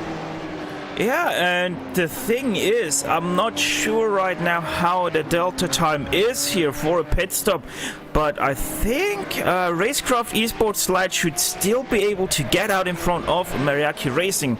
So I think they will still sit in second place, but obviously no reach though for that first place. Well, that's it. Your fight for the lead in the Porsche class is over. Harwood ducking down to the lane immediately to serve that penalty. And that is heartbreaking. No, oh my goodness, and he really loses it again in the pit entry lane. Oh my, that hurts. That actually physically has hurt me there to see it. Yeah, he actually was quite a lot faster there on that pit in, so lucky for him that he didn't get a speeding penalty on top of that. He was a good 30 kilometers an hour on the line faster than the pit speed limit. So yeah, extremely lucky for Nick to be able to walk away from that without a 15-second stop and go penalty on top of that. Wow, wow, wow. Honestly, it's all kicked into high gear. Like, this has just put a whole different tone on this race. And, you know, we were hoping we wouldn't see it, but that just goes to show you gotta have patience. If you don't have patience, you might get that spot sooner, but it could come back to bite you. And there you have it. Unfortunately, a bit of a nasty taste of karma there for Nick Harwood. Yeah, lucky though, I'm gonna say it again, lucky to not get that 15-second stop and go penalty, because that gap to third place is only 8.6 seconds, and fourth place NAB Racing of Marco Derricks is only 15.55 seconds behind. So with that 15-second penalty, might have even lost out to fourth place, and we would have had a battle, not suddenly for first, that we obviously don't have anymore, but for fourth place with Nick Harwood. Indeed, so it's unfortunate for Harwood, who is who's having such a good run, and unfortunately that's it. Like, that run for the win is over. All that fighting was all for naught. So oh my goodness, I'm still in shock of that myself. I cannot believe that we just saw that happen. Like, that all came and went so fast. Everything just completely snowballed. Just disaster for Racecraft Esports Slide. They are still in second place. Meanwhile, though, may as well use this time to now check in with that TCR fight. Shane Cameron still trying to get by. He has got by Frank Oosterhuis. Now Oosterhuis trying to fight back for 14th place in the TCR class. Yeah, that just happened though, if I see this correctly, only about half a lap ago, so I think... No, never mind. That's my timing scoring. A little bit on the wrong side there, but Shane Cameron goes a little bit wide through where there's another Porsche going extremely wide. That's Ty Kim of Artifact Racing, number 78, who makes plays for these guys a little bit too much. Frank Osterhaus, though, right now looking like a much stronger driver. Well, he's going to make a dive bomb up the inside of Shane Cameron. Cameron trying to cut back, but he can't get to the apex in time because Oosterhuis still has that covered. So now, Cameron trying to fight his way back through. Got Graphite Racing still trying to defend that inside line, and... Oh no! And Cameron, another mistake! They're just piling up. Now, usually we see a lot of incidents in the first portion of the race and it kind of settles down. Now we're seeing everything come up in the latter half of the race. So, oh my goodness, it's all gone wrong for a lot of drivers. Ty Kim down to the lane in the Porsche. So that's not good news for Ty Kim's race. But Shane Cameron continuing to try to hold on and get that spot back. Yeah, these mistakes right now, they're just down to just being tired and having that adrenaline in your veins from just being a few more minutes away from that checkered flag, and you having that competitor in front or behind you, that all just plays in, and that isn't a very good combination. If you have experienced that already, you know. We've got 1/4 of the final quarter left to go, 15 minutes left in this 4-hour race. So not a lot of time left at all for these cars that can run 2-minute laps. Roughly 7 to go for the touring cars this time by, as Shane Cameron continues to try to find any kind of speed he can in that Audi. Shane Cameron looks to be, again, more confident on the brakes. He can kind of use Frank Oosterhuis as his braking point to try to get a little bit more in the braking zone, but it's going to be the question again of, can he get around them? Quite honestly, I don't know if he can. It's gonna be hard work, especially because what we have seen from Frank Oosterhuis, that he's able to brake just that much later than his competition, and one of that competition was already Shane Cameron. So yeah, it remains to be seen what Shane can do. You saw the Team Hella Media car of Anders Christensen braking significantly earlier than I think Cameron expected, because he ended up repassing him in the braking zone. Luckily, though, to keep him in contention, Oosterhuis had a big moment under braking as well and got the car stepped out just the smallest amount. So this fight, while there's a lap car between them, it still is not over. Cameron is not showing much favors, not giving a lot of space to the Hella Media Porsche, trying to find its way through. Oh my goodness, this is just taking a big turn. You can just tell that the attitude of this race has shifted dramatically.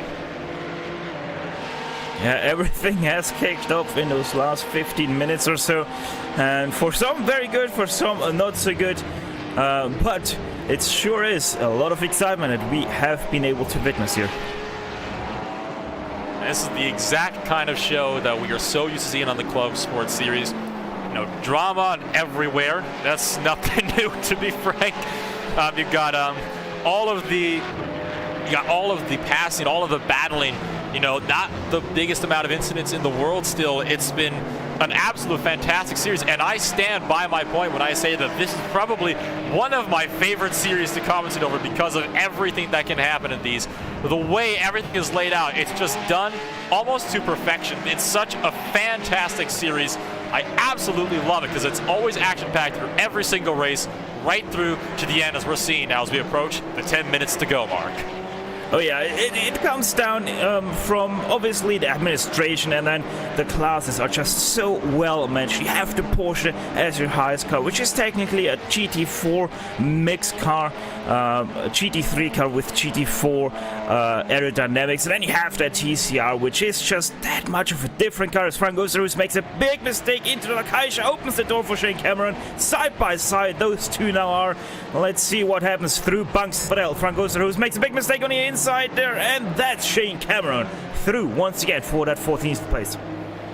So Oosterhuis seems to be getting a little too comfortable with the braking points and tried to push the limits. He's lost that spot now, but with coming up to 10 minutes to go, he still has the time he needs to take that back, and we've seen Oosterhuis is definitely more confident. He can definitely get on the brakes a lot later than Cameron did. That could again be the deciding factor, is those two different driver styles coming head to head once again on course. Yeah, let's see what happens already here into Elf Corner, as we're just about 10 minutes to go to the checkered flag of this race, as there's now Matthias Haftal of Team Hella Media, number 61, to the inside of both. But that opens the door actually for Frank Oosterhuis through Elf. He's gonna have the inside for Renault. That is going to be the preferred line through here. He's also quite strong on the exit, and with the marbles on the outside, Shane Cameron not able to hold that 14th place. He's still charging, though. He's got a little bit of a draft in the run down to turn number 4 on the brakes, taking a wider line in while Oosterhuis goes defensive. Cameron trying to continue to find that way through, but still struggling to make it work. And it's one of those really challenging things. It's hard to make a pass on the outside of a corner if you don't already have yourself fully alongside or have the nose already in there. 10 minutes to go as of right now. Shane Cameron, can he find a way through? At this point, it's looking like he might have to force Frank Oosterhuis into a mistake. He has already shown that he can make mistakes on the brakes where he's ever so strong. Frank Oosterhuis. Shane Cameron, though, he is rather consistent on his lines, even though they are not as fast as Frank Oosterhuis's might seem to be. But that never is a big deciding factor, as once again Frank Oosterhuis with a little bit of mistake there into La Caixa, but Shane Cameron not able to jump on that occasion. Not able to jump on it, still going to try to reel it in. That mistake did actually allow Oosterhuis, though, to get a bit of a gap because it's actually caused Cameron to back off a bit. And now Cameron is going to have some trouble with traffic behind him in the form of not one, not two, not three, well, actually, yes, 3 Porsches coming up hot on his heels. So Cameron's about to have some troubles with some lap traffic as he completely cuts off the Porsches in his run to try to get that spot back.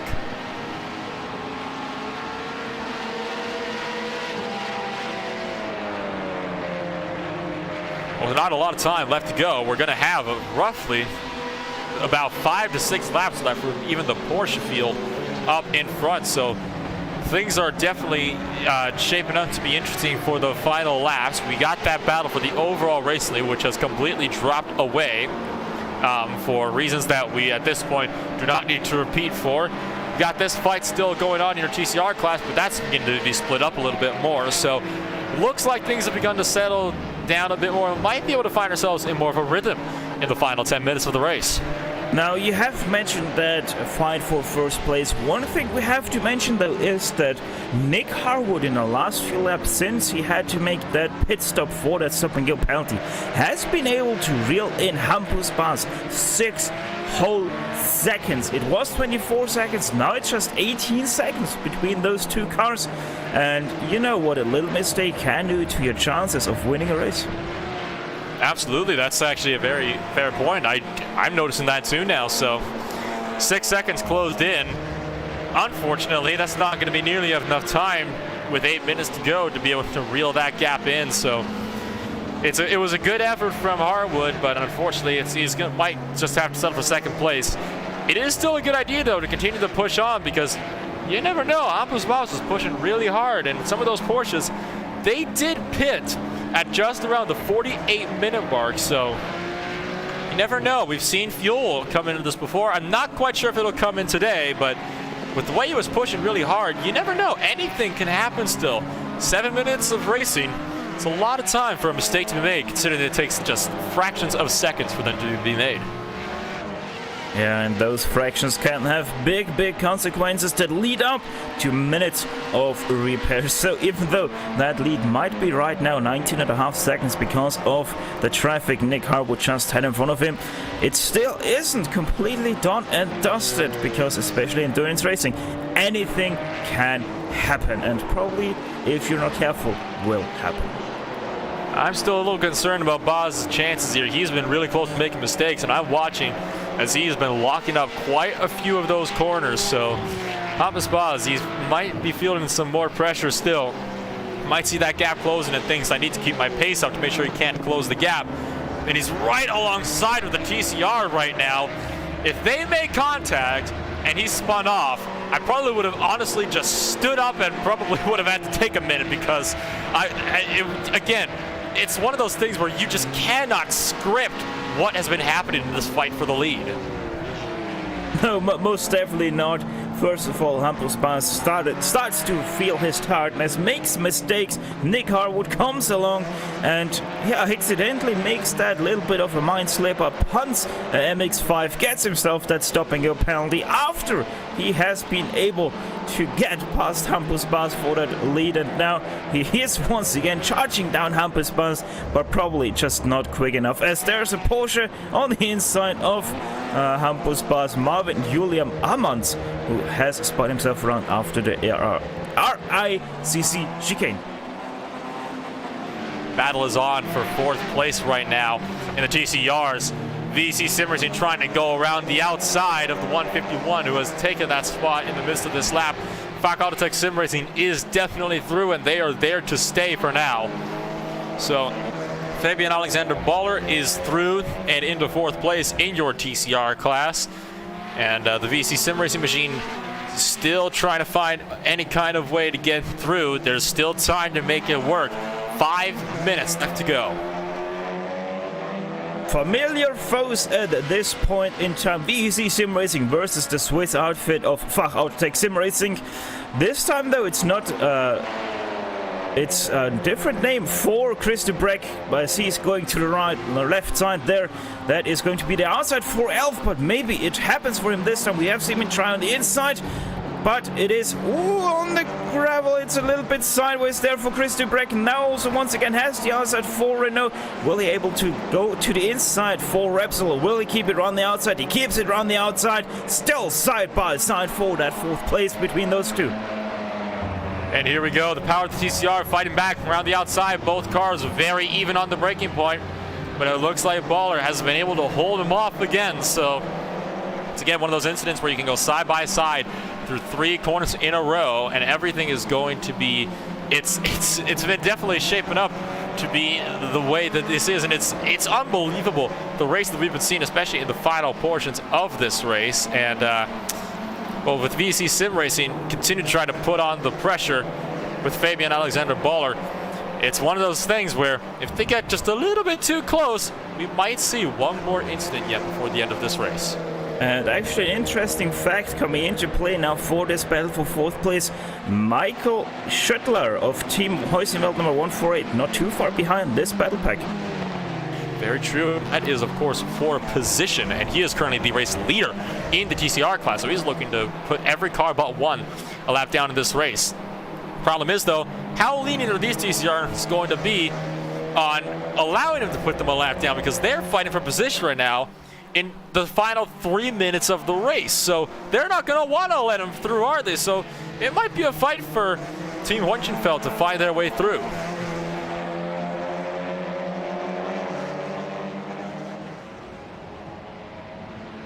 Almost hitting the grass as the VEC Sim Racing machine once again. Fachautotech Sim Racing going on the defensive all the way to the grass on the right side of the track.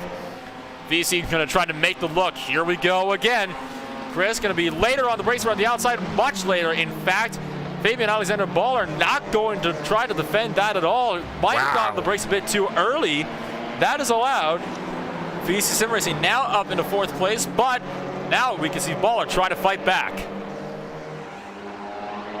Great move there by Chris to get past, not the inside, but the outside, just able to brake that much later than Fabian Alexander Baller, and makes that move happen. Great racing there for both of them to keep it that clean. Continuing to race good as well. 2 minutes left to go now. So no doubt the Porsche is going to be approaching that final lap now. We'll have to wait and see just how this will shape up for them as we continue to run the laps down, and that is it. Final lap here at Circuit de Barcelona, Catalunya for Hampus Baz and Hell Races, who has just crossed the start-finish line. He will not be able to make it around for another one. This will be it now. As we run down to the final lap of this race, pressure is going to be certainly on for Fachautotech and VEC Sim Racing machines, who are still trying to fight with each other as they enter through the hairpin. Going to keep our eyes on your overall race leader. What a fight it has been for him.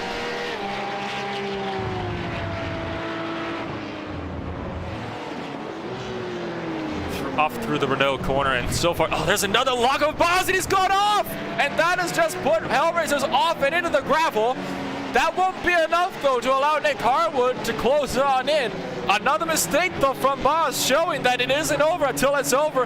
Now he's getting held up by some lap traffic, so Hampus Baz having some real difficulties here trying to sort himself through. It looks like, though, if he can just keep him from locking up in these final corners, he will still have this race all sewn up in the bag.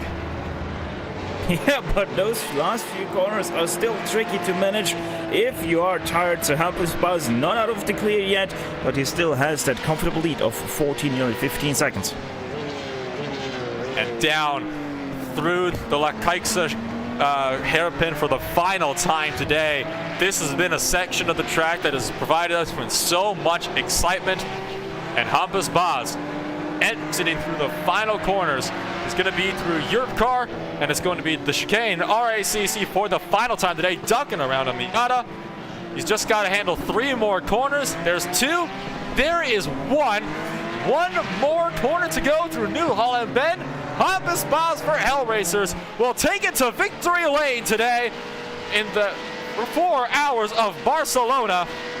A beautiful drive from Hampus Baz, who just had luck play right into his hands, and it was a brilliant drive as well for him. Fantastic news as well for him. Team Hoichenfeld is still on the track. They're just coming into the Lancaster chicane now in the TCR class, settled in the lead, and they have got more than enough time behind them that they do not need to worry at all.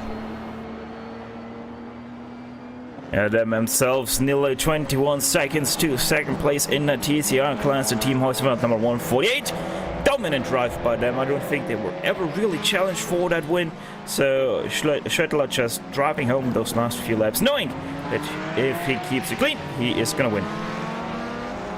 VC Sim Racing seems to have won the battle between himself and Falk Autotech Sim Racing, and in fact he has. Michael Schlottler for Team Hoichenfeld going to take it to victory lane for the TCR class, and then now just one more class to finish up for the race. It is of course going to be the Movano Sim Racing team. They have lapped everybody in their field, not once, but it looks like twice. So it has been, again, an absolutely dominating performance from Marcello Pagnon, who's going to come to the final corner, and that will end it for today. Movano Sim Racing team once again to victory lane here in the Club Sports Series. Checkered flag is out, and what a race it has been for us today. Here at the circuit at Barcelona and Catalunya, still have cars on track just trying to finish up their laps. It has been an absolute thrill of a race here today, Stefan. It was definitely a lot more exciting than we probably thought it would be come those final corners. Just wait now for the final drivers to wrap up their laps before we go to our official results for today's race.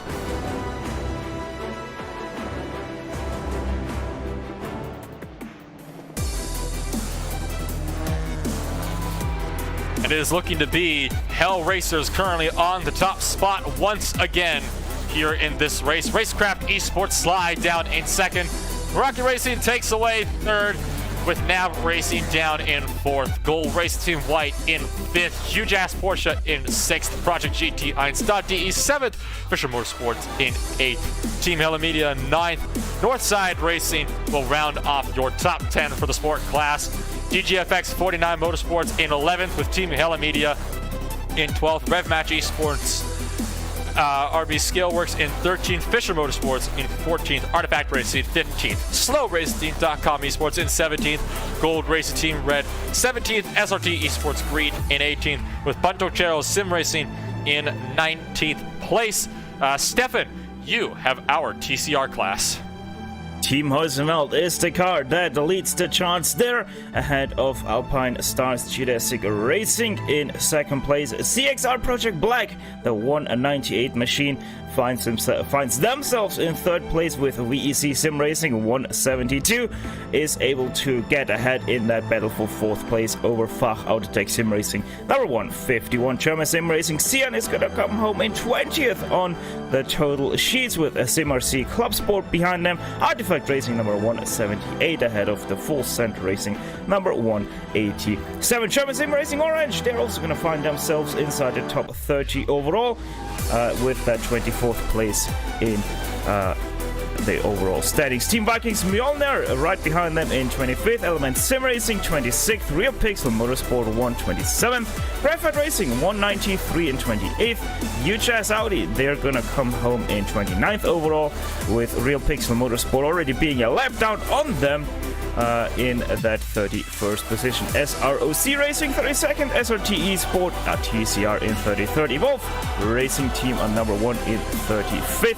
The CXR Project Black number 199, they're coming home in 20th place in their class. Graphite Racing number 192 in 21st. E-Team Brit 22nd, and Full Set Racing the number 185, gonna come home 100 laps down in 23rd in class. And then now once more for the club class, it is another dominating performance from the Movano Sim Racing team. A beautiful drive, finishing off with Marcello Pagnon, 2 laps ahead of Kyle Smith in the huge ass Mazda. World of Sim Racing team down in third place, with Shipsky Racing in fourth, Tri Racing fifth, Catalunya Racing in 6th, with CXR Project Black in 7th place. Those are your official results from today's 4 hours of Barcelona here at Circuit de Barcelona, Catalunya. It has been an absolute thriller of a race, and it looks like we do have somebody who we're going to be having a word with here very shortly. Mr. Brian Lockwood is going to be joining us today after having a bit of a less than fortunate run at the end of the race. Mr. Lockwood for Racecraft Esports Slide. It's a bit of a shame there what happened at the end of this. You were having an absolutely fantastic drive for there, and then unfortunately the penalty came down. Walk us through it. Yeah, well, it really is a shame because both of us drove awesome to get to that position in the end, and it was a really good fight for the win. But then, you know, Nick just had a little miscommunication with that MX-5. Looked like the MX-5 might stay wide, and he didn't. So, unfortunately, there's that contact, and we got that penalty from that.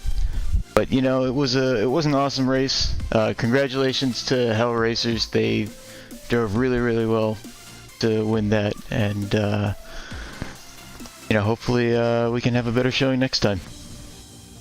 Well, despite this, you did still manage to work your way up 5 spots. You are looking very strong out there on the racetrack, especially with Nick Harwood behind the wheel.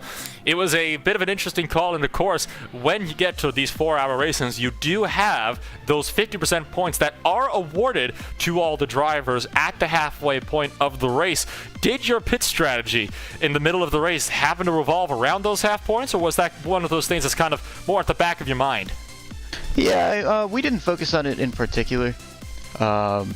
Maybe we should have a little bit, but at this point we're not trying to eke out every last point we can. So yeah, we just decided to run our race, and wherever we ended up at halfway, we ended up. I think we were either P3 or P4 at that point, which wasn't bad. We had a little bit of an incident in the first stint, so we were having to drive back from that. But yeah, I mean, that was okay. We got decent points from the midpoint, but the focus was just winning the race at the end. And then next month, of course, in March, you are all going over to Phillip Island for the 2.4 hours over there in Australia. Phillip Island, known for being not the widest racetrack on Earth, certainly can be rather dodgy at times with its high-speed corners followed by, you know, really sharp hairpins. What do you think we can expect from you going over there? Because I would hope that it would be a dominating performance like we saw here today, or at least a one where we can definitely see you running up there and fighting again for a win. And this time, let's hope being able to keep it. Absolutely. Phillip Island is one of my favorite tracks. It's so much fun. There's so many flowing high-speed corners, plus some more technical corners as well. It's a really enjoyable track for me, and the team has done historically pretty well there. We have a few drivers that were really strong in the Sports Car Open GT3s last year. And so hopefully we'll be able to carry that over to next month. Not sure who's going to be racing, but we'll see who's available. And again, I think we can come back and take what we lost today. Before we let you go here, do you have any words you want to shout out? Who gets it done for that number 43 Porsche 911 GT3 Cup? Yeah, just shout out to everybody at Racecraft Esports, especially Nick. He drove really well today. Shame about what happened at the end. You know, the preparation for the race kind of got thrown together at the last minute, so to have our best showing like this, or one of our best showings, was really cool. So just thanks to you guys. Thank you for taking the time to join us today, Mr. Lockwood. We'll let you get back to your team. Congratulations on the second place today. Thank you. And with that in mind, it doesn't look like we've got a whole lot of other drivers going on. So, Stefan, doesn't look like we might not be getting a whole lot of other people in here. So before we end things off, your closing thoughts on today's 4-hour race, or at least the 2 hours that you were here for it. Well, it once again showed that Barcelona is an extremely great track and extremely fitting for the iRacing scene because it just provides great racing. Obviously, with the exhaustion we have been able to see at the end of the race, a lot of mistakes were made, but that once again comes into play with this track because after there's tarmac, there's often also a lot of gravel just besides it, so it forces those guys to really be clean and to really drive the lines, and these guys really have shown once again that they're very capable of doing that, and it just sets up a very great next month for these guys.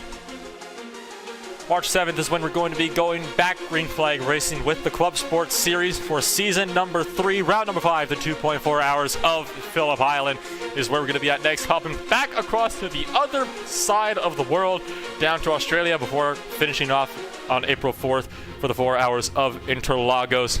This has been a brilliant race today. We cannot thank all of you enough for tuning in today.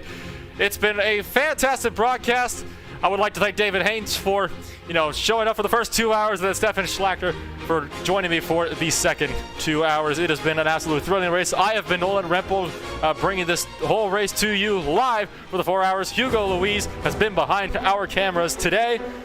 And with this, it is time for us to say goodbye, good night, good evening, goodbye, and we'll see you all in the next one. Thank you for joining us here on the iRacing Esports Network on RacespotTV.